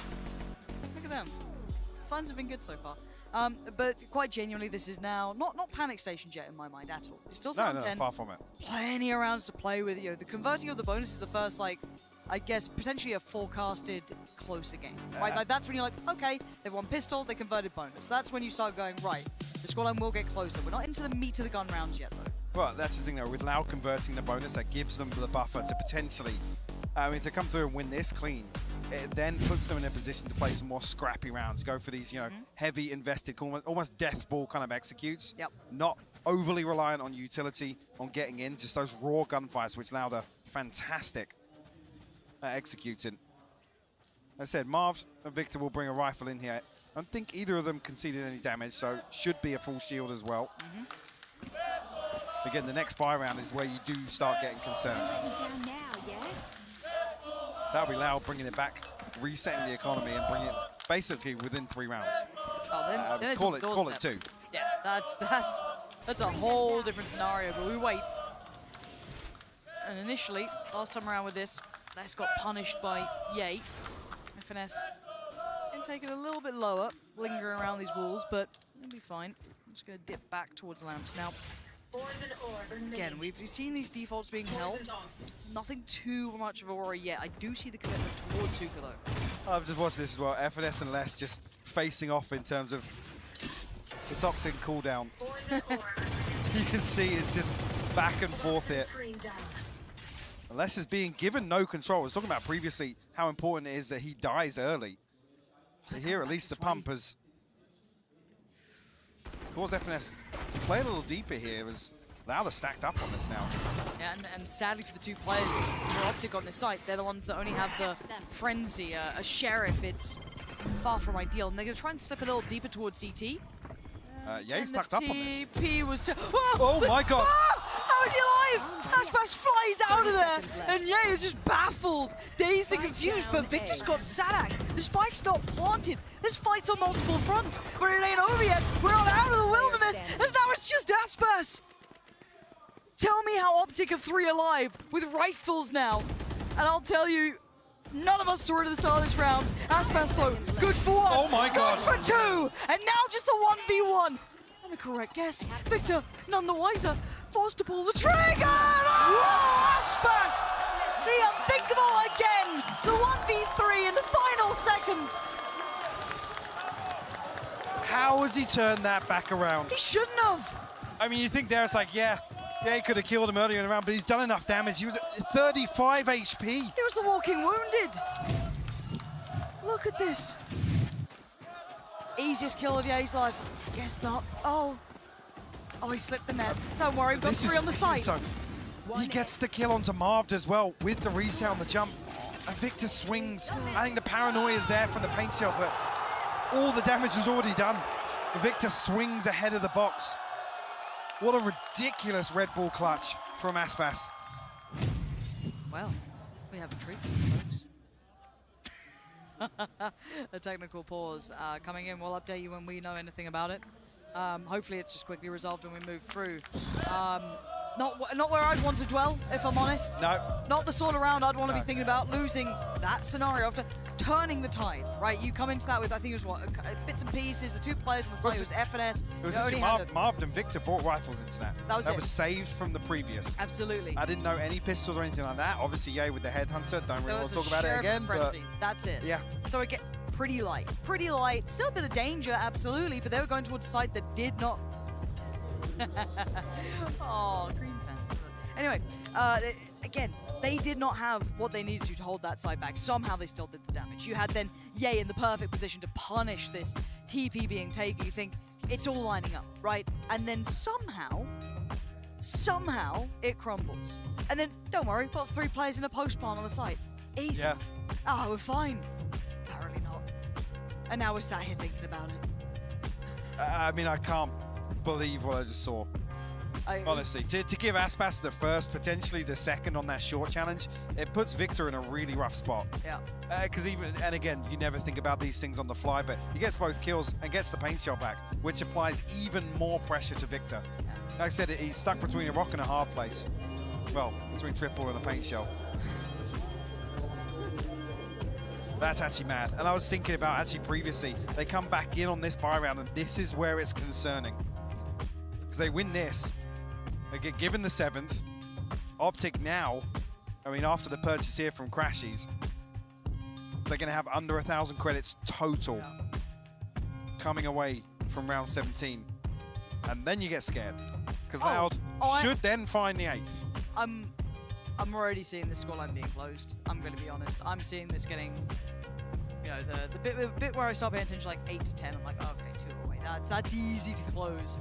And they just got away with one that they, by all rights, shouldn't have had. I'm seeing the purchase come through for Crashies, so I'm not sure actually if the tech issue has been solved. It would seem that Crashies was the one we were waiting on. Where are the light up glasses? Is Kanyang out there today? I haven't seen them. Might have had a couple tipples last night, maybe. You know.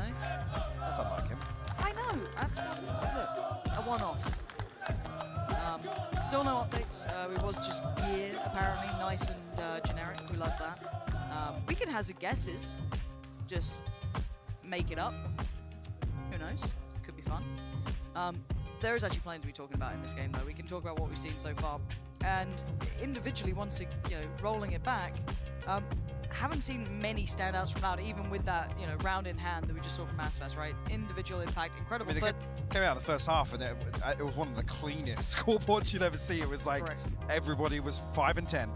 It was literally 5 and 10. That's it. Across the entirety. So yeah, this is the point now. I mean, 4 unanswered rounds. If a couple of these Loud players do start heating up, I mean, it's Aspas and Sadak really to get ahead of the curve from that first half. But what a round to potentially instigate further impact. 6 to 10 now, OpTic. You thought they'd had enough. You thought this was good enough to go, and then you just had one of those rounds. Yeah, he's starting to push up a little, though. Yeah, another tool to try and disrupt Less's control on short here. Actually, the Prowler might even come out. Yeah, he's a million miles away from his TP, but he's actually using the wall to his advantage. Oh! And he suddenly turns back. A 1-for-1 trade out and a terrifying surprise for both sides. But he's going to have spotted at least two more players there. So with the 3 players behind them on the A side, they're feeling a little bit more secure in this if Loud carry on this way. But there's every chance they could potentially turn their heads the other.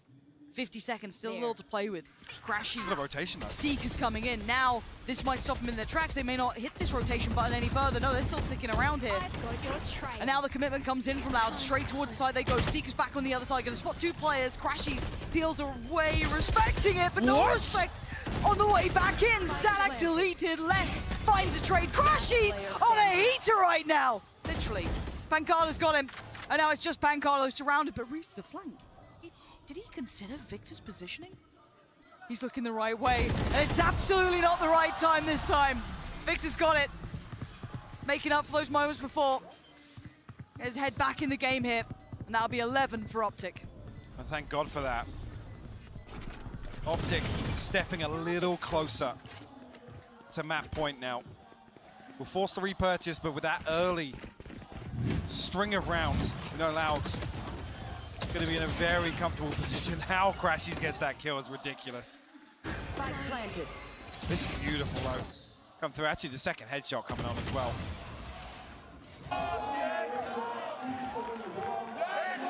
Aspas on that showstopper, though. Now I'm going to call a timeout here. A couple of ultimates available. OpTic on the other side of things. Tour de Force available for Ye. That should hopefully give them a bit of a bump in the finances. I mean, otherwise it's looking like the Spectre and the Guardian still would really drag this down. Yeah.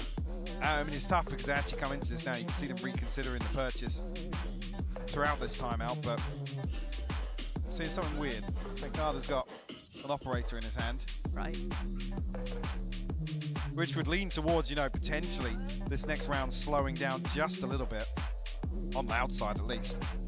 OpTic have shown a number of different approaches towards Les. I mean, previously it was FNS just literally mirror matching that utility to prevent any progress, not allowing Les to really lurk up short. Then we see Ye sent forwards to try and just, dry challenge. Like I said, a million miles away from his TP. It's almost committing to the one and done, but the expectation being it's just Les on the other side of this. So OpTic are trying to take away this early control. I'm going to start learning more and more about it at the very least with these sort of attempted moves, be it, full success or not. At least you get to paint the bigger picture of it. Let's see what the buy does end up being. Okay, it is going to be the tour de force and what we kind of saw. And that operator for Pancada. That's still He's posted long. He's literally posted behind Fountain. Maybe wanting the challenge so they know the tour de force is there. Well, they note it very early on. So they know Ye is now playing towards B side. Do they read towards this just being the 2-man hold? This is where you really start looking towards the tools they have to pressure Ye even deeper. Some of these angles. Sadak overwhelmed, though. The double swing on Showers comes through at the perfect time. And Ye's not necessarily backing from this. Finally going to dip out and look towards long. This is where we do see if Pancada does succeed. This has all been building towards this, but Ye is quick as all hell. Crowd's behind it. There's a chance of it. Teleport's ready. And while all this happens, so many players don't need pressure through Hookah. The timing! Ye just about swings around in time. They exchange information, but they both get to keep their lives. But look at the teammates falling like flies around them. Pancada only has Sassy by his side now, and Ye repositions deeper on the angle. This battle is fine for OpTic because they've got others standing. That spike is still left in the hands of Sassy. Where does he go with this? Double up on long, try and run away elsewhere. You got 20 seconds. I mean, Pancada just can't swing this. He can't. To know that the rotations come through already, Ye's already posted on a deep angle. You've got to assume there's going to be another stacked up. No, not two. You almost felt it was fated, but now the slow to make things worse. 8 seconds. The spike now falling in Pancada's hand, but it's all been given up. This concept, this theory did not work out at all for Loud.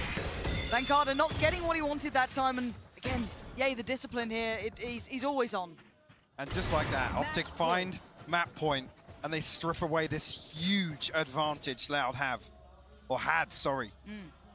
from those 4 unanswered rounds, and they were clean. Roll your mind back, they were clean. They were keeping a lot of those weapons available for the next rounds that followed. Operator still here, but there's 2 Bulldogs to round this out. The Viper's Pit, the Orbital Strike, Sassy one away from the Nightfall. OpTic have really slowed things down now. Yeah, and Loud have to dance to their tune as it stands. Already you're going to have that Viper's Pit So to much deny info long. from that Trailblazer. And Ye's up close to this. How long does he stick with this angle? That is going to clear. And actually doesn't get away. Punished quickly, and the side looking a little bit more vulnerable. They're going to flood on forward. Yeah. Marv there, though, connects with the first, dips away slightly further, sits deeper towards Shower just to keep his life. Keep that space! Pancada plucking Victor out of the air. Crashies diving in towards the side, but you're going to see the Viper's Pit on the other side. Now invested towards the side. But the timing, oh, he's got a shot at it! He's got his ult. The bullet goes astray, and you're absolutely right, Mark does have his ult. He's going to invest in, and it's just pandemonium. FNS going to find Aspas trying to back away, but the 2v2, the plant's going to come in, he's got to know. He's been adjusted. FNS has seen him. He's seen everything with this, and Marved again from the shadows. This man is always behind him. He's got another, and now the one man in the ult. That is it, less to try and turn the tides. And he's been found, FNS has him. OpTic have actually got us to finals now. 1 apiece, the best of 5 is back on. 13-6, Mike. That was a big performance from OpTic. Marv, man, he's just got to be the most slippery person ever. He's just omnipresent around the map. Backfields that perfectly, then comes back into Showers when you think they're going to stack up on short. They're going to clear through the Viper's Pit. Sadak caught sleeping. Fantastic performance in map 2. Again, it's Ye and Marv to lead the charge for OpTic Gaming. Yeah, incredibly impressive numbers coming out of them. You know, literally neck and neck, 18 apiece each. But the way they played, Mike, was the impressive part. What they were able to achieve throughout this. I did get a little nervous when we saw the bonus being converted. We started to see some signs of life coming out of Loud there. But it was dealt with. It was squashed decisively as well. Again, you can see almost at that point, it's like the pressure's not getting to them. Even there, FNS just headphones off immediately, just zero emotion. Almost expected with that first half performance. Yeah. They managed to close out. Like I said, Loud, what, 2 rounds away from making it really, really awkward. The composure's there. No, very much game on now in this series across the entire set of maps we now have. Top heavy initially, you would have said towards Loud, but what a fantastic performance already from both sides. An incredibly close map 1, map 2 looking a little bit more decisive for OpTic, and then of course that now means what, Breeze is on the horizon, Mike. Yeah, it is, which with how this has gone, expect one of these teams to switch up once again, right? Breeze, a fantastic opportunity to really, step up the pace and look towards a much, much faster tempo of game. Which is going to be so, I mean, let's talk about Ascent being exhausting for both ITLs in terms of keeping on track with the macro element of some of these rounds. Breeze is going to be so wild. Yeah, it's one of those that I really don't know which way this starts going at this point. It's kind of playing outside of the realms of normality, but Mike, now we're stuck at 1 apiece. Has this changed where you're at here? You starting to be more of a believer back in the OpTic side? Did you ever get worried? No. Not worried for a second. Not worried at all, right? All right, well, I'll let you live with it, Okay. that lie. We'll head it back to the desk to wrap up map 2, because now, as said, the map pool is unlocked.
there is only one God.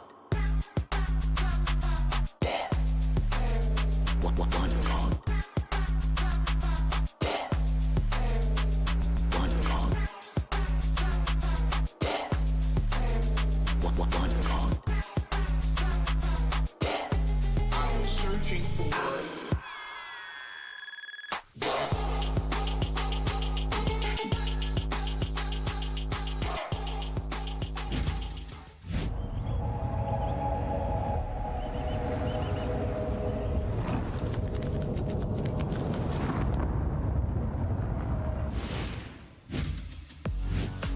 What a response from OpTic. They take map 2 Unbind against Loud, and this series is getting very, very interesting. I'm back here with Mimi, Sideshow, and Bren. And yeah, Mimi, that's a biased tower. Yeah, the tower's just chasing the cloud. Whichever team takes it home, whichever team's winning, tower only wants winners. Yeah, that's quite sad, honestly. Yeah, Not a shame. true fan like all the towers back in Brazil and North America. Of course, yeah. Or like us, we don't chase clout. No, we would On not this do test, that. we would never chase clout. Not a single biased analyst on the desk right now. But let's talk about OpTic. You guys wanted OpTic to take this one. This was the only one that you guys felt like you were confident that they would be able to take it. And Mimi, what do you make of the way that they won and the fashion that they won? I mean, they came out with confidence, and they looked really incredible on this map. Bind has always been a home ground for OpTic, but I think they went back into this map after taking the loss previously to Loud and really made some improvements to their gameplay. I thought the preparation against Loud was impeccable, and on top of that, all their individuals were just having a great performance. Ye in particular stepping up big time.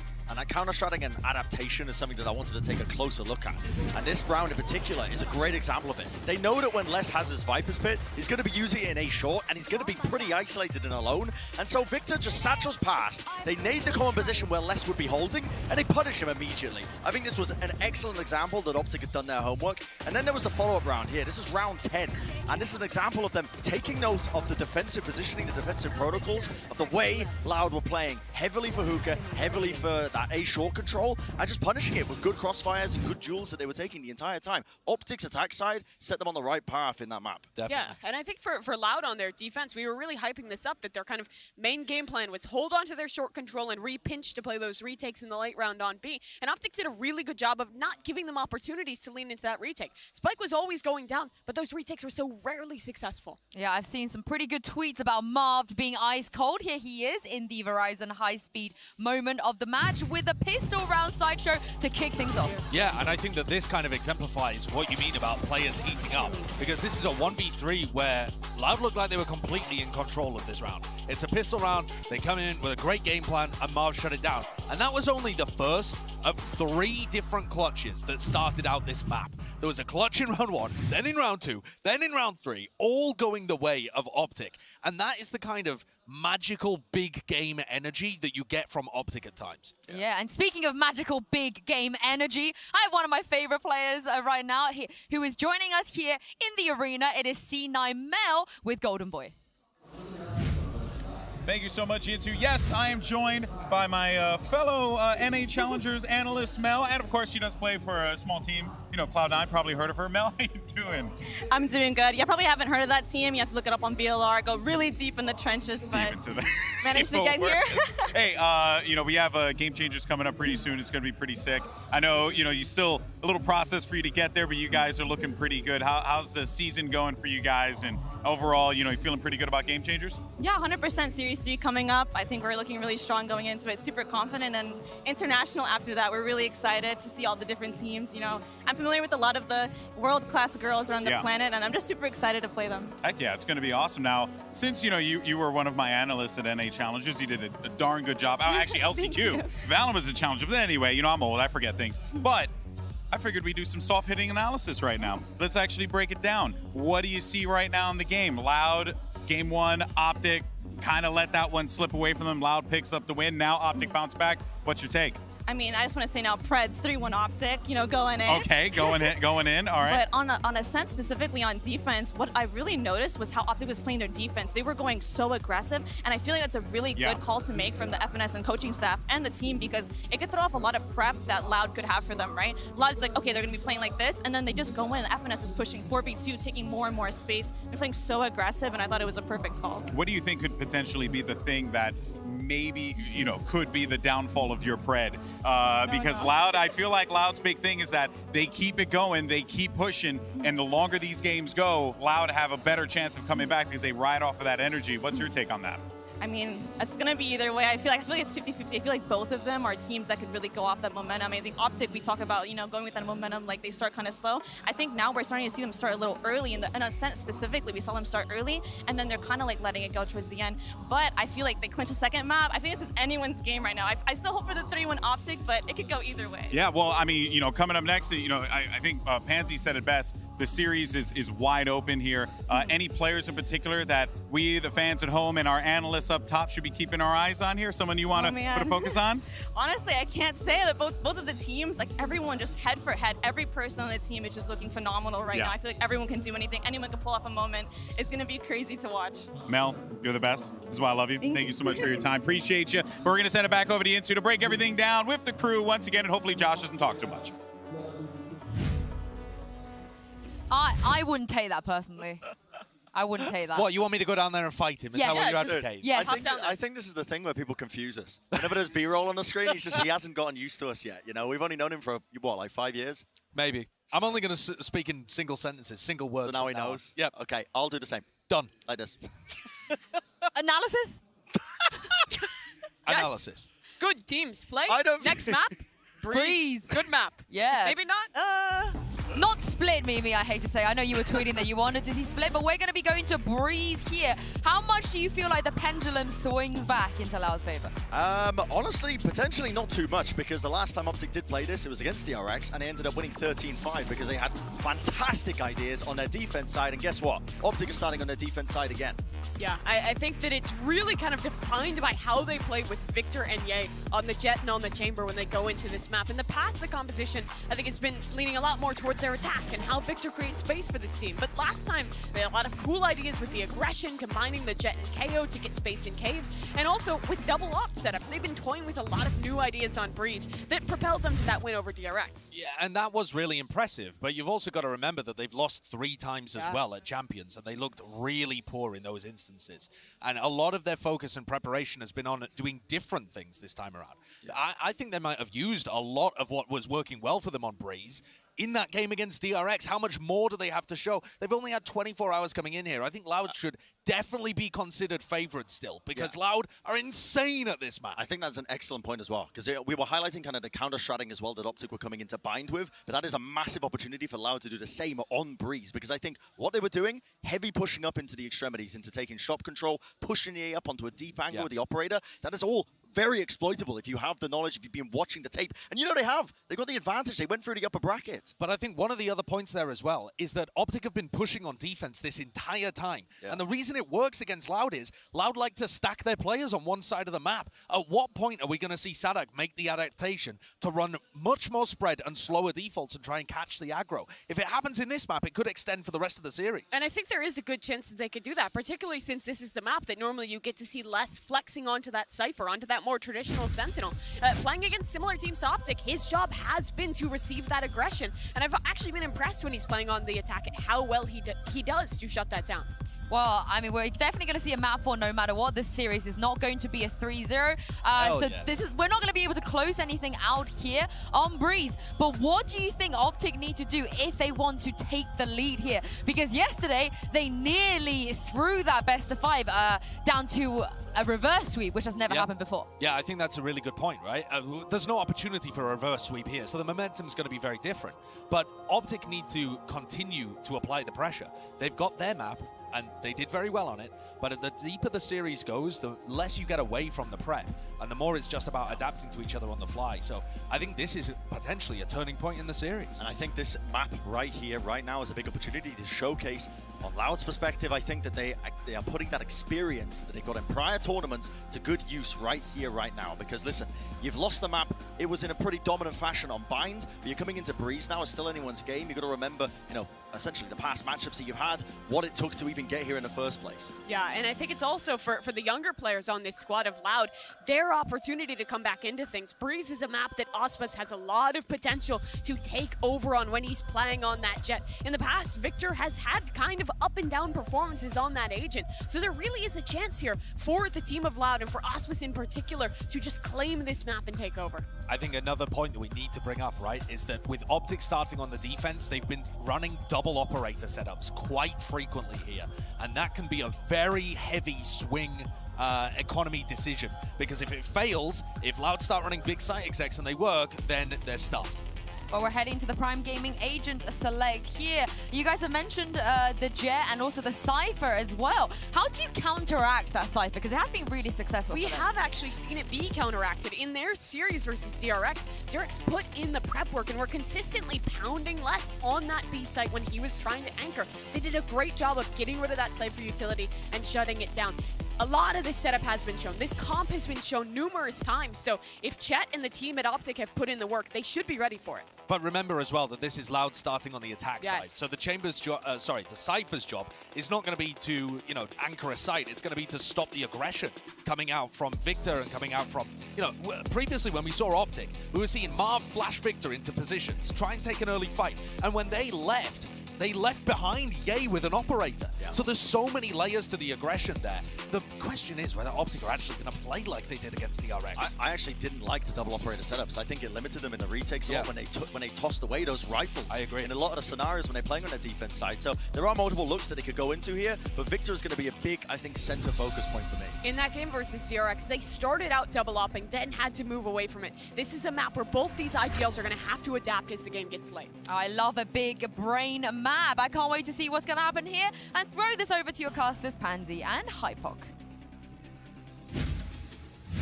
And I think it would be a miss if we said that this doesn't sit, in my mind, towards Loud here. This would be one of the better maps, I think, in their pool to be coming into this with. But do you kind of agree with Des? Where do you lean on this one? I'd love your thoughts. I do agree. The difficult thing to be, and I do think actually map 2 is a course correction for OpTic, right? Sure. But we now come back to, I guess, the latter end of this being front-loaded.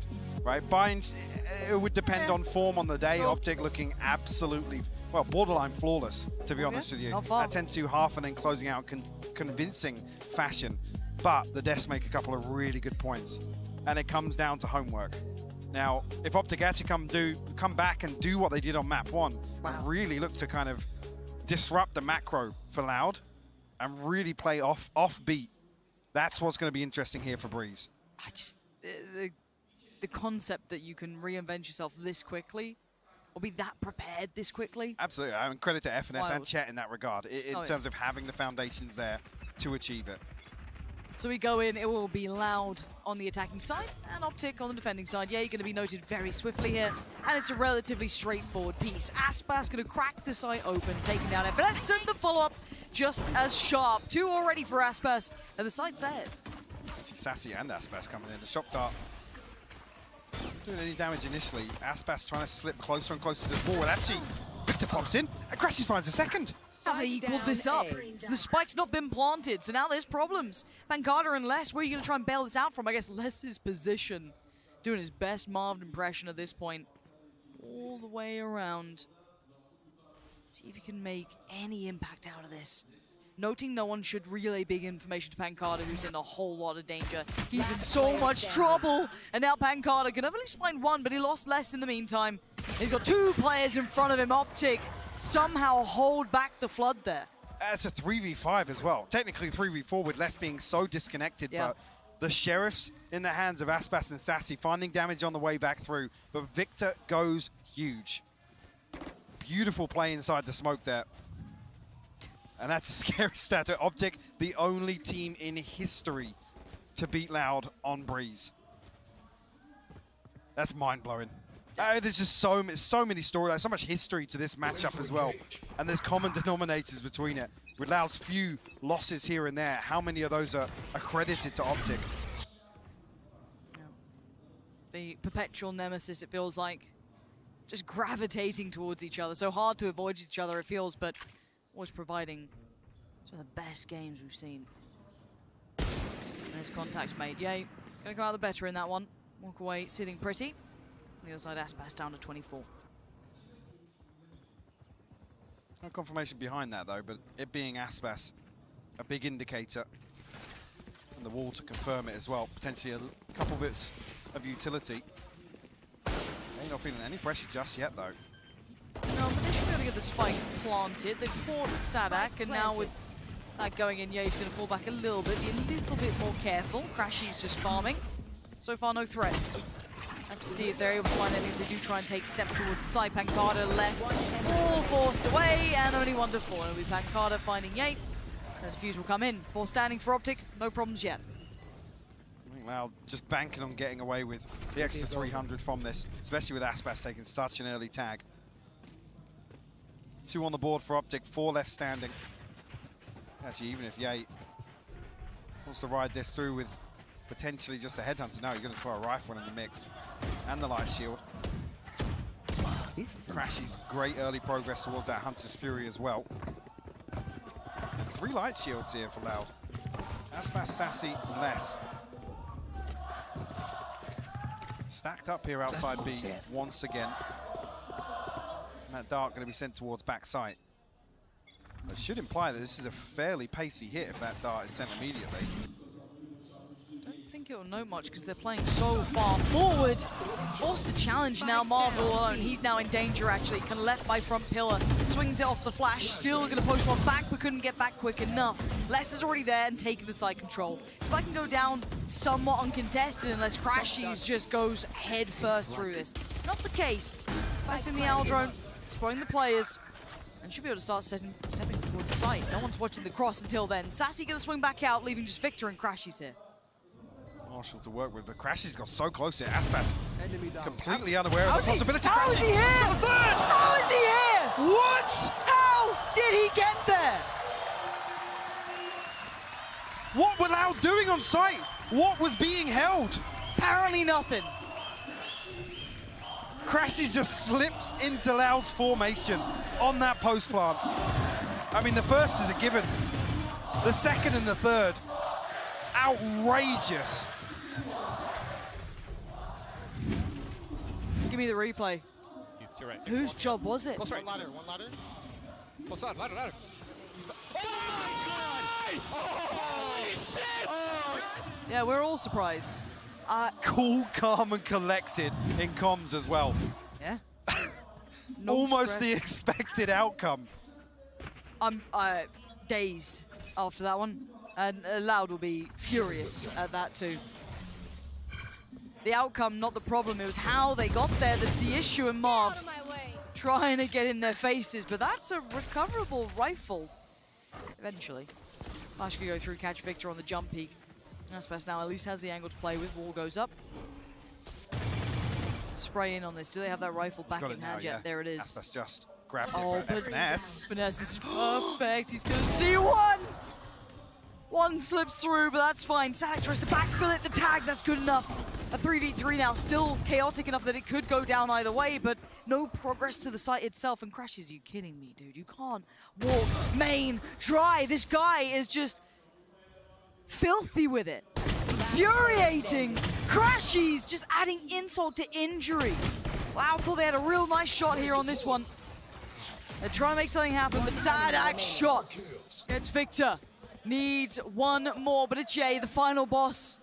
And they have no idea where he is. Going through the motions, predicting the backside of cave, but Ye posted up by Yellow spots him. 5 HP, Mike. It's not enough, surely. Well, Flash to work with. Still got the fragment. Yeah, he does have the operator, so he's gonna try and creep onto a close angle. The Flash, I think, just landing. See Ye's reposition here, but the knife could change this if it removes the headhunter, but Sadak posted up.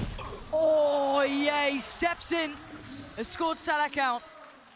Nullifying the threat that could have come from this, but again, we look at, I want us to really dissect what we're seeing from OpTic there. Almost over-facing, over-peaking, taking very aggressive fights against Sheriffs and ults, bits and pieces. I mean, similar to what we saw in Ascent, right? A little more unleashed here, because like you said, previously, OpTic have looked very good in anti-ecos. Oh, yeah. Crashes, though, making this doable. And again, key damage done onto Sadak. Needed the ace to close things out, but already drawing out a timeout on the side of Loud. Good ultimate progress as well on this first cycle. Hunter's Fury obviously available for crashes. He's at 9-2 right now. Jeez. An amazing start to Breeze. 4 unanswered rounds. Loud have to consider their approach. The concern being if things slip back into what we saw on Bind. Yes, the halves differing, but looked a little off pace, indecisive, hesitant in some scenarios. And that's so uncharacteristic. That's things you can sort of attribute to maybe map 1 being extremely taxing on Sadak in particular. Oh, I can only imagine. They need some confidence boosts, especially after then getting blown out of the water in map 2. Yeah, you're right. So probably the right time to be hitting that first timeout here. Talk through options. Now adjust expectation after seeing a couple of rounds come through. And they get that decent buy coming in here as well. 4 rifles, not going to have full shields though, still with 1 light on Sassy. And the approach is everything here for Loud. They know they're going to be tested, but again, we look at which tempo and pace OpTic will come in with. Is it going to be the over-aggression, the disrespect, or more patient, deep hold? Noting 3 on the knife there. The knife above shop, actually. Les going to try and get himself into a position, but eyes on the minimap. Look at Ye. He's already looking to challenge the back lines. Sorry, Victor, my mistake. Over towards Cannon. FNS not challenging just yet. Yeah, but he's got to be careful here. Jumping at the bit on the other side. You can already see the close down. Aspas wanted him dead. Gets him out of there. Sadak going to connect towards stairs. That depletes Marv, but the answer came back from Crashies. I didn't think he was going to get it, but Sassy's going to pop his ult as well. Ye still firing, still dodging the Hunter's Fury. But Les has been given so much room, but surrounded on both fronts. What can Les do with this? Has to pick up the pace now.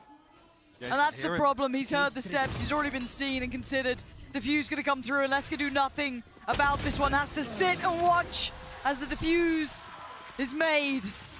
Final blow given by Ye, but already we're seeing a really comprehensive look from OpTic here. And Victor has so much space to work with. He actually, I'm pretty sure he updrafts over that trap wire. Nobody's within earshot. Les starting very early on. There's no challenge on mid from OpTic. Giving Les that space, but it counts for nothing. It's a very pacey retake. OpTic reading into actually the tendencies very early on that it's maximum 4. The backstab's coming eventually, but they equalize numbers on site. I want to see if they try and re-explore middle now. They've had a little bit of success with that, and 0 challenge for Les. Now, obviously, they were really hard committing towards the side by then, but speaking of hard commit, OpTic are back challenging in cave. They are just getting under their skin at this point. Well, Des talked about it. Loud now, looking as if they're spread a little thin across the map. Trying to find some point of weakness here to exploit. Ye actually has the benefit of that spy cam being behind the wall. Oh, he can just get posted on this too if he wants to be. See, the spy cam's not going to catch him. If Ye can post up here, he's actually going to swing it. Quick as lightning, this guy.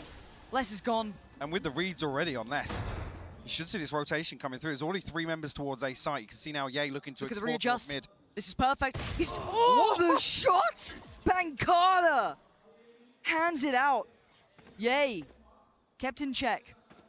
That means Spike can get put back in hand, but no free cross here. Marv wanted to maybe police that. Sassy's got his back. Spike now can be ferried across towards the side, but is there a little pocket on the A side that I'm seeing here? 30 seconds Okay, it's just left. Victor chilling by the wall for now. Now we're going to have the kind of opposing numbers. The rotation isn't safe either. The owl drone is great. Victor doesn't get away with his naughtiness. Dealt with by the door, and now Crashes in FNS out of position here. I thought maybe that player was sitting a little deeper. I think it was Aspas, might have checked on them, but they've stuck towards the site. And at the point, rightly so. Good choice by Aspas, and Crashes opting to save. Like I said, we were going to note if Loud were to adjust here, and even after conceding less, in that lurk position with the spy cam, just looking to garner some map control, prevent OpTic from actually doing what happened in the previous round. But it's a great adjustment. Sassy actually coming back through to back up Pancada.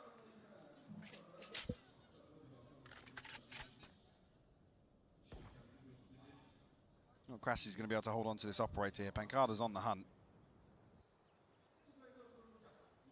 Time all but expired by now. You see, though, the cogs turning, and the response is great from Ye because it's less. There's nobody else noted. Ye's on that angle, like I said, unnoted from the spy cam. He knows there's no setup towards Cannon. Ultimately, I don't even think anybody could pass into elbow there. So he has free reign to come back. That's why this kill right here, Pancada, so crucial to the outcome of this round. Doing great work. It's actually broken a lot of the money here. It's wild to see 5-1 on the scoreboard. And that be the buy after That the be first the loss. purchase, yeah. Yeah, the Guardian coming in for Crashies. Ye does have tour de force. I think Obviously, Ye's actually if just he wants to do cycled a rifle Headhunter. through. He's just dropped a rifle through, so Yeah. it's close to a full purchase. So it's double up, essentially. Yeah. Victor retaining the operator. Brought across here for him. First time we get to see them tested by this double operator. So I'll see how Loud looks, trying to navigate their way through here. See if they can work out where these reside. It's a full play lean towards the A side, no one top mid. So much pressure on Victor's shoulders if they do go back towards that B side, which as it stands, they're running through the time. They're not in a hurry here. Concern being if OpTic do slip back into a deeper hold. Typically you would expect that with the pseudo double operator setup. See Victor just tasked with anchoring. Does have the blade storm, so he can pop that. If he does feel a little bit of pressure as Loud creep closer and closer to elbow with this owl drone. Nothing found, but Spike heading towards Victor and the wall going up. That should be a big indicator for OpTic. 30 seconds left. This has to be huge for Victor. This is such a pressure moment for him. And the support's on the way, but he is alone for now. And alone he stands. Takes down less, looks towards connector. Spots another, takes another. Pops the ult, looks towards the side. Didn't overcook it just yet. Still hunting, still fighting, still fragging out. Somehow Victor keeps his cool, keeps the sight against all of the players. And Sussy, sadly with only 3 seconds, can't make a difference now. That was a critical round for Victor. Beautiful adjustment as well. Knowing that Loud have slipped back into a much more sparse setup, waiting to receive this aggression. They burn up so much utility early on and so much time on the clock. Ultimately, you push it onto, yes, it's a solo hold from Victor, but you slow creep into a site here versus an operator. Ye even there to pick up a second kill from Archers. Beautiful stuff. And Loud actually will continue with this. See again. And the wall invested here actually almost as a curveball. Try and maybe enable an early peek, but nobody towards double doors. But yeah, now we're going to get even more aggressive. Way more proactive towards the B site now. I guess off the back of the Viper's pits, they are making this map seem so small. Now the correct answer though is Aspas exploring through tube. That contact made, that information gathered. Victor's here though. Noting that it was potentially open, but the door's already been shut. And Victor noting the barrel, comfortable on the shot. But a potential found, but it just instantly got closed in his face. Whether or not this is a trend to continue now, OpTic in the early round looking to very quickly disrupt one extremity, force the hand of Loud. Let's see. Sadak almost rewarded for his bravery there behind the owl drone. Will tag FNS. Sadak's got forwards, completely unconsidered. Less doubles down for it. FNS will fall. Okay, they've got a player advantage finally, and Spike planted. Yes, there's the flank coming in, but that should be checked when they have the numbers to deal with this. Crashies! Catches the glimpse. Forcing the body to drop. But there, waiting on the other side is Less. The grand equalizer for Loud, who is always delivering on so many fronts. Ye's out of there. First time we're really seeing Loud starting to get a grip on some of these rounds. And that's with that early aggression.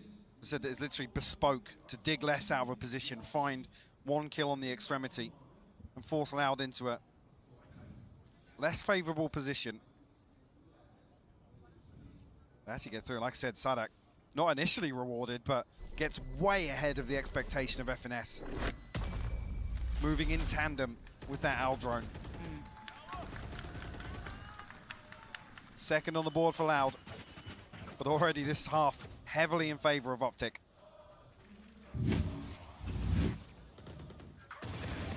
I mean, if they can maybe string a couple more together, more than happy to see it close in a little bit. Now looking at the purchase that can come through this round as well. It's lacking in some areas for OpTic, but on the other side, Alt's getting real close by. Aspas one away as well. You got 3 already hitting in. This is starting to look like Loud could potentially close this, Mike. Expect them to potentially string a couple together here on the back of this ult cycle. Pancada has a Viper's Pit to convert a post-plant scenario. Aspas actually gets the Blade Storm online as well. Les, look at the position he's now forced to play. I think actually Sadak making moves with this null command to try and make use of it as deep as possible in tube, but Crashies showing restraint here. We haven't seen him lean door yet, have we? There's been barely any challenge towards mid. Yeah. Ooh, and door pop. It's going to call Marv to attention, but doesn't actually know anyone just yet, surprisingly, even though there are 2 players there. And Crashies is posted on this as well. No one really to deal with the main pressure apart from Victor, but apparently he's good for it, but the trade does come through. Sassy going to punish as he tried to readjust away. Just a glimpse caught towards Tube, but patience being shown by Loud. They're not quite heading towards the site yet. No pressure coming through mid either. Actually, the flash might come through this smoke, but Crashies turns it. Les has actually found a kill here. Crashies has to find something in response. He's found the first, a headshot on the second, but falls. Not quite enough damage done yet. Yeah, in FNS, the last 2 standing. Spike is down, so Loud has the time in their favor. Les on the swing, and he's been so instrumental in Loud succeeding in some of these rounds. Now the Viper utility not really going to slow down the roll here, but this pop flash could be it. Let's see if they feel the timing right. There it is, goes in, and the swing. It's gorgeously done! Sadak leading in that round to perfection. Loud starting to get back in this game. Chipped away at that round score and chipped away at the economy as well. 3 players going to be struggling here for OpTic. Victor and FNS, the only ones probably to invest here, but remove those ultimates from OpTic, and Loud, like I said, in a position to really string a few together. That's 2. Still got the Blade Storm, still got the Viper's Pit. Sassy actually back on the brink of the Hunter's Fury as well. Nothing on the table for OpTic. Apart from Victor just being sent to the blender. Aspas was waiting this time around. And similar scenes on the other side of the map. Les sharp with it. Crashy's trying his luck, but Les looks so ready. Yeah, extremely diligent read from Les. And only Ye to find impact, as this default we've been seeing held has actually succeeded pretty nicely. Now, there are still 2 players who can cause a problem. That's a rifle recovered, so maybe a chance at more danger, but the HP's already low for Crashies. And with the spike going down, they've got everything working in their favor. I was going to say, no way that actually lands and kills Crashies. But it does. It does. Even here, you look at what's taken away from this. Pancada's fallen, but a big cushion. Oh, Les is on the hunt. Well, he didn't hear anything here. Yeah, does he actually check through cannon, but... Would he have noted that the rifle's gone? I guess he wouldn't have known when that was dropped, or at least should I say collected, so... Stangier gets to slip away here. Play his life and keep that rifle into the next couple of rounds, because we do now have Loud building a little back into this game. This is enough. This is a buffer coming through. It barely costing him anything as well. Hold on to the operator, 4 left standing. Sadak back 2 away from the null command. Still got the Viper's Pit. Loud are achieving this with minimal investment. It's just disgusting. Sure. Last player standing. Spike planted. OpTic will pump the brakes here. Call a timeout. So initially, it looked like the perfect read, right? They were looking to challenge Les, really get him out of that position, remove that kind of late round piece so they don't have to worry about it. And then actually in the rounds they couldn't. They were so aware, hyper aware of having numbers advantage on the retake, getting back through, knowing where and when to expect less to show his hand. Yeah, and him finding a little bit more activation in this game is certainly paying off now. At 7-7, as we all noted, a very quiet start. Didn't particularly get the ball rolling that early, but already starting to find their footing here. But being rewarded where OpTic want to challenge it, honestly. Actually, this is things where, you know, ultimately if OpTic had maintained that economy, the double operator setup actually does reward this sort of play style from Loud. Oh, it very much does, so don't think they're going to be really looking towards that, though, financially. Just doesn't seem in the cards at all now. Like I said, it was weird to look at it, 5-1, where OpTic was still actually struggling to buy back into one of those rounds. Yeah, it would have been potentially a different outcome if they'd been able to stabilize the money a little sooner, but... I mean, it's going to be awkward as well. The next round, potentially Bladestorm, but look at what's left after this purchase. And this is round 11, bear in mind. Yeah. So round 12 could be really uncomfortable, especially if Loud don't have to invest anything again. I mean, Loud are laughing. They've carved themselves the perfect start to this round. He wants to follow up Aspas, ripping through two of them. And OpTic getting a stark reminder that this is not over yet. This series is only getting started. Pancada, in the meantime, going to collect on Ye. And here's the bailout! As quick as lightning, Aspas almost going to catch Crashies too. And they're just hunting him down for spawn at this point. Down solo, trying to stay alive. Spike planted. He's just on the run. There's a player to his right. There's just nowhere to get out of here now. That's already got back behind this. 39 HP for Crashies, and we already talked about the finances. And with this round, actually, Crashies will find one, but Loud have already stacked the deck, have every ultimate available for the next. Sassy seals the deal. Loud claw their way back into this half. Just one round separating them, 4 unanswered here. This grit and determination coming out from Loud. I mean, look at this. This is just ridiculous. Oh, it's dreamy. The flick on the second. Oh, show me that one. I could watch it for days. I could watch it for days. They heard you call. They heard you call. What is that? What are you meant to do against that? Let's say, I mean, the benefit of that round ending like that is there's barely any utility use, right? So this lesser purchase actually doesn't have as many gaps as a long, drawn-out round, right? Yeah, you're right. Just how much Loud has to the work one with, saving though. grace, right? Yeah, brilliant. How's that silver lining? Real thin. But at this point, look at all of where? That's big, though. Where the hell did he just get a that was in cave. free kill? That was from stairs to cave. Okay. All right, well, Aspas gone. Of having probably the most impactful round thus far. Highs and lows. Sassy trying to find that instant information, but Ye is there. Spike down. Left in the corner, delivers the bullet. And it's Sassy, Les, and Pancada, but Les is still such a problem. Wow, now he knows. Hello, there's someone else here. It's Crashies. Oh, the timing, but the adjustment better. Utility not quite what he wanted to at least facilitate a safe cross, but the spike's on the way. You got to make something out of this, Pancada. You got to do something to save your team. He's going to have to pull the trigger on the first, the second, and the third. Not going to happen. Ye flies in, and he's still trying to fire off. Looking for the follow-up here. Spike down the double swing. Finally gets put to bed, and the scoreline, Mike, we're at 6-6. I mean, how Loud have pulled that off. 5 unanswered to claw back in, and they just looked absolutely lost in the first quarter of this map here on Breeze. Great restraint from Pancada, doubling down on that position. Again, Les and Sassy play it perfectly. Don't give Ye an opportunity with that operator in hand. Tied up, it could not be closer here. The resilience shown from Loud is why they are in the grand finals. 6 rounds, 5 unanswered at the end. The desk, what are your thoughts on that one? Thank you very much, Pansy and Hyper. We know the operator players tend to pop off on Breeze, but there were some nuts shots here, Josh. Yeah, in the first quarter, it was all about Victor. And I felt like, again, we set up this story about pushing on defense for OpTic. And I think that this head-to-head has ended up defining the majority of this first half. Yeah, it absolutely has. I mean, Aspas making some massive plays to try and get them back into this, especially with his attack side operator. I mean, you just see it in their head-to-head. I think Victor, the early start that he got was a huge defining factor, but credit to Lau for being able to bring it back.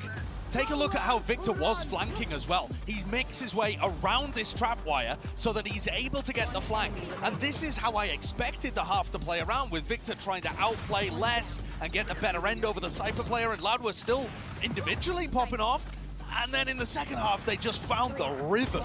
Yeah, they really did. It was such a step up from every player on Loud, but in particular, Les had a big resurgence, finding those late lurks, punishing OpTic on the extremities, and giving his team those opportunities to pivot. But as we look towards the second half, he's again the guy that we have to talk about, particularly in the way that he plays as the anchor. He's almost always locking down towards B, very much just defined by how he holds space with the same setup on that site. And in their last game, he really got shut down. You see so many of his deaths just in that back corner of B, with a Jet diving on him deep, his utility already gone, and him getting taken down. So my focus is on Les to keep his performance up if Loud do want to convert this. Yeah, I mean, I couldn't agree more. I think Les is such a playmaker for them. The guy is really heating up, and he's doing it at such a young age on the global stage right now. He's been the real difference maker in so many of their rounds, with clean trades and also multi-kills and opportunities just found with the lurks. I think you can see, as Pansy said, that Loud are getting back into this game.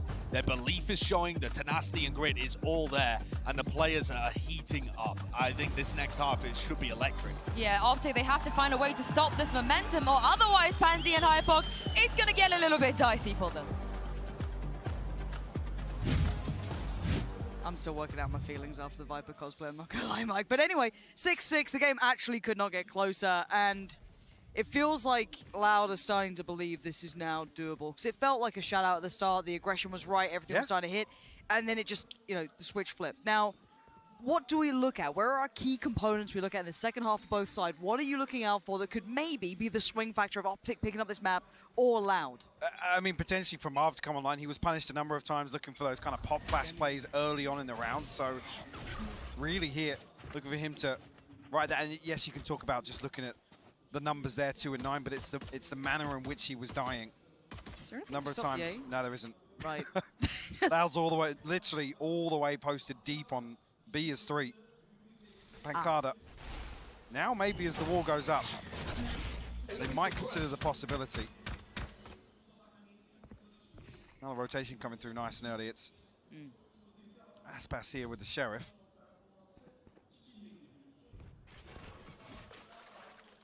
OpTic will pause for a moment here. I don't know if they're just allowing this paranoia to build, but as I said, 4 players have made their way to this side of the map already. Won't see the commit. There's really one out on the side, Yay, trying to be a nuisance, but he's in danger. Instantly threatened by Pancada, who gets to deal with him in time to be able to turn around and try and do some chip damage, but it's Aspas finding Victor. It's all going their way. It's all looking good. And a shot to the back of the brain. Pancada denies Crashies. He's followed up with FNS. Loud strike first in the second half. Great awareness shown as well. Yay actually crosses into that corner closer to the double doors in Tube. Means he's out of range. He can't put his second TP down. There's no fail-safe there. Beautiful crunch there between Aspas and Pancada, actually. And these Sheriffs paying dividends here in the pistol. Starting to get fired up as well as they take the lead here.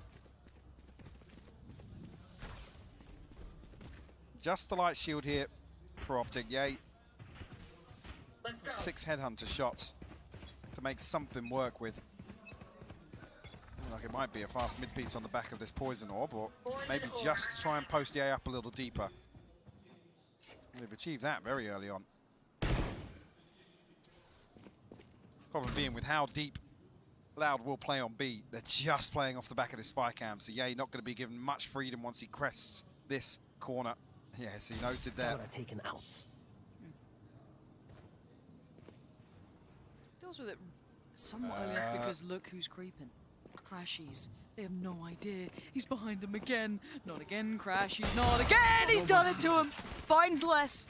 And notice one towards CT2. Sassy is going to be called to attention. He'd love to get that upgrade if he can. And yes, he does. Even better. And look how quick Marv's here. I mean, look at Loud. They're a million miles away. Just about coming back through Nest now. Sassy's here, but Spectre in hand. That Bulldog could go to work. Glorious Big snipe, info. though. Couldn't ask for anything better. Sassy going to try and be brave, be the first man forward. Trade me if you must. We got to get a move on here. There's 4 players watching this cross. That flash forced them all away. Crashies need some help. They've got to be standing here like a shooting squad. Look at them all. Lined up, dropped, down, Loud. Back in on the site. I mean, how Crashes has got into that position. Ye removes the spy cam, and on the back of that draws the attention of Les. I think Sassy, he's only jump spotting there, so Crashes finds the god timing to slip into main. And there's a point there where you see Spectres and dribs and drabs on the retake, and you think actually Crashes can go to work, play distance with that Bulldog, but Loud close it out. Holding their composure. Okay. Bonus, how's it looking? What we got? I mean, pretty well-rounded, honestly. Yeah. Sassy going to ride through with a Sheriff, but 3 Bulldogs to work with here. Again, how we expect Loud to play, posted up on deep angles, but Aspas and Sassy immediately walking through here. Sanak's been found elsewhere. Oh, but the timing. Can they catch him? Ye here? Yeah, they might be able to. Ye, not sure if he's even going to be considering this yet. No, he's absolutely not. He's gone down. Sassy's the one to actually get him, but damage done across the board. Both players now swarming the body to get the rifle. Aspas going to get that upgrade. But on the other side of the map, the victory is coming in. Already going to clear out the site from the 2 players defending it. So you have to look at how much damage Aspas and Sassy can actually achieve. And, well, Aspas is quite quick to it, but this is a difficult plant to try and work your way back in on. And Sassy's still on that Spectre. Aspas, rifle in hand. Don't expect OpTic to over-challenge here. We'll try and keep as many of these rifles online as possible. I like this swing, though, them committing towards CT side so they can potentially have the exits, knowing that, obviously, that challenge on Ye came in. Well, but Victor's the one you got to be concerned about. Sassy actually finds Crashies. Okay. Okay, Sassy, fair enough. Still going to be going for this. It's a bit of a slap back from Victor there. Good chip damage, and they're actually down to 2. So actually not bad economy damage at this point. You'll take that. You will not be winning the round here, but they've done what they wanted. They get to keep the rifle as well. Not too bad either. So a bit more damage than I'm sure OpTic would have liked, and a small bonus for Aspas as well. We will see exactly where purchase will lie for OpTic. On the back of that, it's going to be light shields scattered across some of these rifles. Marv's going to be struggling, though. Actually does get, I think, the drop from Crashies, potentially. Be able to get everybody online, but Loud with a slight advantage in that regard. Viper's bit available for Pancada. Marv does have that null command. Still sitting at 2 and 12 here.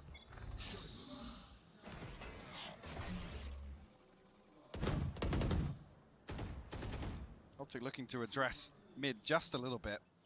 And similar to how we saw OpTic defend, there's a lack of presence here. Okay, only catches 1. I thought I actually might have gone more, potentially. I think just dipping in towards the drop. Actually managed to evade the full information off the back of the knife. Aspas on top. Dip down there as the 3-2 split towards the A side. Now, Utility committed towards the door, but they still have the way in, and Marv actually got 2 in that. I don't know how he got both, but he did. Unless he's forced to CT, he can no longer really have any say in the matter. That spike's going down. Now, maybe on the retake, we know that these guys have a ridiculous high standard of capability on these playback ins, but a 3v5 is a really tall task, and Victor is the first challenge you have to get past. If you want in, ping down, and oh, the reply, Pancada sends it right back to him. FNS dead, and we're in a 3v3. Marv was already low. Suddenly not as impossible as it was before. Gonna force the hand that feeds. Sassy gonna try and send this one forward. Does he catch a tag? No, it's Ye in the meantime to find less. The flash slowed down Pancada, and it's looking like they might have just run out of time on this. And if that Hunter's Fury does even just 1 tag onto Marv, looked like 2 were lined up there in main. Would have made it doable, but OpTic respond well. Ye finding a kill here. Looks like they will equalize here. Pancada can find an exit, but Expect him to wait this one out. Best did carry through 2300 here. Actually, Advantage is kind of swinging back towards OpTic in terms of this ultimate cycle. Well, his ears must have been burning. Look at that entry from Marv. Knowing full well, actually, with an ult command going, you can be traded fairly comfortably with, I think, Victor and FNS backing him up through double doors there. But 2 for 2 on the half now. With a purchase here for Loud. A Guardian, a Bulldog. A couple of light shields as well. Big info once again from Sadak.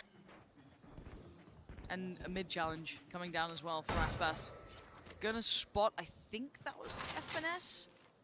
But yeah, he's already potentially gone outside of the angle. Expect to be, he's diligent enough to check, but he copped a headshot on the way out. Aspas down to 3, but Les gonna help him out. That's a big punish actually. Yo going down, but look at the space that Victor's found as well. Sadak's just coming up the road now. The tag actually onto Pancada is punished. Absolutely is. Victor now just going to try and unleash, take the space away, 15 HP, but he's got themselves the site at least. They can maybe work out from this one, but you got to look towards Sadak potentially to cost them the cross. Can't do it. Has to at least give that one up. The flank's on the way. Aspas coming around on 3 HP. It ain't much, but it could do some damage here. Victor playing up close towards yellow as well. Spike now down, time in OpTic side, but this post plant is not comfortable at all.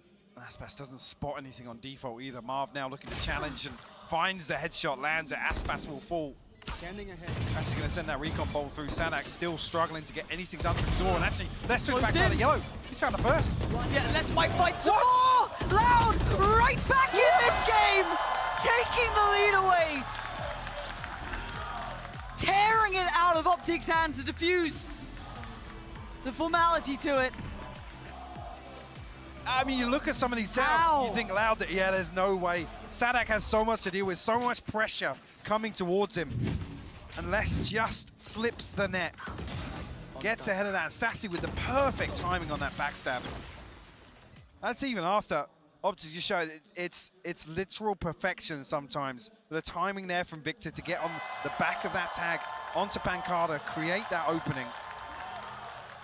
But then it counts for nothing. And that was with a Guardian in there, a Bulldog in there. Yeah. Loud made it look easy.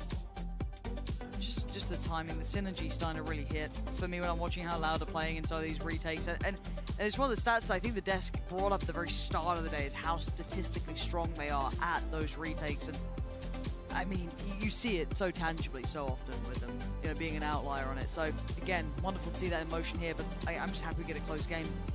8 to 9 now. Loud picking up where they left off. OpTic financially in a curious spot here.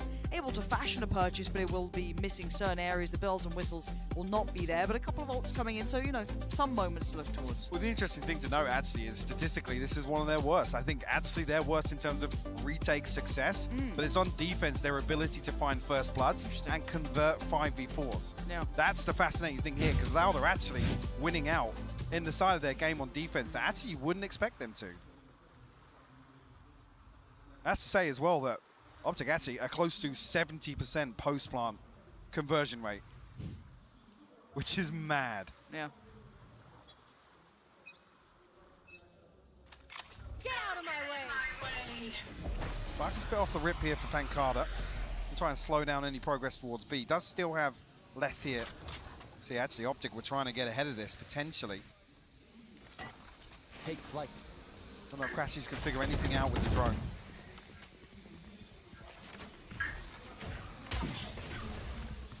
Timing on the knife, pretty decent as well. Looking at the exploration mission from Aspas. Once again, down tube. So if they do double back, probably going to be the early warning signal at the very least. The worst, the downfall of them falling away, but not the first time we've seen them explore this, so hopefully it's on the priority list if you are OpTic to stay diligent to check this on the way back around. Aspas, though, at least going to hear the sound cue of that jump peak. You see he pops the dash on the back of it. That's just damage here. It's FNS to make sure that kill doesn't come through, and the mid-split's right through. Victor trying to get with it, a Blade Storm. He had to try and close that down, finally gets suppressed, but by now the damage is done. Sassy's there, but the reply comes in, death from above. Now the 4v3, numbers favorable towards 30 OpTic. seconds left. They can get the plant. A quick flank from Pancada, and they've kept their space on the side. They still have Tube, they still have CT, but what they do now have is a man behind them. It's Pancada on the flank, but the Viper's Pit in position. There's a player to his left, and the timing could work out here. Crashies get the timing just right. They seem aware of this. Yay already looking this way, and Crashies done him dirty, got Pancada dead.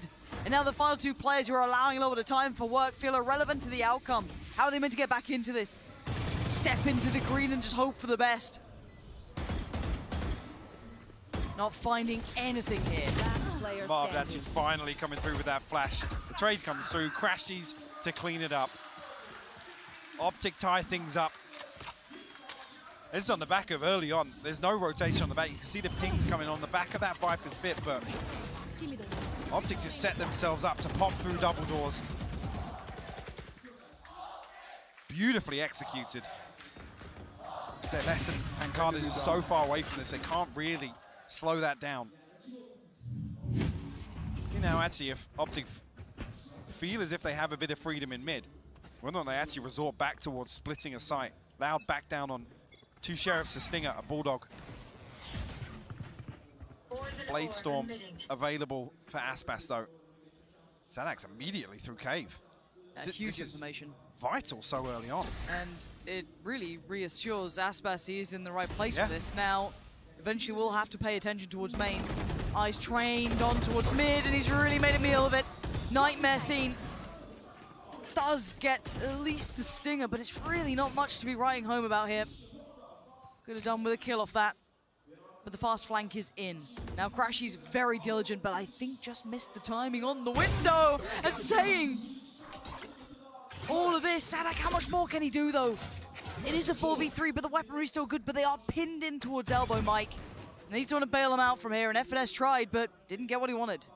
Now, Pancada with his Bulldog has to go huge, and he's found the spike. Crashies will fall. Gonna spot out Victor as well. A little bit of damage to follow up the second kill there. FNS tries to respond, but Aspas closes things out. The thrifty response from Loud. And that's with Aspas cooking it with the Blade Storm. The fast flank coming through. So many things going right. That little bit of window of time where Crashies almost caught him as he crossed in towards window, and the punish that was picked up towards, I think it was Ye there. Again, the timing great for Loud, but perfect responses in kind. Nothing working out on the other side. And this was the start of things. Whole lot of information. And again, with that fast walkout, they already kind of knew that. So really making it count in the thrifty, and back and forth again we go. 9 to 10 now. Similar position to earlier, actually. There's no comfort in the finances here. That's bad. How far would you go?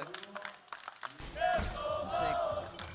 'Cause it looks quite all in from OpTic, genuinely. This seems very direct, not particularly exploring many other options, which will lead to their own problems. And Loud happy to give it up. Neither Sadak or Pancada Aspas challenge. is walking this.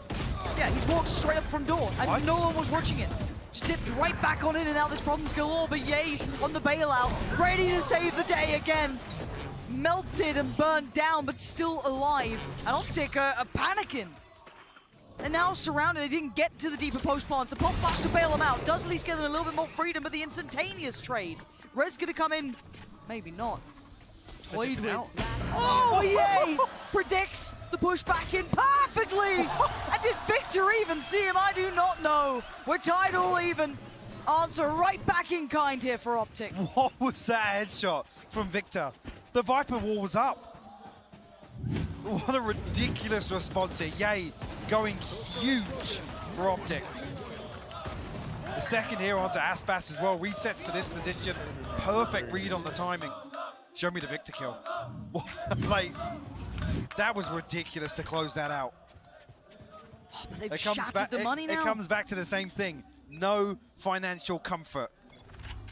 It's 10 apiece now. And it's scrappy buys in here. We've got an operator with a light armor. And walked it off the rip. They both walked it. They're both here. They're both here. Let's just hold it. The window. Sassy, audacious play. And the follow-up for Les. 2 picks back-to-back. Perfect start for Loud. And even here with FNS in position for this very reason.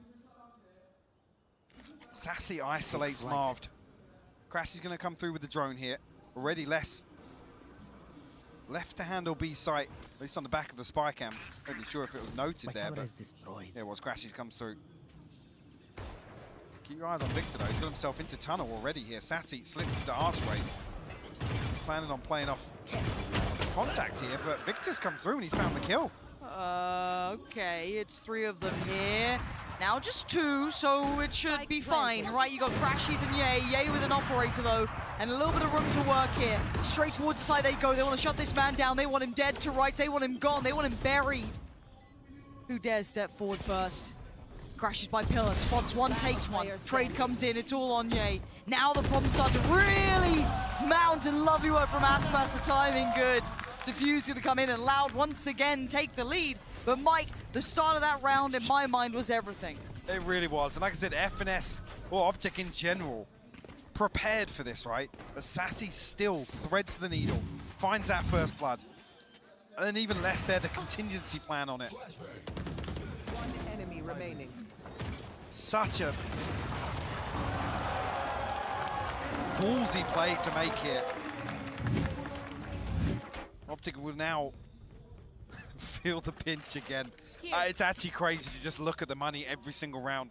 They're going blow for blow, Lauren.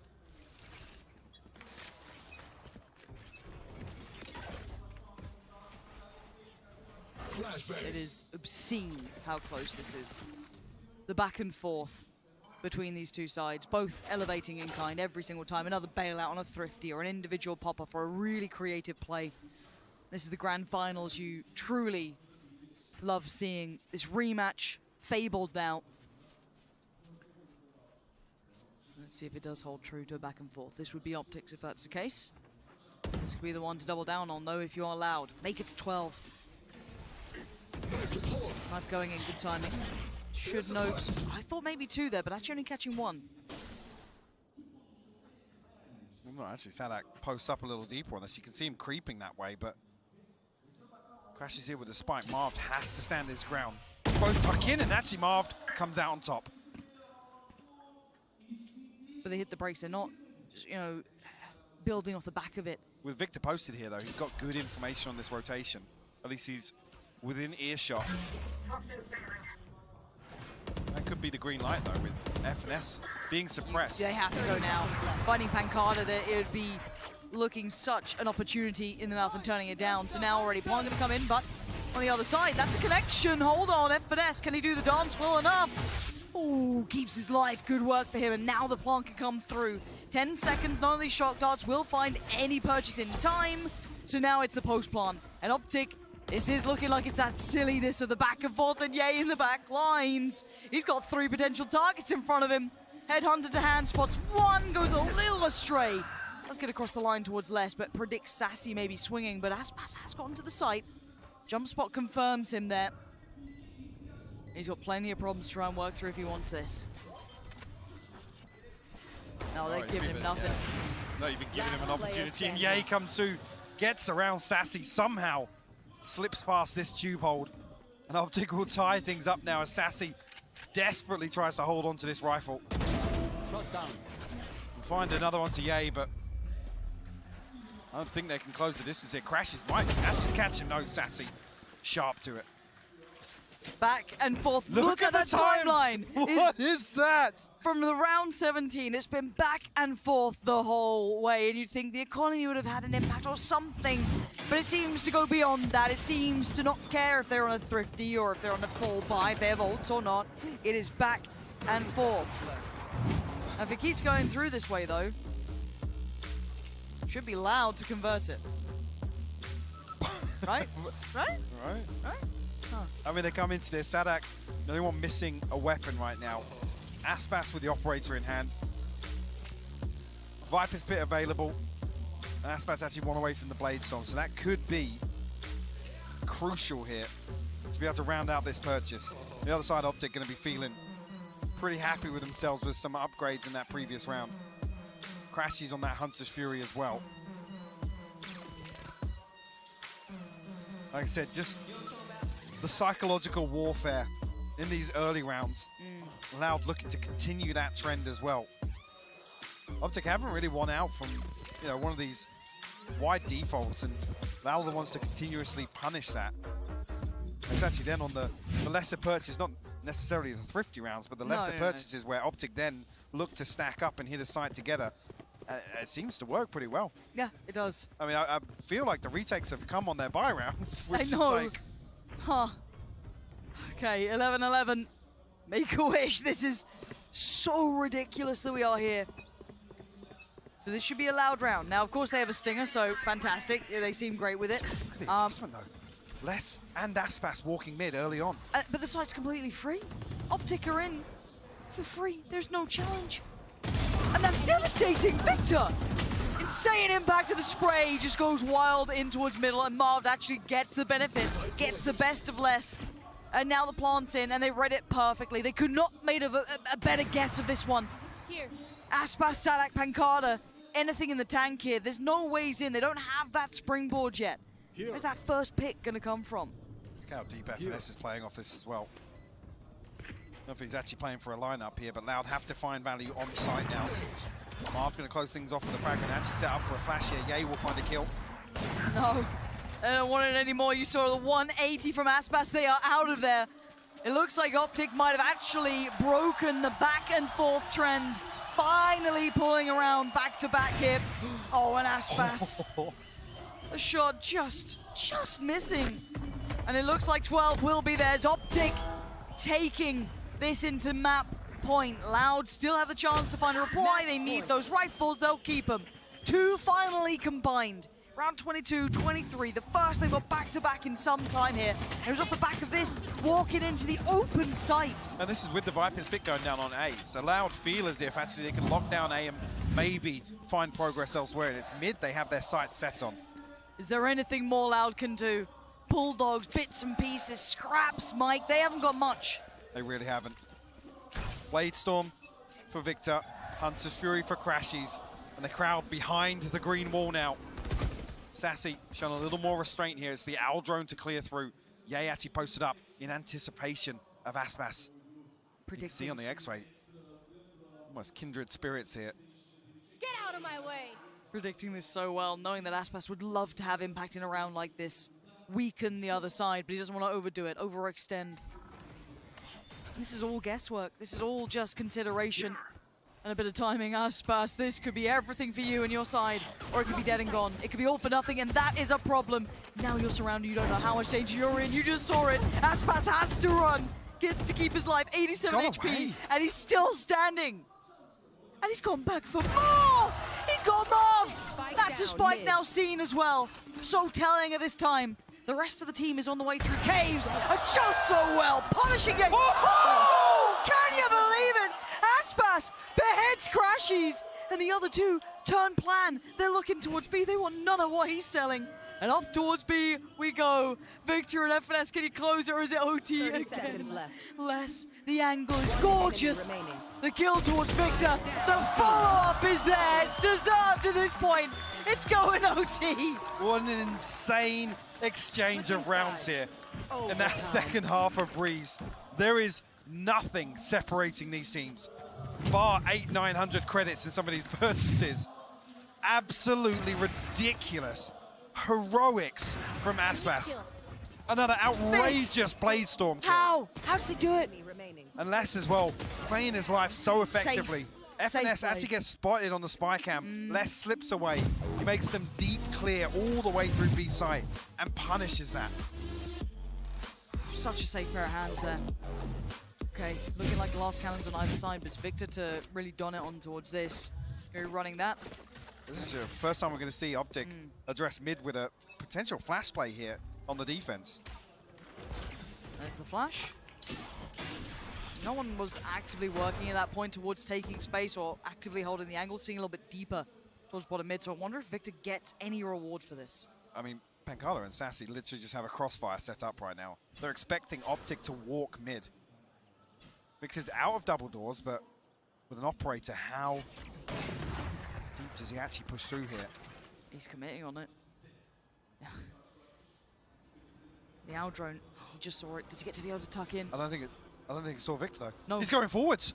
He hasn't been seen. Victor's got away with just daylight robbery. He just avoided the owl drone. He's still in middle, but he's being chased down. Pancada's out there as well. The hunter becomes the hunted, but he gets to slip away, and he's gone unnoted. God. Oh my God. Actually, Sadak is making his way with the spike back over here. On the other side thing. Who's on the side? Pancada hasn't been noted. How's Pancada got this far? Completely unnoted. They can't rotate. Surely he backstabs archers here. Surely. Surely. But now though, Ye under so much scrutiny here, feeling all of that pressure coming his way. Les needs to win the fight, doesn't. Now they've got problems. Aspas the one to do it, but that's Pancada. You called it. Takes the fight towards Victor. Now there's nowhere for anyone to help out. Crash is going to hold the site, but a 2v2. They have no time. They got a plan. They got a plan now. Sadak, no gun to hand. He just gets the spike down. That's the best he could do. Taken out by FNS now. Aspas the 1v2. The one that took them to OT has to go big again. And Crash is closing the gap. He's got him. OpTic. Take the first in OT. I mean, the swing back and forth in terms of the advantage or the favorable situations here in this round. It's just mind-boggling. Switching sides. Pancada wins such an important duel with Victor just ahead of this, then doubles down, but FNS and Crashies, they toe the line, and I'll be honest, if Aspas has any other gun there, he can stay on site. Sure. He can actually take a fight. Yeah. Yes, he's got no armor, he's glass cannon coming into that, but he has to reset away with the operator. What a round. Oh, the signs go up as the timeout comes in. OpTic want some composure, want a moment to talk it through, regain that focus, not let it slip out. You don't find any sort of mistakes. You can see Chet is just on that mic. He is talking through every single thing to keep in the forefront of their minds here.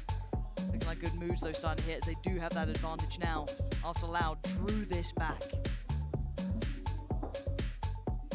We'll see what the approach is here for OpTic as well. Whether or not Loud on the defense, whether or not Sassy's going to get aggressive anywhere, whether or not Sadak's going to take some space away from OpTic. Total pace shift coming back into overtime here, at least early on. Aspas back on that glass cannon. As if he's going to be tasked with holding down Tube, but not going to find anything on the other end of that. Not even Ye. OpTic is stacked as 5 outside and already poising for a set piece here with the pings coming through, but there's 3 members of Loud. Right place. To try and hold this down, Lauren. This is so much. OpTic, that knife. Oh, it's one. One? And it's Ye, that's the worst person. People. But now they're going to see utility committed. But as I said, they started to fall away from the side. Victor trying to get towards the pillar, but he gets caught. Les sends him back. And now it ain't done yet. Spawn another player. Les on the case. Stray goes good. He gets down marked. 5 still stand for Loud. They've sent them away. They've sent them running from the gates. Loud finding the answers in the right moment. Now Ye and Crashies, no way have you got a way out of this one. It's all on Crashies now. It looks destined for another go. Crashies, he's got problems left, right, center. The first challenger in front, but probably a bullet to the side of the brain feels inevitable, but he actually gets away. He's got 50 seconds to work with here. He's actually spotted Pancada all the way at bottom mid as well. This out. Like, he's got big info on this now. Tons of time to play with as well. And they're leaving B. No.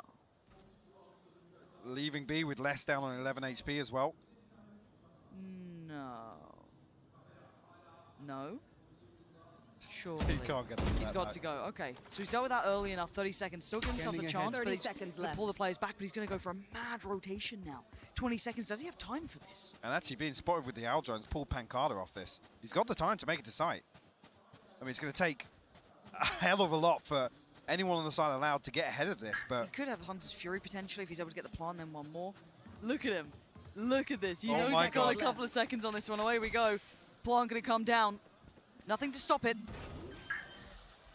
He's doing everything. Now, what do they have? Oh, my word. Crash can take a little touch of damage. Sussy got there so fast. 13-13. All even. A beautiful hold by Loud as well. Even though that's essentially a 5v3, the knife comes through, it marks Yay. Like I said, possibly the worst indicator, right? The one you'd almost expect to be posted up on flank control. OpTic pop on the back of it. Actually, at that point, the fight comes through with the choke point being their demise. Well, that number advantage counts for nothing. El Clasico is delivering. Yeah. It really is, yo. I wasn't... And it's such a unique kind of rivalry that is purely forged from just the amount of times they faced each other. Nothing outside of the game. None of that. It's purely all about the game itself. What a brilliant concept. And what a fantastic start. Aspas again rolling it back, finding Victor, and opening up an avenue. They're pressing this hard. They ain't going to back away from this. One towards the stairs, one towards the top side, over by CT. Aldrone doing its thing, but he's got support there. No one to close down the gap, but this is feverish. The pace! 338, the back of the brain's going to hurt. FNS is going to have a headache. And Crashy's Marved and Yay left in tatters here. What do they do with it? Found another one. Actually, the Blade Storm comes through, but it's Sadak to seal the deal. The Prime Gaming flawless in round 27. Switching sides. Allowed to go ahead. Match point. Aspas back on the glass cannon. It's Yay on the other side of it this time. Another opener here from Tube. And he gets it so quickly with that updraft. It was just getting ahead of the timing. FNS as well. And you get pinged by the recon bolt or the Aldrone, I'm not even sure, but punished on the back of that. How Sadak and Aspas can find any sort of comfort in that position is beyond me. Pure chaos. One map apiece. So many opportunities now and a tag towards Sassy, but Sassy ate that, yeah. Surprised he got to keep his life down to 49. Who takes the advantage in this overall series so far? Yet to be determined. Still, chances here for OpTic to close us back in, but a very patient default being toyed with, Mike. Adjustment here on the utility as well. Les has actually put a trap down towards double doors, I believe. The number of times that OpTic leant back into kind of that mid-round split onto a site. The other adjustment being Aspas tucked into that corner on the right side of main. You take a glance at the minimap, you're almost feeling as if OpTic are leaning this way, especially with the trap set here. And they're going back towards this split potentially. Aspas Victor terrifies me though. Yeah. This guy's an absolute demon. 25 to 16. He's having a highlight game. Victor comes away. There's going to be no secondary layer of pressure here. How'd you get him off this angle? How'd you force him away? Gets suppressed, so he will stand and he'll fight, but that doesn't seem to really fuss him much. Left. 30 seconds. They're not in the door yet. They're not even out main. There's going to be one flash and go, and Aspas is ahead of this. Oh, great work from Victor. But there's still problems ahead. There's still players on the side. It's not a safe plant. There's still someone towards the backside itself. That Carter. Oh, and it's great work. OpTic so diligent. It's such pressure moments to potentially take us to 14-14. It's on Sadak and Les to dissuade that narrative. Just one, and it looks like we're going to be going again. This game is not over yet. 14-14. What a fated matchup to go so far. The patience on display. But then the concern comes to how disciplined is the site here. Crashies finds the tag. The knife reveals it, but it doesn't paint a picture. Aspas unknown at this point, and they force his hand. You see Victor there to find that one, but the flash is pixel perfect. That was so impressive. So impressive to clear backside. Even just keeping that your mentality about you in such a high pressure situation. And Mike, I got to ask you about this. Are you seeing this too? The double op coming out here in OT. It's both Yay and Victor this time opting for it. This is super dangerous. Now, do they get to... Oh, the timing on this. No, nutmegging the players. Victor's actually anchoring towards pressure again. This true pressure has been so good for Loud. So dangerous to depend on, but once again, it's found some validity. But Carter and Sadak, the ones to find it. Let's keep it controlling towards middle. And we didn't even see the operators. They didn't even have a say. These pacey hits from Loud. So outrageous, but so good. And now Victor, irrelevant, surely. Still has to get past Les in middle, who's just going to play for time. And Loud once again take advantage. Absolutely backhanding OpTic to find another lead here in overtime as we enter round 30. That was a curveball there. If either of those operators had found early value, could have completely changed this. I think actually Sadak lucky to escape there because I think he's spotted initially. Yay post one blind into that poison orb, and he's just out of sight. Yeah. I found glowing glasses for you. Nice. Here. 14. Just donated 15. them, I guess. That's nice. He's off. That's excuse me. Has he got? He's going to hear the jump spot though from FNS. I think so. OpTic back on this mid split once again. Mid. But again, this also means that Sadek can't fall here, right? Sadek has to play. I don't think he heard him. Now he has. Oh, he can't do it. FNS bests him, and suddenly there's problems. Sadek now all alone. He's got players pouring in. One to the left, two to the front. The flash takes a fair amount of it himself. He can't really play out of it yet. A labored spray, but he holds on. Back to the wall. He still holds on. And now it's all on Crashies. 3 players to find, a spike to plant, and only 50 seconds to do something about it. Spike's down, needs a kill, and he'd get Hunter's Fury. Maybe that could be something. He's composed himself here. Oh, and another spot, 3 bullets in the mag. He falls away. He needs 1 kill. That's what he's desperate for. Another attempt and another death. And no more OTs, Loud. Finally get across the line here. But this is a marathon of a game, Mike. I mean, just an absolute brawl to the death, a slugfest back and forth.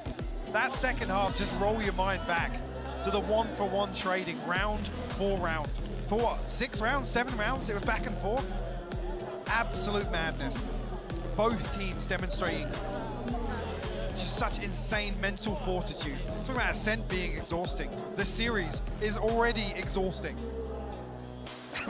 That's the end of map 3. Yeah, this is one that's going to test every capability of these players. In the server, out of the server, the mental in here is going to be really taken through its limits. And the fact that we got where we did, OpTic looking, you know, whole new look to them. Fresh start coming out looking, you know, reinvigorated. We had this round from Crashies where apparently had his cloak of invisibility on the first way forward, just having a great time of it. So many just unbelievable runs. This one from Mankata again, denying Yay on that massive round that was going to have the switch up. There's so much going on this game. There was. It's got to be said again. Aspas and Les, they were the highlight players here in this composition here on Breeze, and they were worth their weight in gold. That's to say, actually, Victor had an outrageous performance here. Yeah. And trying to drag OpTic online in some of those rounds where they're just unable to convert that financial advantage they have. I'm not sure actually how the matchup would go, whether or not the Deskers have it. Who flipped more thrifties, or those light buys, or you know, that half force that was coming through. Down A. Just an insane Breeze here. And with Loud now taking advantage over this series, this changes the tone going forward. This now becomes the run it back, right? This becomes the OpTic can't drop the ball now, Mike. They are on that knife's edge moment. It's precarious from this point forward. They absolutely are. And you come back to that point earlier, we were talking about Adsy, with the way this has gone back and forth, map 2 aside, somebody needs a confidence booster. Because like I said, they need to get into some form of momentum, which is so difficult against both of these teams that have that slow burn playstyle, very reactive, and they're willing to put their power players in position to take advantage. Well, it's not over yet, but it's getting closer. Things keep going the way they are. Loud now have the upper hand. They have the chance to close at potentially a 3-1. All those predictions could be true, or OpTic has something left for us. We will find out after the break.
was another crazy overtime, but Loud, they have the advantage now as they're heading to match point and one step closer to lifting that trophy. I'm your host, Yingsu, and I'm back here with Mimi, Saisho, and Brent. Guys, it's happening!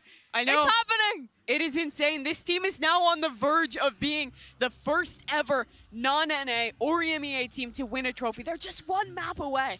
Yeah, it's crazy. I mean, history is in the making right now. It's within the touching distance of Loud, and they just have to make sure it doesn't slip through their fingers. But this is such a different story to Reykjavik at this point. It is just a completely branching time avenue that we've gone down. You think about how Reykjavik went as well, way back in the day. With Breeze as the deciding map, it was OpTic that took it in that OT scenario. And now Loud, this is literally the experience being manifest on the global stage right here, right now. Loud continues to be such a good team when the going gets tough, when games get close, at making the adaptations on the fly and closing out. These are the games where things get stressful, where you have to pull something from the depths of your pocket to be able to win. And they've done it. In overtime, this team was thriving.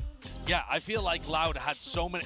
Well, listen, it was back and forth so many different times. And then in OT, Loud are running really good A splits. Aspas was popping off, and he was just finding entry pick after entry pick. I know in terms of the first kills, OpTic were leading, but in the overtime rounds, Loud were just winning every single attack to put them in the position to win the map. I got to give immense amount of credit as well. I mean, we highlighted Les at the beginning of this map. This guy was going nuclear at such a young age on the big stage, and as well the adaptations towards the end of the entire end of this map, with him anchoring a lot more, not playing for the retakes. He was just a thorn in the side of OpTic consistently, and as well as that, just playing off the space that Aspas, the MVP of this entire map, was creating all the time.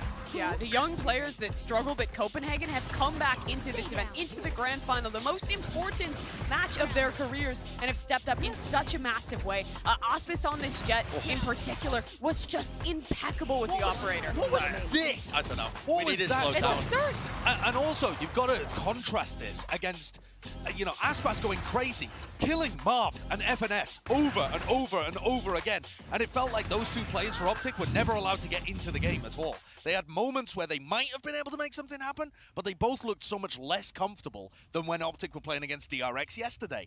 And that just can't happen in these big moments. They need everybody. Well, North America, it's okay. I'm going to bring in someone to send you all of the copium and hopium. It is the one and only Shroud. He's with Golden Boy.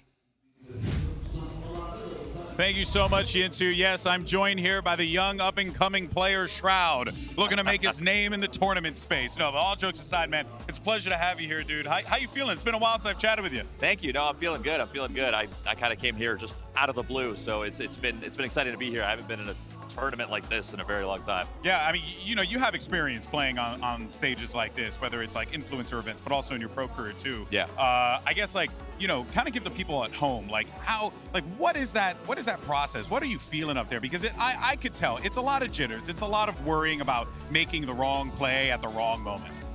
No, it's kind of like how I'm feeling right now. You know, I know half the crowd is already gone, but I'm feeling kind of like a little nervous, a little amped up, a little excited. But a lot of it, when you're playing, goes away in that first few rounds. Yeah. You get those first few round jitters. Pistol round is always the hardest because then you got to be the most precise, of course. Yep. But once you get the pistol round out of the way, it's all just natural, you know, just what you're doing at home. Yeah. Now, based on your attire, it seems like you're cheering for a specific team. Who'd have thunk it? But I actually do want to get your thoughts on this OpTic lineup, right? They just, you know, fell on Breeze here. It was a very close game, 2-1 in the series. Kind of want to get your vibe here on, like, you know, what you're picking, as especially since you have just re-entered in the competitive sphere yourself. What are you noticing as you're watching these games? I mean, for me right now, what I actually said in my last interview is I said 3-2 Loud. Yeah. And I actually still think that's going to go that way. That's fair. I think Haven is going to go to OpTic. I feel like OpTic has a really, really strong Haven. Yeah. But I believe Icebox is the last map, and Loud is nasty. They are so good at Icebox. I really, really want to see it go to 5 maps, but I still think it's going to be 3-2. Oh, man. Sorry, NA. Yeah, he's wearing the jersey. Hex is watching at home. Hastro's watching, crying tears. No, I'm kidding, man. But look, man, I know everyone at home's wondering. I know you talked about a little bit on the gold carpet, but what's next for you, man? Because there's obviously been a lot of rumblings, a lot of chit-chatter. What's the deal? I mean, the deal is hopefully jumping on a team, whether it's tier 1, whether it's tier 2. If it's tier 2, I'd like to start a team. Maybe get some up and comers. If it's tier 1, I mean, of course, I want to see how well I can do in like a full scale 3 to 6 month, like really go hard. Because I only played for like 3 weeks. Yeah. You know, I want to see how I do in 3 months. Yeah, man, you want to get a little bit more time in the field. You know what I'm saying? Hey, dude, Shroud, doesn't matter the game, don't matter the event. It's always a pleasure to talk with you, my man. But let's send it back over to Yinsu and the rest of the desk to break it all down. You heard it here first. He wants to come back. OpTic Shroud, anyone? I mean, even Shroud is not really believing in OpTic right now. It's all about Loud now. You guys said it. One more map. And I think the crucial thing that Shroud brings up is that it doesn't have to be this next map. It literally doesn't have to be Haven. They can lose this and head to Icebox. The point is that they are on tournament map right now, and Loud only need one more, and they will have cemented their place in history. And I think it rewinds back to the map pool. You come in with that huge advantage, get to start with the maps that you're confident on, and now you're in a position, you're in a mindset where we only need one map, we only need one opportunity. I think it alleviates a lot of the pressure from the shoulders of this Loud squad, now just being that millimeter away from the trophy. And that trophy, honestly, just moments away, an opportunity for Brazil as a region to carve out history right here in Valorant as well. Before we head into the whole, 2023, where it's going to be much more structured, this is the time to shine now in the open circuit and to make a name for yourself as Loud as, the team that could actually go toe-to-toe with North America and EMEA. The crazy thing as well is that we would be heading to Sao Paulo with Loud with a title as the defending champions, which would just be bonkers. I mean, the crowd would be losing it. But it's not wrapped up yet. And Sassy had quotes before where he was talking about the fact that when you're in positions like this, nothing is guaranteed. And it is still possible that OpTic win on Haven and Icebox. Things always get crazy in Map 5. And when it comes to Map 4, these two teams have faced each other 5 times in the past. And Mimi, we have never seen a 4th map before. This is the first time. Yeah, it's always this one-sided series between the two. But now we get to head to Haven. And Haven's going to be a really interesting one because for OpTic, they've been playing this composition with the Phoenix that pretty much no one else has been running. It's off the goop. I know. But it's been working somehow, Josh. I've been a massive Phoenix hater this whole event. Yet they have some really cool game plans that have made this work against some really good teams. They've beaten DRX here. They've beaten Nexet here. But the issue is they've shown it twice already. And I think, honestly, the big takeaway for this upcoming map, and honestly, Shroud was kind of hinting at it, is the IGLing, I think, for FNS. The way that they approach this map of Haven, OpTic have a really great idea of how they want to play the macro game, how they weave in and out of the defensive setups, and find those openings to really exploit. When you look at how he was performing individually on Breeze, and I'm talking about FNS here, I think the amount of bandwidth he has to put towards the IGLing is reducing his ability to frag out here. But it doesn't matter as much on Haven, in my opinion, because he's got the Killjoy utility that he really plays around. He doesn't need to be that big fragger and the guy that pulls up the hero plays. But I agree with you. It feels taxing out there right now for Sadak and for FNS in terms of, I mean, these games are going so deep. There are overtimes, adaptations between the two. It's just so much to try and keep track of the deeper you go. And Auspice, the man that you see just big chilling with his dogs right now, he's the guy who on this map is going to continue to be enabled as a star. Last time it was the Jet on Breeze. Now he heads towards the Raze with the composition that has the Fade, the Breach in there, all this utility to set him up for success, to find value from his utility in the early round. And OpTic, their composition is not as good in shutting that down, so I think he has a great opportunity to thrive on Haven. Yeah, it's really interesting actually looking at, I mean, OpTic's comp is just wild to start with, but what's really intriguing in the last couple of times they've done it is that, Victor is playing, they're playing a defense-sided comp in theory with the Chamber and the Killjoy, but Victor seems to get way more value playing the Phoenix on attack, and that's not always going to be the case with Phoenix on defense. There's a lot of good places to play it, but it just seems like he gets more value out of going aggressive on those site hits. He had something like 10 kills in 3 rounds against DRX. We're heading to the Prime Gaming Agent Select here. No one so far in this tournament has been able to get more than 6 rounds on this map against Loud. It's going to be a tough task for OpTic, Mimi, especially if they decide to bring out that Phoenix again. Yeah, if they go back to it, it's the big question. They haven't had a lot of time, so I don't expect a change, and there will not be one. They head back to that same composition.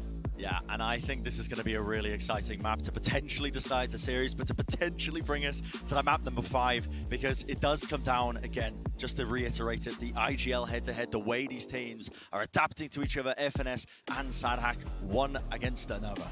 We've also seen, if you think back to Copenhagen, the final map was a bit of a punty composition out there from Paper Rex.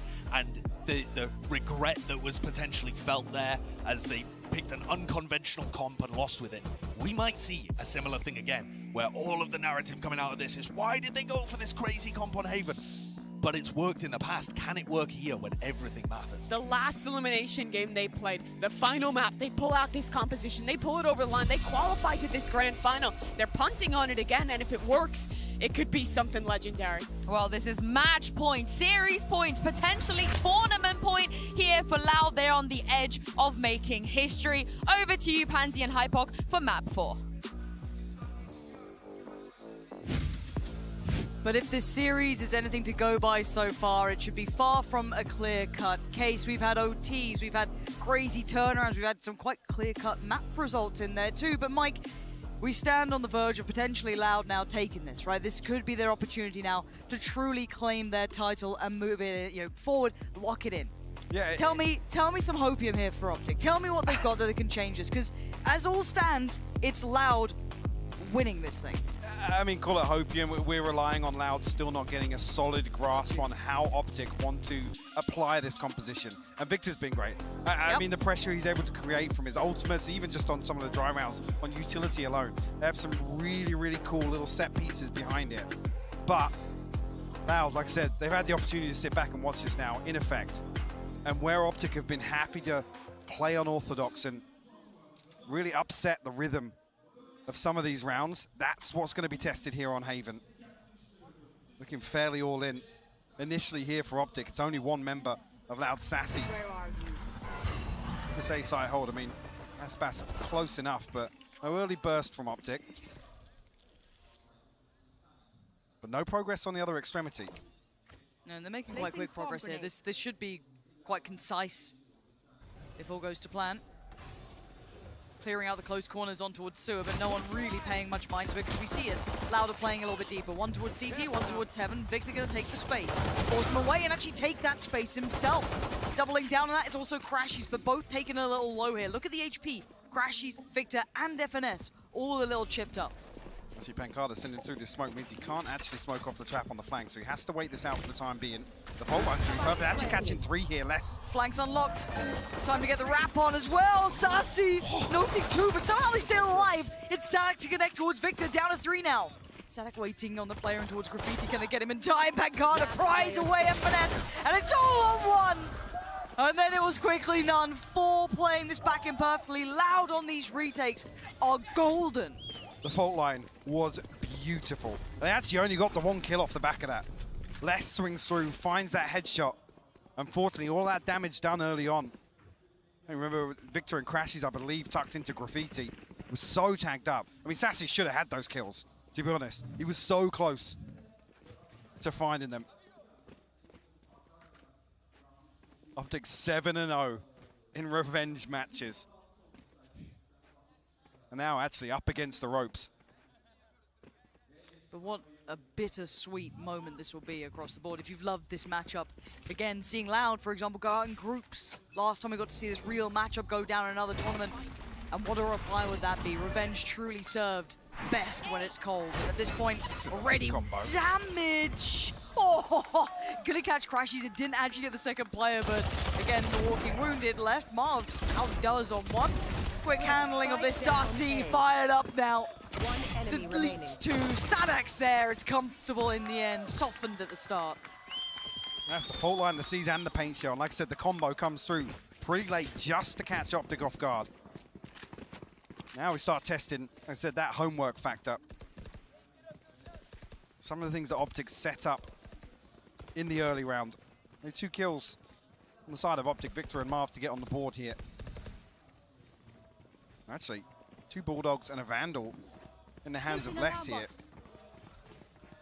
Very comfortable round 3 setup, actually. Especially now if they want to sit a little deeper and force OpTic to explore the map. Deep smoke on A lobby as well. That's actually going to draw Crashies and FNS back here. On the back of that, Les is actually tucked into sewers now with that rifle. He's got a safe TP outside Link.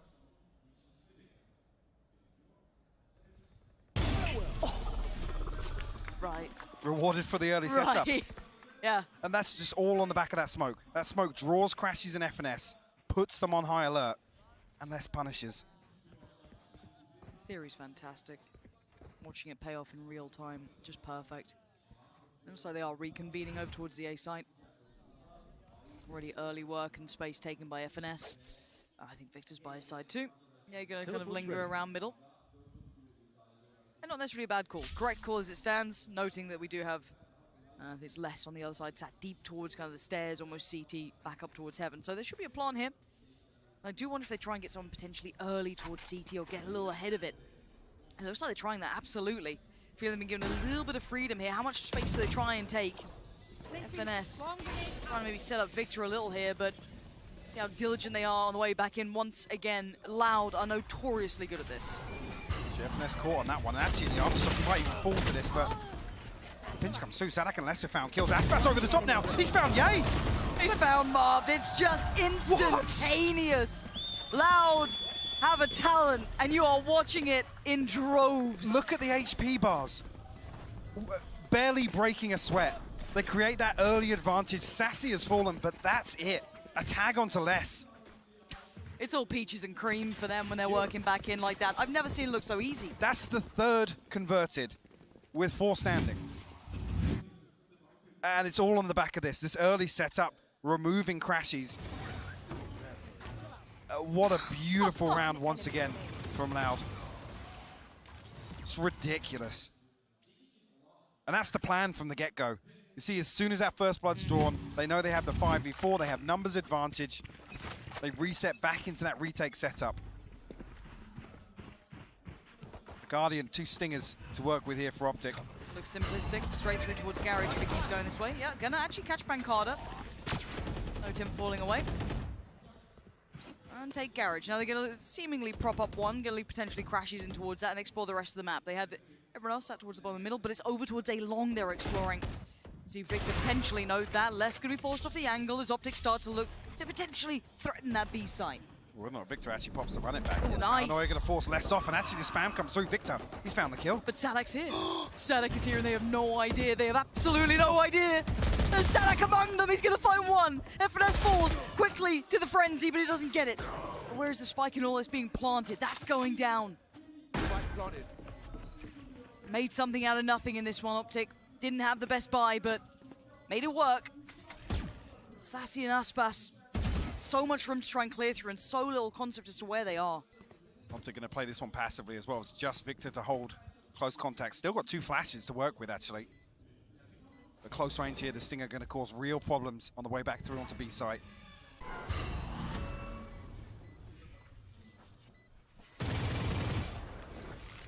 Sassy going to try and find something here at least. We'll catch one in the seas. And Victor going to pull the trigger now. Finds Aspas. Sassy trying to get away with this. Potential to do a little bit of damage, but 4 on the round for Victor. A thrifty converted for OpTic. On the back of stingers and a little bit of aggression. That's even with Sadak getting into potentially a deadly position behind this. So see the amount of pressure Les is under. Lovely work with the paranoia and the catch and the commitment behind it. Chasing that down, but you're right. It was Sadak that I started to get nervous about his presence being there. He could have potentially found 2, maybe more. Wasn't the case. Victor outdid him. And he's got the running back on nice and quick as well. So this is exactly what you'd want if it was the OpTic. Utilize this Phoenix to its best potential. And it looks like an early start here. Pop flash off the back of the Prowler. And away he goes. Victor's off on one. Yeah, he's got Pancada, and it's going to be a quick flash towards B and the chase down. He wants to get in there, but the slow going to hinder a little progress and bring less in for the fight. But the operator now noted, forced to back, but look at OpTic. Already on the site. There was nowhere to run for him and nowhere to hide. The spike now going to be delivered, and the plant going to come through. What? Come on. Sadak found that kill? How? The Rolling Thunder gets posted as well. Aspas looking to close the distance, but doesn't get on to top of default. Just catching his shins on the way through, but looks for the fight still. Yeah, he wins it. Of course he does. Dazed and confused. It doesn't matter. OpTic regain composure in this round, only losing 2 for themselves, but finding form here to close the gap. And the run it back creates so much pressure. The C site completely abandoned. There's so much pressure coming on to B, and it's less to be the one to feel that heat. OpTic navigate their way all the way onto C site, and ultimately it's just one kill that defines this round. Actually, even with the funds here, it's just the rifle for Aspas. A couple of stingers here for Loud. OpTic revert back towards A lobby here, and yeah, he posted up with the operator. Aspas and Sassy, you can see him on the X-ray. Here.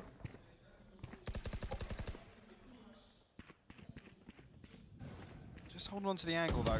Aspas conscious of that rifle.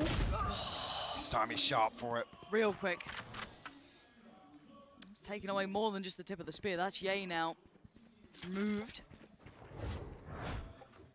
Again, making so much damage on rounds like this. Like, look at the buy. It is stingers. You know, the headhunter for less sure, and the rifle for Aspas, but being able to activate him of all people is essential to outcome. And they're standing and fighting on this one, but they have to respect the paranoia committed. And now you can see that link rotation coming in. The 2 players kind of peeling away from the A side. They're ready for this B fight. They were here so fast. Aspas, he is making himself such a problem. The paint shell on the way out, but he's done the damage. FNS has 3 to find. Sadak just throws himself at him. Another Thrifty to flip this back, and Sassy's utility completely shutting down this audible towards B site. And the rifle paying dividends in that regard. Decay just absolutely blindsiding OpTic. Precision kill. Aspas really looking to heat up now as well. The fact he was so present in this round, considering he's the only one with the rifle, was brilliant. Really good to see him take that space. And taking Ye at the start, quick rotation onto B. Really, really good. And maybe rinse and repeat. Let's see it. Ye wants the challenge. Posted on that angle. Yeah, initially. he was waiting. I've got to be careful. He's going to eat a ton of damage there. Mm-hmm. Down to 63. Oh, they're exploring sewer, though. Was the fault line, I think, going to set them up for this, but doesn't catch. And neither did the Prowler. Yeah. I mean, they don't push through, but at least denial of information there.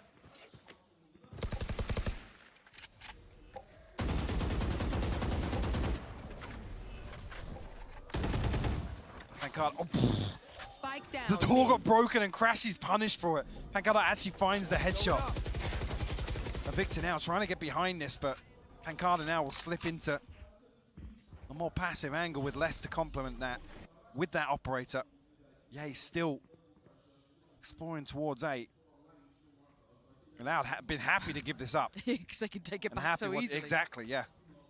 Never team looked so comfortable in these retakes. Victor doesn't win out either. That's a problem. They're down to pretty substantial numbers. Marved noted super early, down so low. And this retake again still looking as refined as ever. FNS at least going to be back looking a little healthier, but yeah, only good for 1. Now it's on FNS. He's got so many problems and he can't get away from any of them. Loud once again proving retakes are just one of the skills that they truly have honed. Yeah, they've really got their finger on the pulse here. They know exactly when to re-hit A site. Like I said, on the back of creating these early advantages, they know that they can come back through and play the trades. It doesn't even come to that. It's the second time where there's 4 people left standing to retake A site. OpTic, they have to answer back here. There has to be some form of adjustment. Because Loud are playing into, they're giving them the tools to play into their hands. The benefit of nearly a full house of ultimates here. Victor just missing 2 for the run it back. But tell me you're not getting worried though, even if you're... I'm already worried. With how Loud are approaching this defensive half, I'm already worried. Because OpTic can't convert the advantage that ultimately Loud are giving to them. Correct. That's the thing that scares me in this. The win conditions that OpTic were looking for, you know, getting plants, getting into the site, getting entries, you know, they're still doing okay, but the problem is that Loud are so comfortable. Just to put it in perspective, OpTic have nearly an 80% post-plant success rate on Haven. And they're being given free plants. Yep. Effectively 4 people on site with free roam of where to set up utility. Any nice post-plant you fancy, yeah. and they still can't convert. Yeah. So they need to nip this in the butt early on. I mean, we're already in round 8. I say early on. This one's already spiraling out of control if you look at the nature of some of these round victories. And actually now to take into account, yes, the ultimates are there, but the fun's starting to dwindle for OpTic. We'll have the Tour de Force to offset that here, but it's Victor at 2,700 and Crashies at 1,700. For me, I like the pace when we saw those B hits, you know, that C split that came through as well. That seemed to work well enough. You need to have a brawl in this, because if you leave Loud alive, they will absolutely destroy you. And again, they're getting creative, they're getting more aggressive and assertive, pushing down on long. Aspas gonna add insult to injury. As soon as, of course, the reasonable answer would be to adjust and look towards C, look towards B, where they found success. There's already a stack there, and you've already lost the back line. Victor trying to slip up behind this wall, but he's posted up. Less will punish. Marv actually finds Aspas elsewhere. Would they back away, though? Being now less gonna be against the ropes here. Spotted out by Marv as well. Actually, Aftershock misses. Less, how much more can you do? Pressure mounting, deleted. Crashes is there, but there was still a player on long. I don't think they noted the one player on long. Pangada has such an opportunity. But oh, he sees one, he sees two, and they scatter away from him. But a 1v2.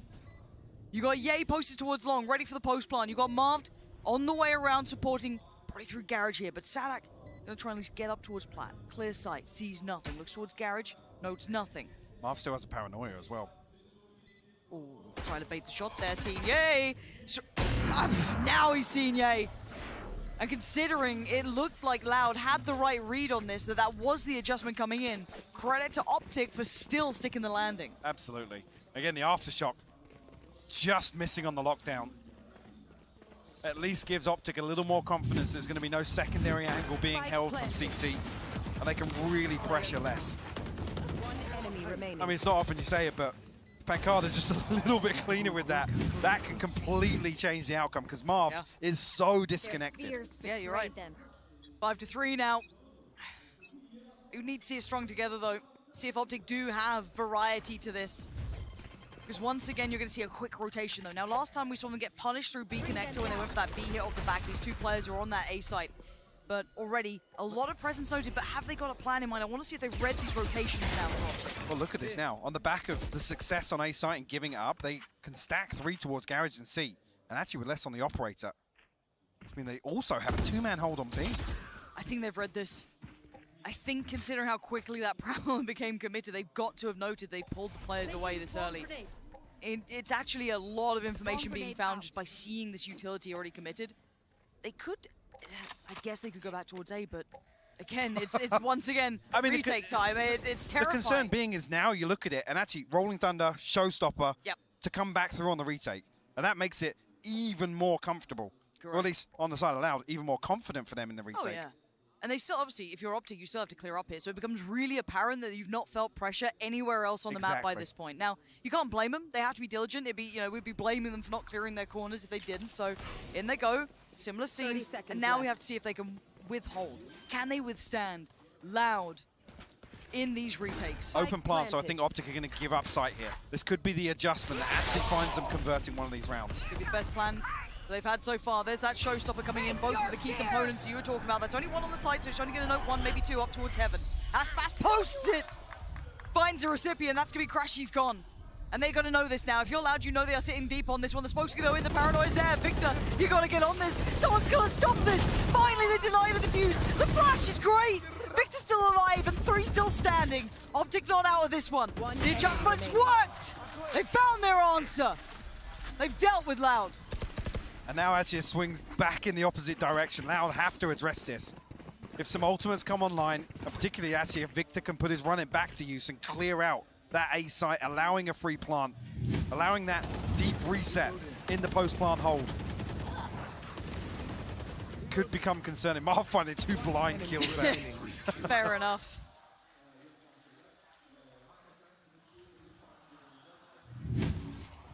Kind of look like me. We got the running back for Victor. See where that gets committed in the end. And I wonder if there's repetition to be found with this for OpTic. Protocol is meaning they have to pull the players away from A, find that space, Gonna do all the same work towards Garage, towards B, not lose players. Obviously, easier said than done as Pancada. He's posted on this one. So close. Big Prowler. flash in hand. Yeah, and look at the flash and the Prowler combo. Great to take space. We actually really like the combination between Fade and Phoenix here. Joke's over. But Les is posted with the operator. That's going to be a shot. Not landing that he would have wanted. Slowed down, but certainly not stopped. And now the pressure starts to mount. He's got one. Victor isolating the fight towards Pancada. Waiting was Aspas. Greets him with a smile and says goodbye. But it is Aspas and Les up against 3. Look where that spike's going and look where Ye is. This is just fantastic progress. You can see on a deeper angle. And Les considered it, but was not ready for it. Spike planted. Able to create some pressure. And rewarded for it here. Aspas still has the rifle. I mean, 1,200 in the bank. Oh, he's going to make a concerted effort for this, but with Ye slipping deeper into spawn, he's got to dig him out first. That has to be the first scalp to claim, and already time slipping away from him. Well, teleport's ready. Ain't clean, ain't pretty, but you're going to take those. Your job done. Okay, OpTic have the answer. Now, I guess this is when we look at the scoreline, and if we want to discuss kind of, bigger picture across the board, you have to chalk up the fact that, one, yes, Loud did convert that bonus, but they also picked up the pistol, right? So there was a nice little buffer at the start of things. Once we got into the meat of it, yes, those retakes were very impressive, but OpTic came prepared with an answer.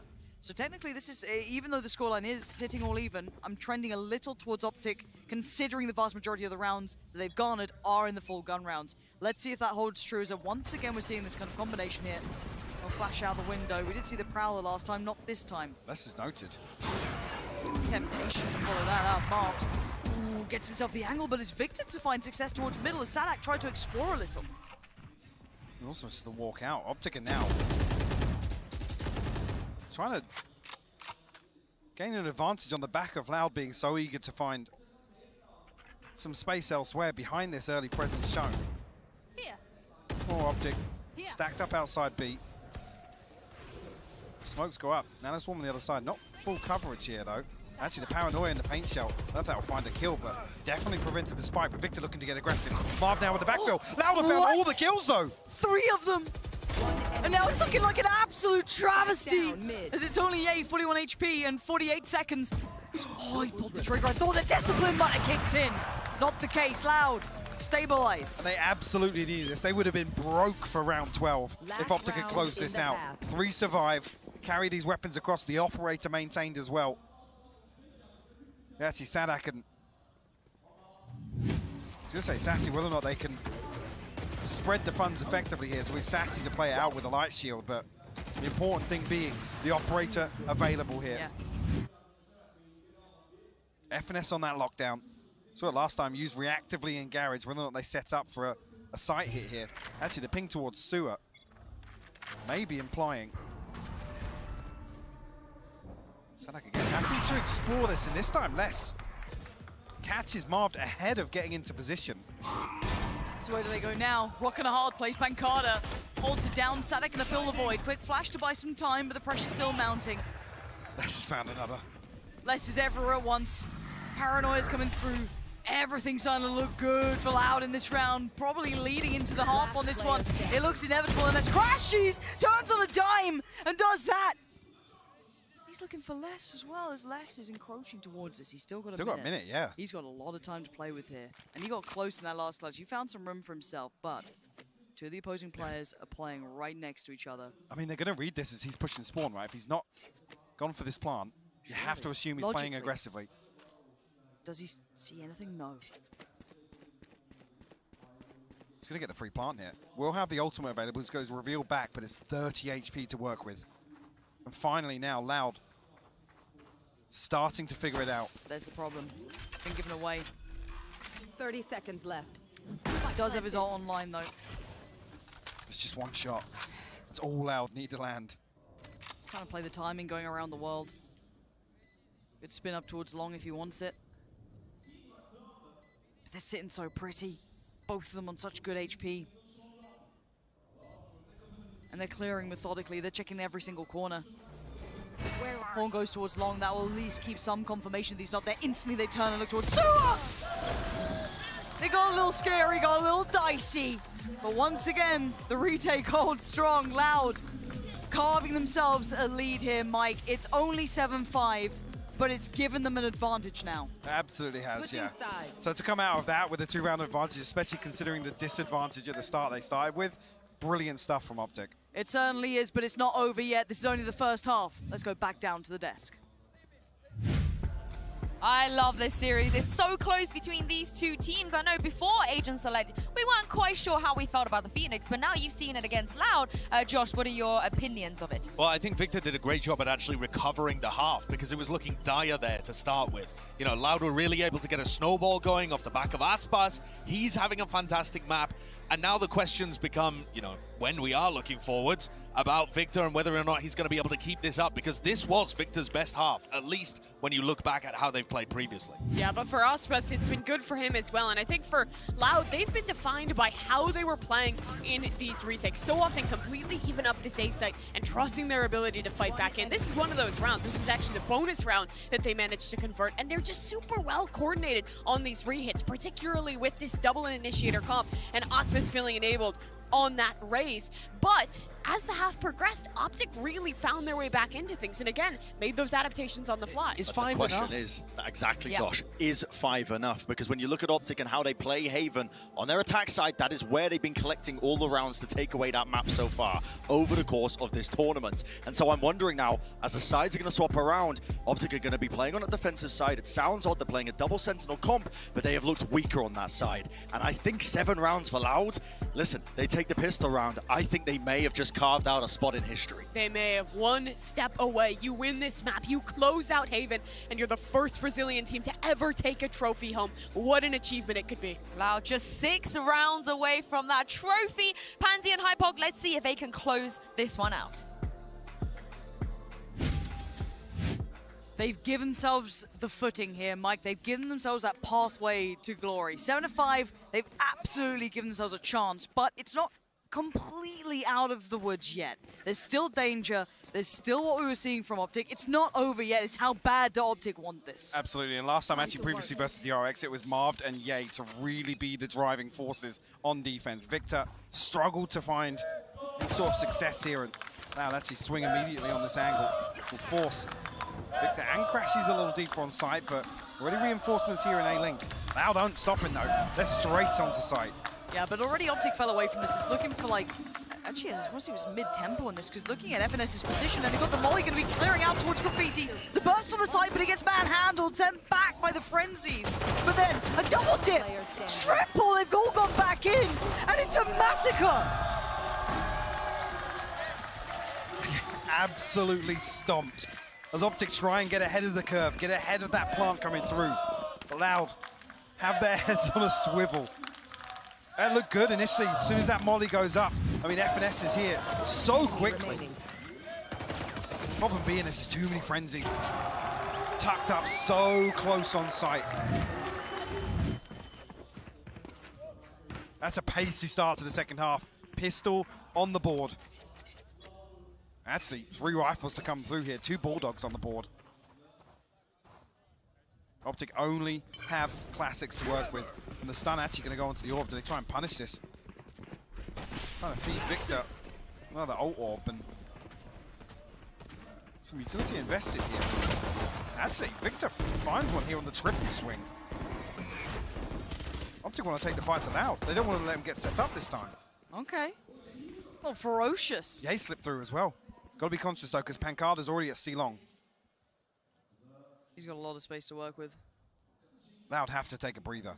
Yeah. I think they will wait for Pancada to find something.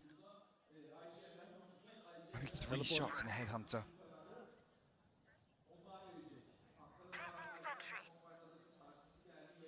Hey, prowling around down here. They've got to be aware of this, though. They've got to be aware. This could be a call for the rotation, but you've got... Oh, a shot and a half is what you've got. Yay. Pancada, though, he's slipped all the way through. Here's the same scene. Now, Yay would be the best to note this, because now the alarm bell rings. The 3 players at CT swing together. He still gets one. Sassy on the other side with another. And a 2v2, any recoverable weapons? Yes, Marv's got himself a Bulldog. And Sassy in the back line is surely considered. Less forced away. And now with 18 seconds, they turn attention! And overrun Sarsi! I asked how bad they want it. Apparently real bad. Still find this out, they hear the plant. 10 seconds. And Les sitting pretty though. He's got the rifle. He's still got the light armor beside him. Molly towards the side, clears it, notes nothing. And the timing. Les is going around the world just at the right time. He slipped away from the spike though. He's not in line of sight. He's absolutely not. So, going to be pressured. Do they consider it? Do they think about it? Already they get contact on it, but the spray's good. He's not stopping. Mob's not stopping. He finally comes off it. And Les punishes him. I mean, any other round, in any other matchup, Marv sticks that. Of course he does. Because he's gotten away with it so many times. But Les, the absolute hero here. Victor almost has him. Oh, the Iceman himself finally melting a little under the pressure of it all. What a round from OpTic, though. Yep. Something out of nothing. Something out of nothing. Look at the repurchase back into Loud. I mean, they're still pretty good with the Spectre. I'm not going to put it past them at 9-5. If they make it to 10 now, I'm getting real worried for OpTic's chances here. Loud on the verge of double digits. If they can somehow dig deep in this, your danger man always going to be less here. That rifle still in the hand. Don't forget about that. Actually, there's one way. It kind of sets up Yay as well. It's only Aspas positioned here. Crashy's actually now slipping away towards heaven. I think there's two. Potential here for Sadak and Sassy to try and fake something onto A site. I think Crashy's used this lineup before. It's dirty. And at least if he can confirm that this is a fake and nobody follows up on potentially the fault line or a prowler or anything sent out on that side. Good timing on the check. Finally gets the ping here. But that's not where the spike is. Nope. Oh, and that's big info, right? But look at the scattering. Instantly adjusting right back across, mirroring the movement, but by now Loud have the plan in. That's great. Perfect paranoia, and they're burning alive. And now mowed down. Good trade, though. Les standing tall. Pushes into the smoke. Zero respect, zero fear. He's waiting for them to appear on the other side. They have no idea about this. Who blinks first? Right next to Who moves first? They have no clue! Unless, how is he doing this? Time and time again! Breaking OpTic's hearts! And giving him the ace! Absolutely ridiculous. There's only one noted on A site, but they scramble for this rotation. They're trying to send bodies to bail Crashies out. The alarm bot gives it away. I mean, a ton of damage here. Look how much damage Les actually eats there. This guy's built different. There's something different about the way this guy plays the game. Absolute madness. And now you're definitely worried. Loud have found double digits. Found confidence. Their individuals are warming into the game now. Everything's starting to line up here. 2 more rounds to get towards series point, championship points. And they are very much poised for that. They have the perfect purchase coming into the next round. OpTic, far from it. But the odds have been against OpTic before. I will never write them out until it's over. This is the championship. It is a Sunday, you know what I mean? Anything can and will happen. I mean, they gave it a bloody good shot last time with just pistols. Yeah. Came right down to the wire. It was less to bail them out in that round 2 as well. Almost ascended now. Playing a different game out here on Haven. Yeah. It'll be just 2 stingers here for OpTic. Marv and Victor. The ghost in hand for FNS. Actually, yeah, you're going to load up on Headhunter shots as well. OpTic looking to get a little aggressive here. Yay and FNS to support Marv. Get him tucked in nice and early.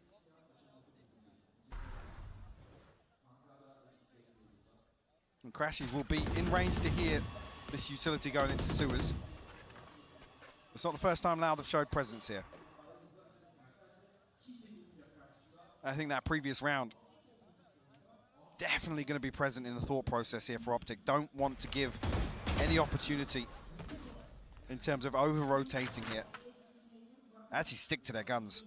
Nobody moving on the side of OpTic. Committed to this 4-man hold towards C. And Loud. Happy to play out the downtime here. Oh, yeah.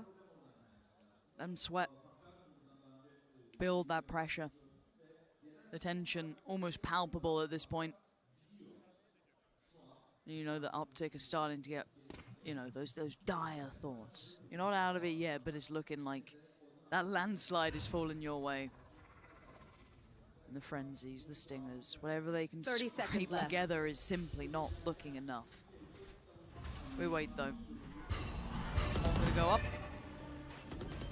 Noting nothing on site. The plant comes in for free. It was a C stack, it was a gamble. Didn't work out. Well, OpTic have 5 standing, but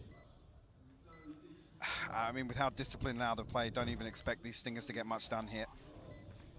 Only 1 flash to work with. The paranoia as well for Marv, but it's going to take a miracle.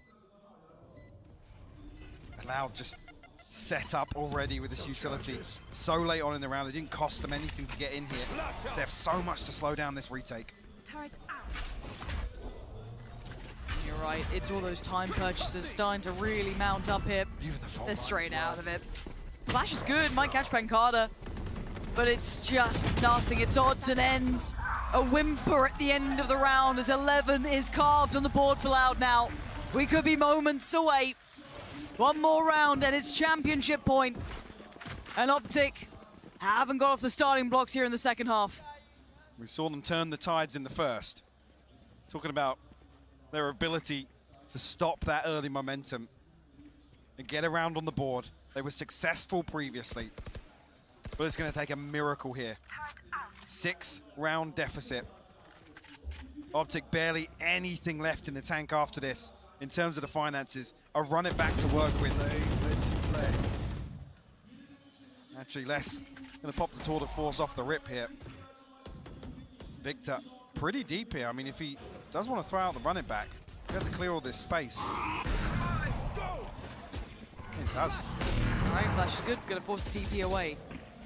A little bit of a gamble on the spam and hoping it finds something and he gets sent away. Not finding as much as he'd like here, but you're absolutely right. Information aplenty. Does he get back onto this angle though? Les is posted up now, anticipating some sort of re-aggression here from OpTic. Now Victor's holding an active angle. Crashy's, I guess, ready to swing off the contact. Teleport's ready. Les nearly spotting the barrel. Bring them down.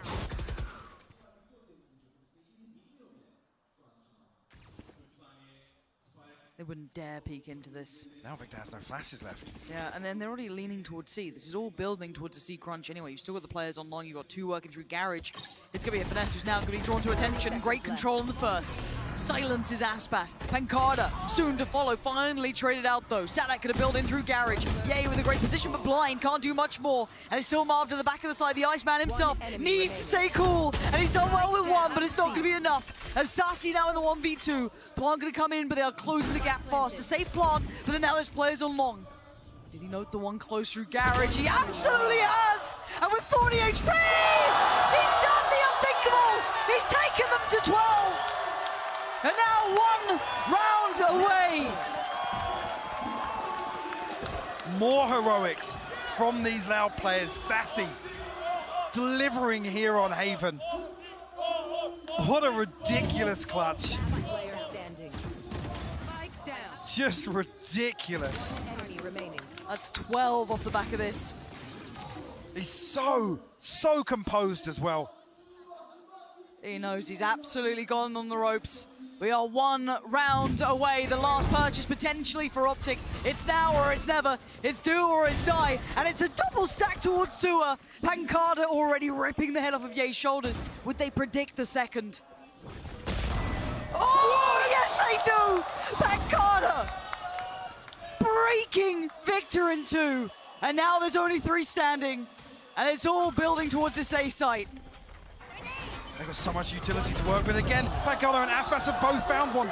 It's all on 1. The last man standing, Finesse. And after so much time, so so many years of heartbreak at the hands of OpTic, Loud beat them in the best possible way, becoming the VALORANT 2022 champion. What a moment for the men on the stage. Absolutely incredible performance from Loud today. Besting OpTic. You can see what it means to them as well. The entire hopes of that region pinned on those 5, and they deliver here. And they've been living in the shadows of OpTic, forced out in the group stages, constantly beaten, questioned their capability. And how many times do we say OpTic then just kind of flourished through the tournament? But now is the time.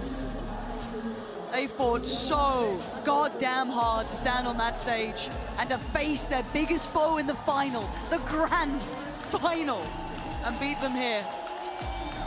Truly something to be proud of. And an incredible game from both sides, Mike. Absolutely, and this isn't even to say, you know, as if OpTic just completely fell short here. No, they didn't. Loud put on an absolute masterclass, particularly here on Haven, just demonstrating such solid discipline. And a couple of these Loud players coming up huge individually. Yes. OpTic take nothing away from their run. No. Incredible consistency to even make it to here. How many teams have we seen just shy away from the spotlight after picking up one big victory, but no, OpTic always showed their diligence coming back around. But this moment is for them on the screen, Loud. Again, they had so much hard time put their way by their opponents here. So many people questioning their capability, and they have proven everybody wrong.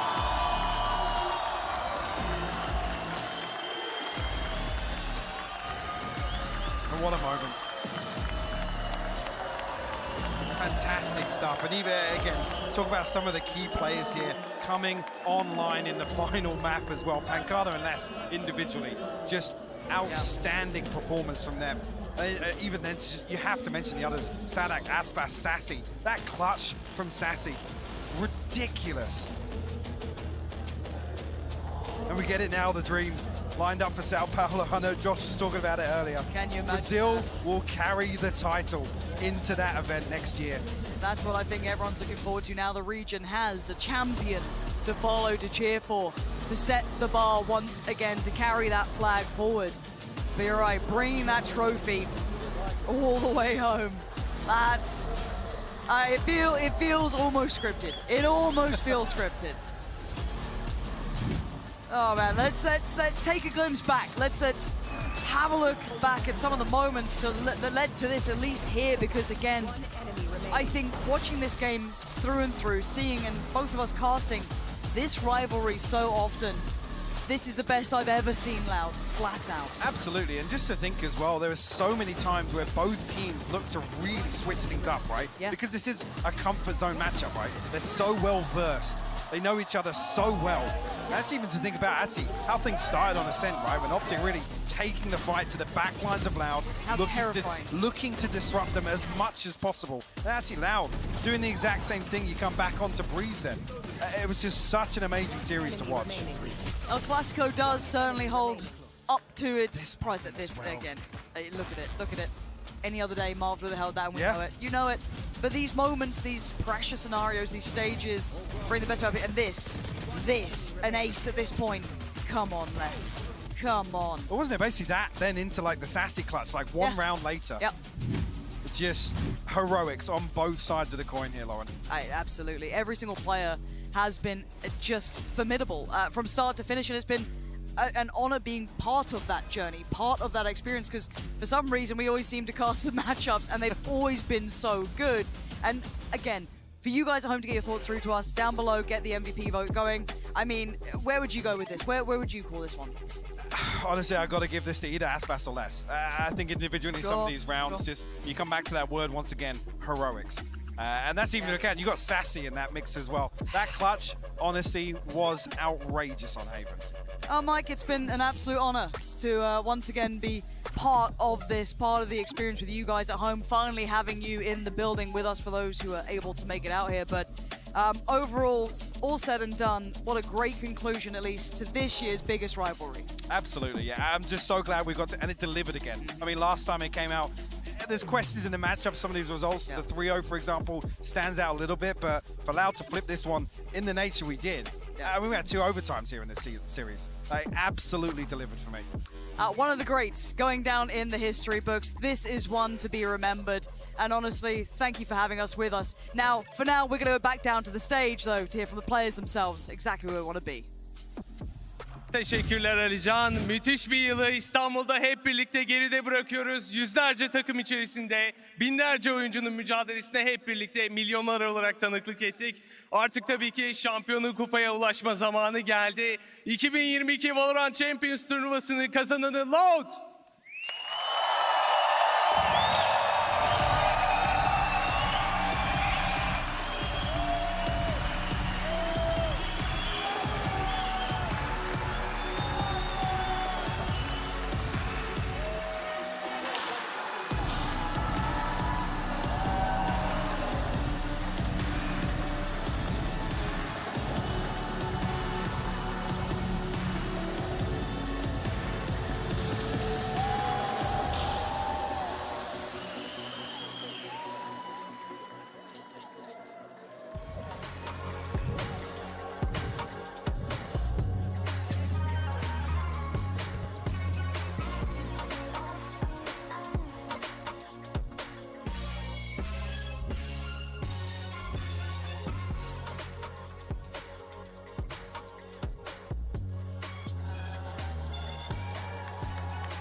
Karşılarına çıkan her takımı mağlup etmeyi başardılar. Onların önünde OpTic hep bir engel teşkil etti. Reykjavik'te başlayan bir serüvende ve tabii ki özellikle onlara karşı kazanıyor olmak çok farklı olsa gerek.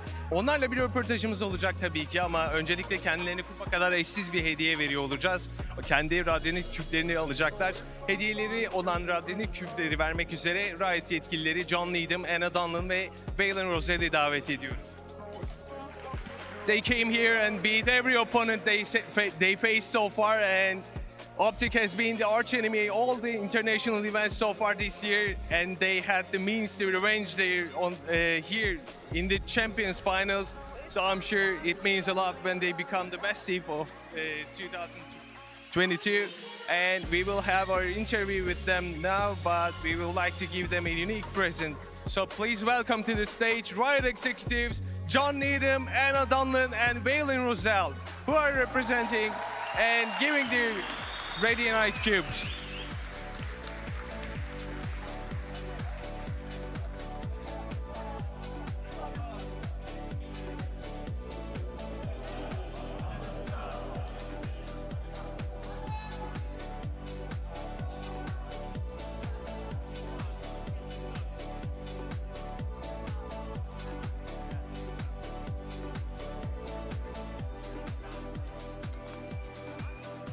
So thank you, John, and I am Valen. And let's hear from champions.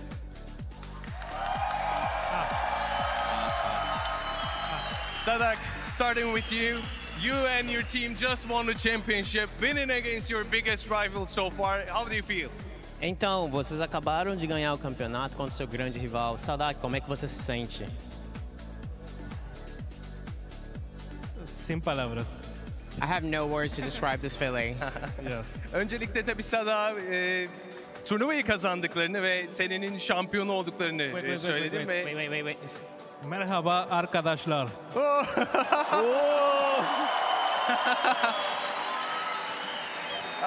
Yani burada olmanın gerçekten sözlerle ifade edilemeyeceğini söyledi kendisi. So I'm going with Les. So Les, despite being young, your performance was incredible so far. Do you have any secret? Então, Les, apesar de você ser mais novo, sua performance foi incrível. Você tem algum segredo? Eu acredito que o segredo é errar, tomar esporro e acertar.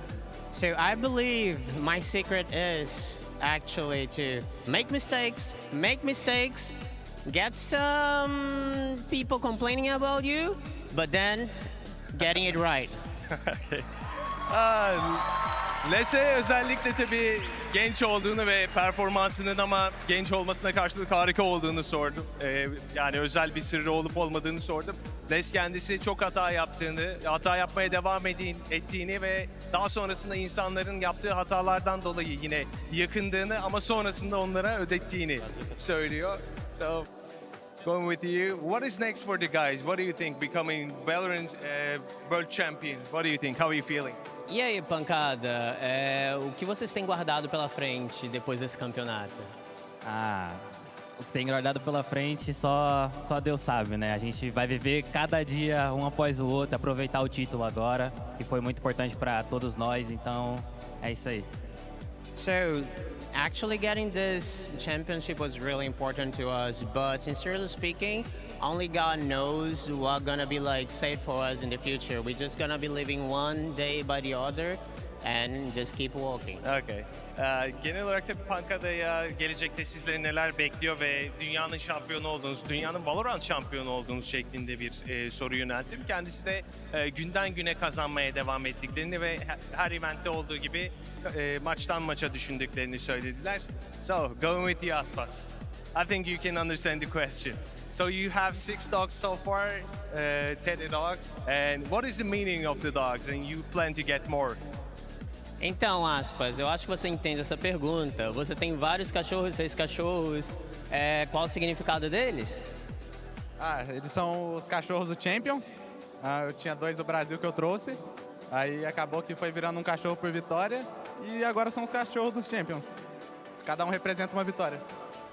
So those are the champion dogs. Like 2 of them I brought from Brazil, but then with every victory that we got, we decided to add one more. Okay. So that was what became the champions dogs. That meant 1 victory for each. Okay. Aspas'a genel olarak oyuncak köpeklerin ne anlama geldiğini, onun için ne ifade ettiğini sordum. Kendisi 2 tanesinin Brezilya bölgesinde kazanılan şampiyonluklarla birlikte yanına aldığını ve buraya geldiğinde de her galibiyete bir köpek eklediğinden bahsetti. So, going with you, Sassi. What are you thinking and what does it mean become to champions this time? Então, Saci, o que você está pensando e o que significa para você ter se tornado o campeão daqui? Cara, significa muita coisa. Para mim significa que o nosso trabalho deu certo. Então eu acho que, primeiramente, estou muito orgulhoso dos meninos, que é o Les e o Aspas, né, os mais novos. E agradecer toda a confiança do Sadhack, do Pancada, do Bazooka e de toda a Loud também. E pra mim, cara, acho que é só o começo. A gente finalmente colocou o Brasil no topo. E é o que faltava para um jogo da Riot Games também.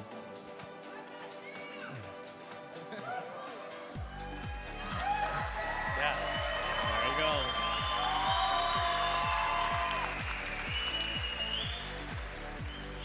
So it's actually very meaningful for us. Like it's a lot of feelings, a lot of things to think about. But first of all, I would like to thank not only like everybody that supported us, but like my teammates, like everyone brought everything that they got so far. And it also, we wanted to thank Loud for all the support and everything that was working with us in the background. Yani genel olarak tabii ki bu şampiyonluğun kendisini ne olarak ifade ettiğini, nasıl düşündüğünü, hissettiğini sormak istedim Sasi'ye ve tabii ki organizasyonu, Loud başta olmak üzere yanında olan herkese, olmayan da herkese aynı zamanda teşekkür ediyor. So, going with Coach Bazooka. I mean, you have been so good so far. And what are your thoughts on VALORANT event happening at your home ground in next February at Brazil? I mean, we're really happy that we won here, and we have a lot of expectations to play in our home in Brazil as well. I think the crowd here was amazing, and I'm sure the Brazilian fans.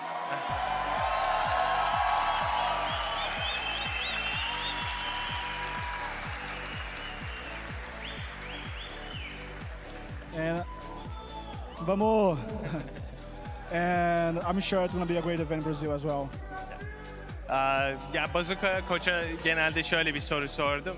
Tabii ki bildiğiniz gibi 2023 VALORANT Champions Tour içerisinde Brezilya'da başlayacak olan sezonla alakalı ev sahibi olmanın kendilerine nasıl hissiyat verdiğini sordum. Kendisi tabii ki evde olmak çok güzel bir duygu olacak ama buradaki izleyici de bizi gerçekten çok etkiledi ve sizlere de çok teşekkür ediyor Koç Bazooka.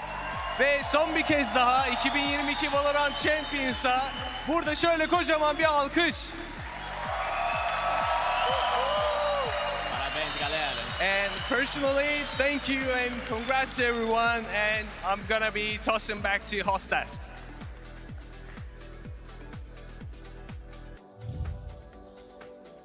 Thank you very much, Vlad. Thank you very much, Vlad. What a multilingual king. But I gotta say, what a moment for Loud. This was the super team. After all of the ups, the downs they've been through, they finally have a trophy to show for it. Finally, and for the first time, a trophy going to Brazil. What a moment for them to end their year on. They had their humbling experience at Copenhagen. Now they've come back here and are the champions. Everybody was talking about the parity from different regions at this event, and now we finally see a trophy from a region that isn't North America or EMEA. And it just means that America's region heading into 2023 is going to be so stacked. There's a trophy headed to Sao Paulo, owned by the Brazilian team. The crowd is going to go nuts. And what a place to try and defend your reputation as the best team in Valorant. Yeah, I mean, next year is just going to be absolutely elite. But honestly, this has just made waves, I think, as well, in the entirety of esports, not just Valorant itself as well, because this kind of regional parity, this is at the very beginning of the game, you know? This is only going to continue further as well, as each region is developed further and further and further. And Loud, I mean, what a momentous effort. All of their losses did not go to waste. They learned from them, and they have brought a trophy home to Brazil. I mean, we've been fighting about NA versus EU all year, but we were just all wrong. NA and EU are not as good as Brazil, Mimi. They are the superior region. It really does seem so, and I just love it to have the moment for these guys. The story throughout this year has been exceptional.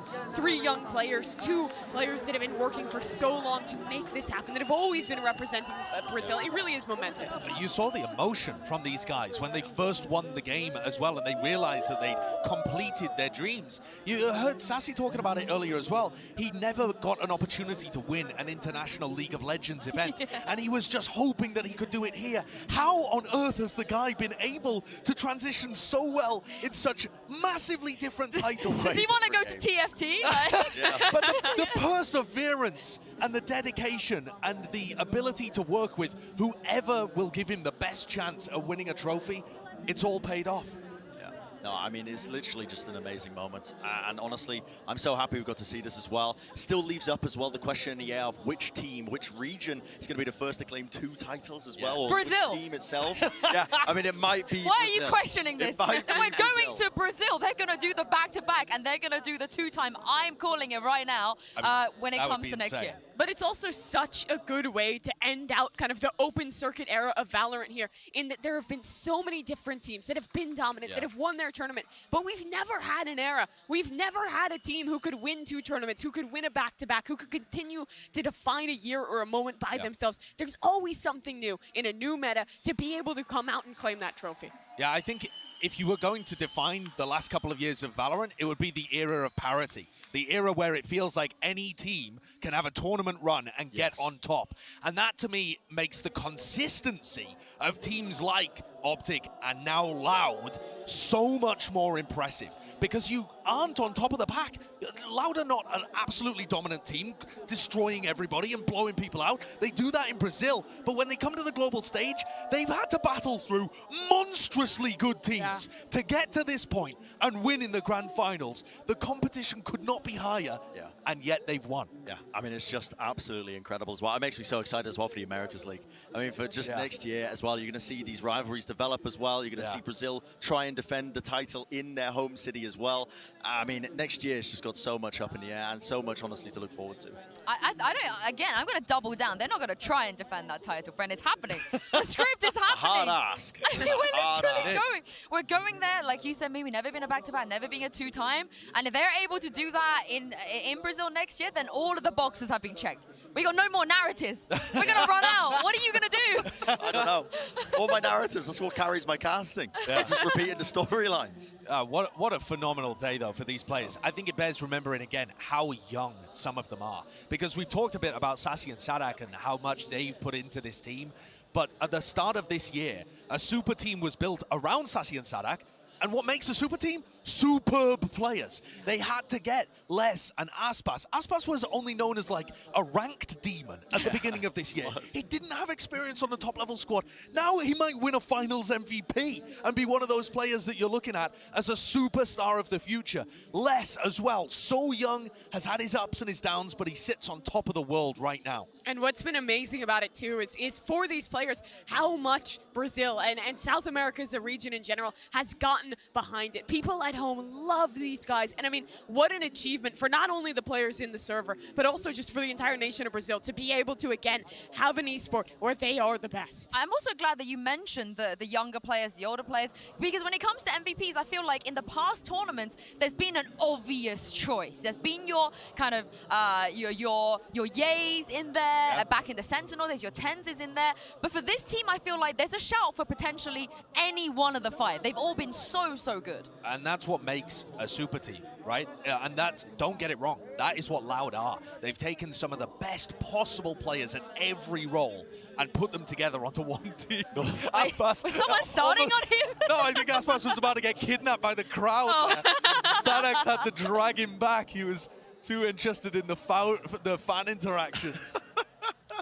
Yeah, I mean, these players have just come so far as well, and for them to finally lift that trophy, it is just going to be a defining moment in all of their careers as well. Yeah. And honestly, to carry forwards that thought as well, that process, you know, 2023 was hinted at, Anna Donlan, she was saying about how, you know, there's going to be that built-in tournament system, the ability for people who, like Aspas, were known to just be ranked demons, and just to make that path easier, to see that new talent come up and to really foster that moving forwards in the VALORANT esports ecosystem. There's a chance for Baller.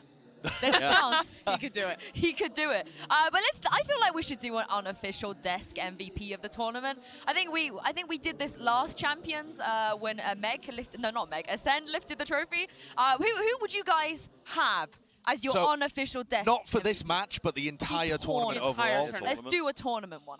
Listen, I know this is going to be potentially an unpopular opinion because it's not from the winning team, but I would go with Ye because of how spectacular he was. And we said at the beginning of the day, Ye's looking like the best player in the world. Is it going to be enough? It wasn't enough. Loud were the better team. Loud were the best today. They outclassed them because they have 5 players who all turned up. But I still think he's the best player in the world, and I still think he showed it in this performance. He had the most dominant tournament performance of any individual ever. But that still shows how good Loud is, because they didn't need a Ye. They didn't need that one player that is going to single-handedly take control. They had 5 players who can all perform at that incredibly high level and win tournaments like this one. I'd say he's the individual MVP too. Yeah, I would throw in a little vote, honestly, for Les, I think, as well. Great because the age of this guy, to be able to perform on a global stage He's like 17. this, he was setting up, and the roles he's playing as well. He was kind of like opened up a little bit in terms of just Chamber falling out of the meta, and he had to play in more and more roles for his team. That flexibility that he had to lean into prior, that he was seeing success in,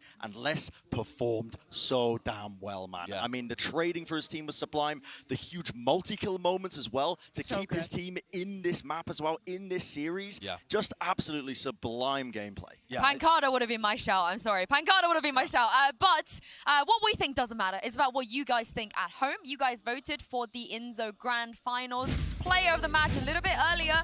Oh my goodness, it's a tie! It's a tie! That is so close. I guess technically Les won it. Must have been by a couple of votes. It looks like a tie to me. But still, it's so, it just speaks so much to this matchup that Aspas and Les are so incredibly close in their performances that both are getting just practically the same number of votes. Yeah, the poll is actually still open right now. So if you guys at home have a very passionate choice you can go and swing this. You can go and vote. That is bonkers. But I would completely agree with Les. I mean, the guy was phenomenal. And it's such a different direction. If we're talking about Les and Ye, Les took the direction away from Chamber. Ye was going so hard into that role. With people talking about how broken Chamber is as an Asian, this tournament was more about people moving off of it and finding value elsewhere. Well, you guys mentioned Ye already, but OpTic, what a formidable opponent. What a consistent 2 years they've had as well, Brent. But sadly, today it wasn't their day. Wasn't enough for them, but I think they can still be proud of their performance over these last 2 years. Just in the VCT Open circuit, they made a name for themselves. They were the absolute tyrants of North America at times, delivered some iconic moments as well. I'm sure that will never be forgotten as well by those players. Oh, it's all them! Honestly, they can be, they're not going to be thinking it at the moment, not right now, but they can be immensely proud of what they've achieved, I think, over the course of their careers over the last 2 years. Yeah, and while they can't make history as a two-time champion, they do make history still in being the team that was in the most grand finals internationally of anyone. They made it to 3. No one else has been able to do that. This team, ever since they picked up Ye, attended every single international event that they had an opportunity to do so, and they performed incredibly well at all but one. Yeah, I think it's still true that OpTic are the greatest team of the last 13 months, you could say, of the entire open circuit era, but that doesn't mean that they're the best every time. And today, Loud was the best. Today, Brazil is on top of the world. And that is a sad moment for OpTic. I'm sure they hate losing. They've talked about it so many times. But consistency only gets you so far. Today, Loud just had that extra little edge. Well, we had a fake rivalry before. We got a real rivalry now. I feel like the next time OpTic and Loud face each other, we're almost done for the day. But we cannot forget about the HyperX reflex moment of the day. And this one goes to Les Mimi with an incredible ace. I mean, at the final hour, in the map that mattered most, this guy just pulls off an absolutely unbelievable play. The amount of kills he was getting, by the way, in this match, just spamming through smokes with ghosts, it was absurd. He's a dominant player. I mean, when he has his moments, he just feels like he can win a round on his own. And that's the spectacular thing about having a player like that. Yeah. And think back about Loud, right? At the beginning of these early events, they always said, Bren, when you were asking them about it, they always said that it's about champions. It's about champions. They never that was cared. always their goal. They never cared getting to Reykjavik finals. They were always looking forward to champions. Oh my God, what a long-term vision that was, and how it paid off. Well, we don't have too much time left now, but it's been a crazy year. I just want to ask you guys, for your biggest takeaway of everything that happened over the last 12 months. Your favorite moment. Wow. Or the just last 12 months. Okay, last point. Do you want to do even longer than that? Like 2 years? Do you want to do that? I think my favorite moment probably was these last 2 international events and finally getting to have an audience in person for VALORANT internationally. Getting to see the fans come out, support their teams. It was just so amazing and gives such a bright look towards the future. Just the start, Brent. I'm short and sweet, honestly. I think this is just set it up for me being incredibly hyped for next year and for the future of VALORANT esports. The regional parity that we've seen, how competitive it is between every single team that, I mean, it was going to a global event, especially in this year of 2022. I think we are set up for, honestly, one of the greatest, I think, esports scenes that we've seen in the history of the entire genre, I suppose. Yeah. For me, I'm very much a nerd about the game, so Here we go. It's like some 2K. No, I just love the fact that we have been able to watch over the last year, 2 years, the game develop from a point where people were still trying to figure it out to the mind games that you can see between these two teams and these big IGLs, and that's all going to extend throughout the future. It makes these rivalries, when you see them, have so much more meaning because every iteration is different. It's not the same old OpTic Loud game. It's so different every time you see it because there's such complexity at play. How poetic, guys. Love that. Very well put. But that is all the time we have for today. Thank you very much, Bren, Josh, and Mimi for joining me. Thank you, of course, to Pansy and Hypok, to all of the other analysts, casters, observers. We got producers upping there. Everyone that worked on the show over the last 2 years. The players, congratulations to Loud once again. They are your champions here in Istanbul. And, of course, thank you to you guys for watching at home. We're going to send you off with the Prime Gaming Grand Finals highlights, wrapping up all of the action here at Champions. And we'll see you next year.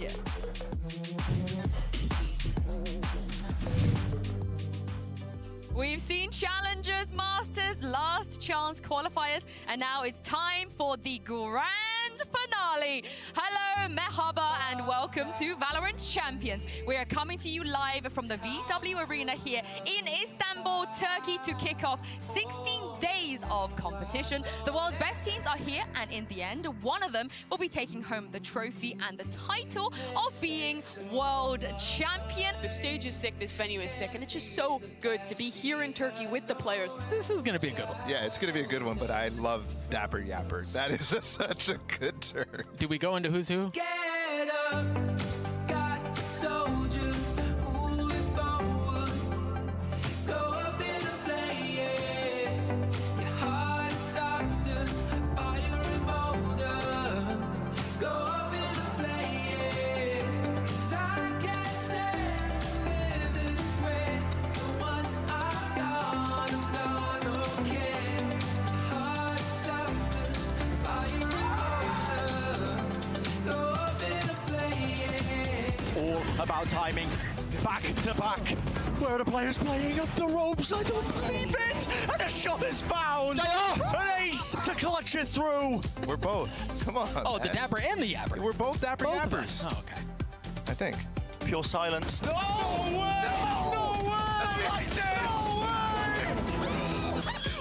Welcome to Champions. Oh my word. Tashe Jacker, Rakledjern, Toma Hill. How do you get 4 members of Fnatic out of this tiny little alley, and it's like that? There are no weak teams in this tournament. Rotating around, everyone is being flanked upon here with 5 seconds. Laz holds them back. Laz with the ace. Are you there, God?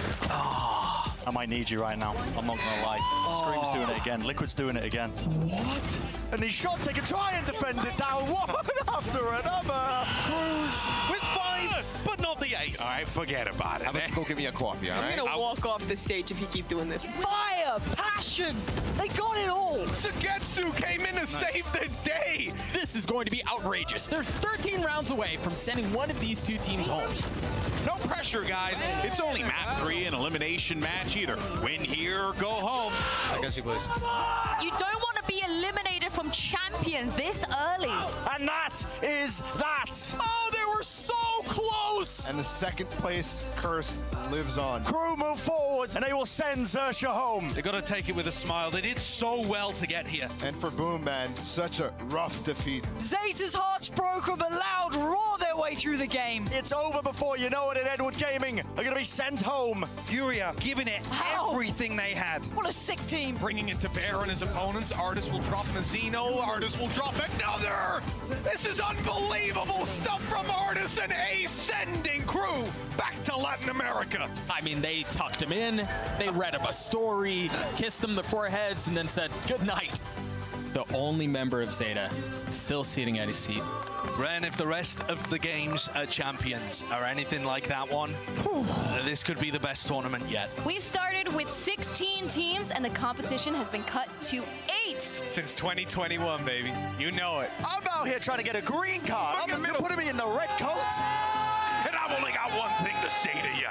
What you're gonna do, EMEA, what you're gonna do in NA runs wild on you. But it is all on the line. He's got a knife in to get them their 5th round. And Carter is just killing them off, and they need to get rid of him, and they just can't. Angel still doing damage, but Buzz on an absolute tear, ripping them to shreds. Who will thrive? Who will fall? No way! Oh my God! Losing here, the heartbreak would be absurd. And this could be the catalyst of things to come. The number 1 team in the world will come from either Loud, OpTic, FPX, or DRX. This is going to just be incredible to watch.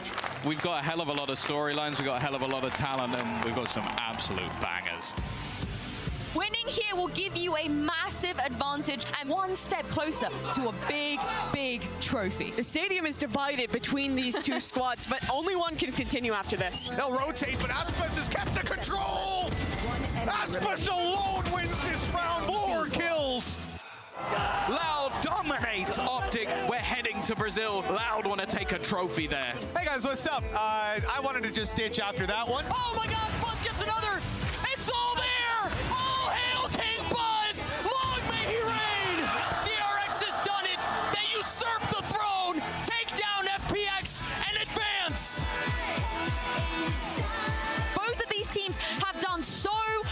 managed to get here, you don't want to be going home tonight. There are days where players refuse to lose. I feel like it's that kind of day from Marco and from FNS. Let's go! By being taken, that's off the Prowler and stunned up.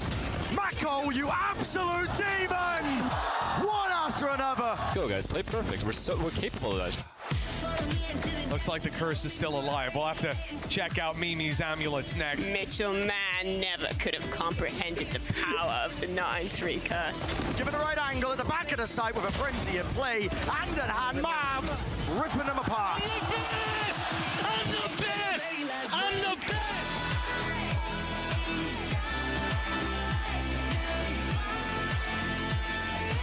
And there it is, carving their rightful spot in the grand finals. What insane resilience from this OpTic squad.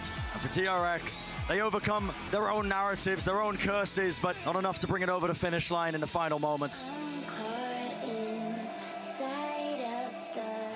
Everything comes down to this, the grand finals of VALORANT Champions, one of OpTic or Louds will be lifting the most illustrious trophy in all of VALORANT here in Istanbul today. Do they turn? Do they look? He's got 3 players! Oh my word, it's Shay! These rounds are absolutely unfathomable. Oh my god! Sassy! What is Sassy made of? And Loud take the round! And this is just destined to be an unbelievable game between these two. That was a big performance from OpTic. 1 apiece, the best of 5 is back on. How is he? How is he here? How is he here? What? God! Oh! Right there it is, goes in and the swing. It's gorgeously done. Sadak, this is a marathon of a game, Mike. Just an absolute brawl to the death, a slugfest back and forth. Quick handling of this Sassy, fired up now. Who moves first? They have no clue. Unless, how is he doing this time and time again? Breaking OpTic's hearts, and after so much time, so many years of heartbreak at the hands of OpTic, Loud beat them in the best possible way, becoming the VALORANT 2022 champion. What a moment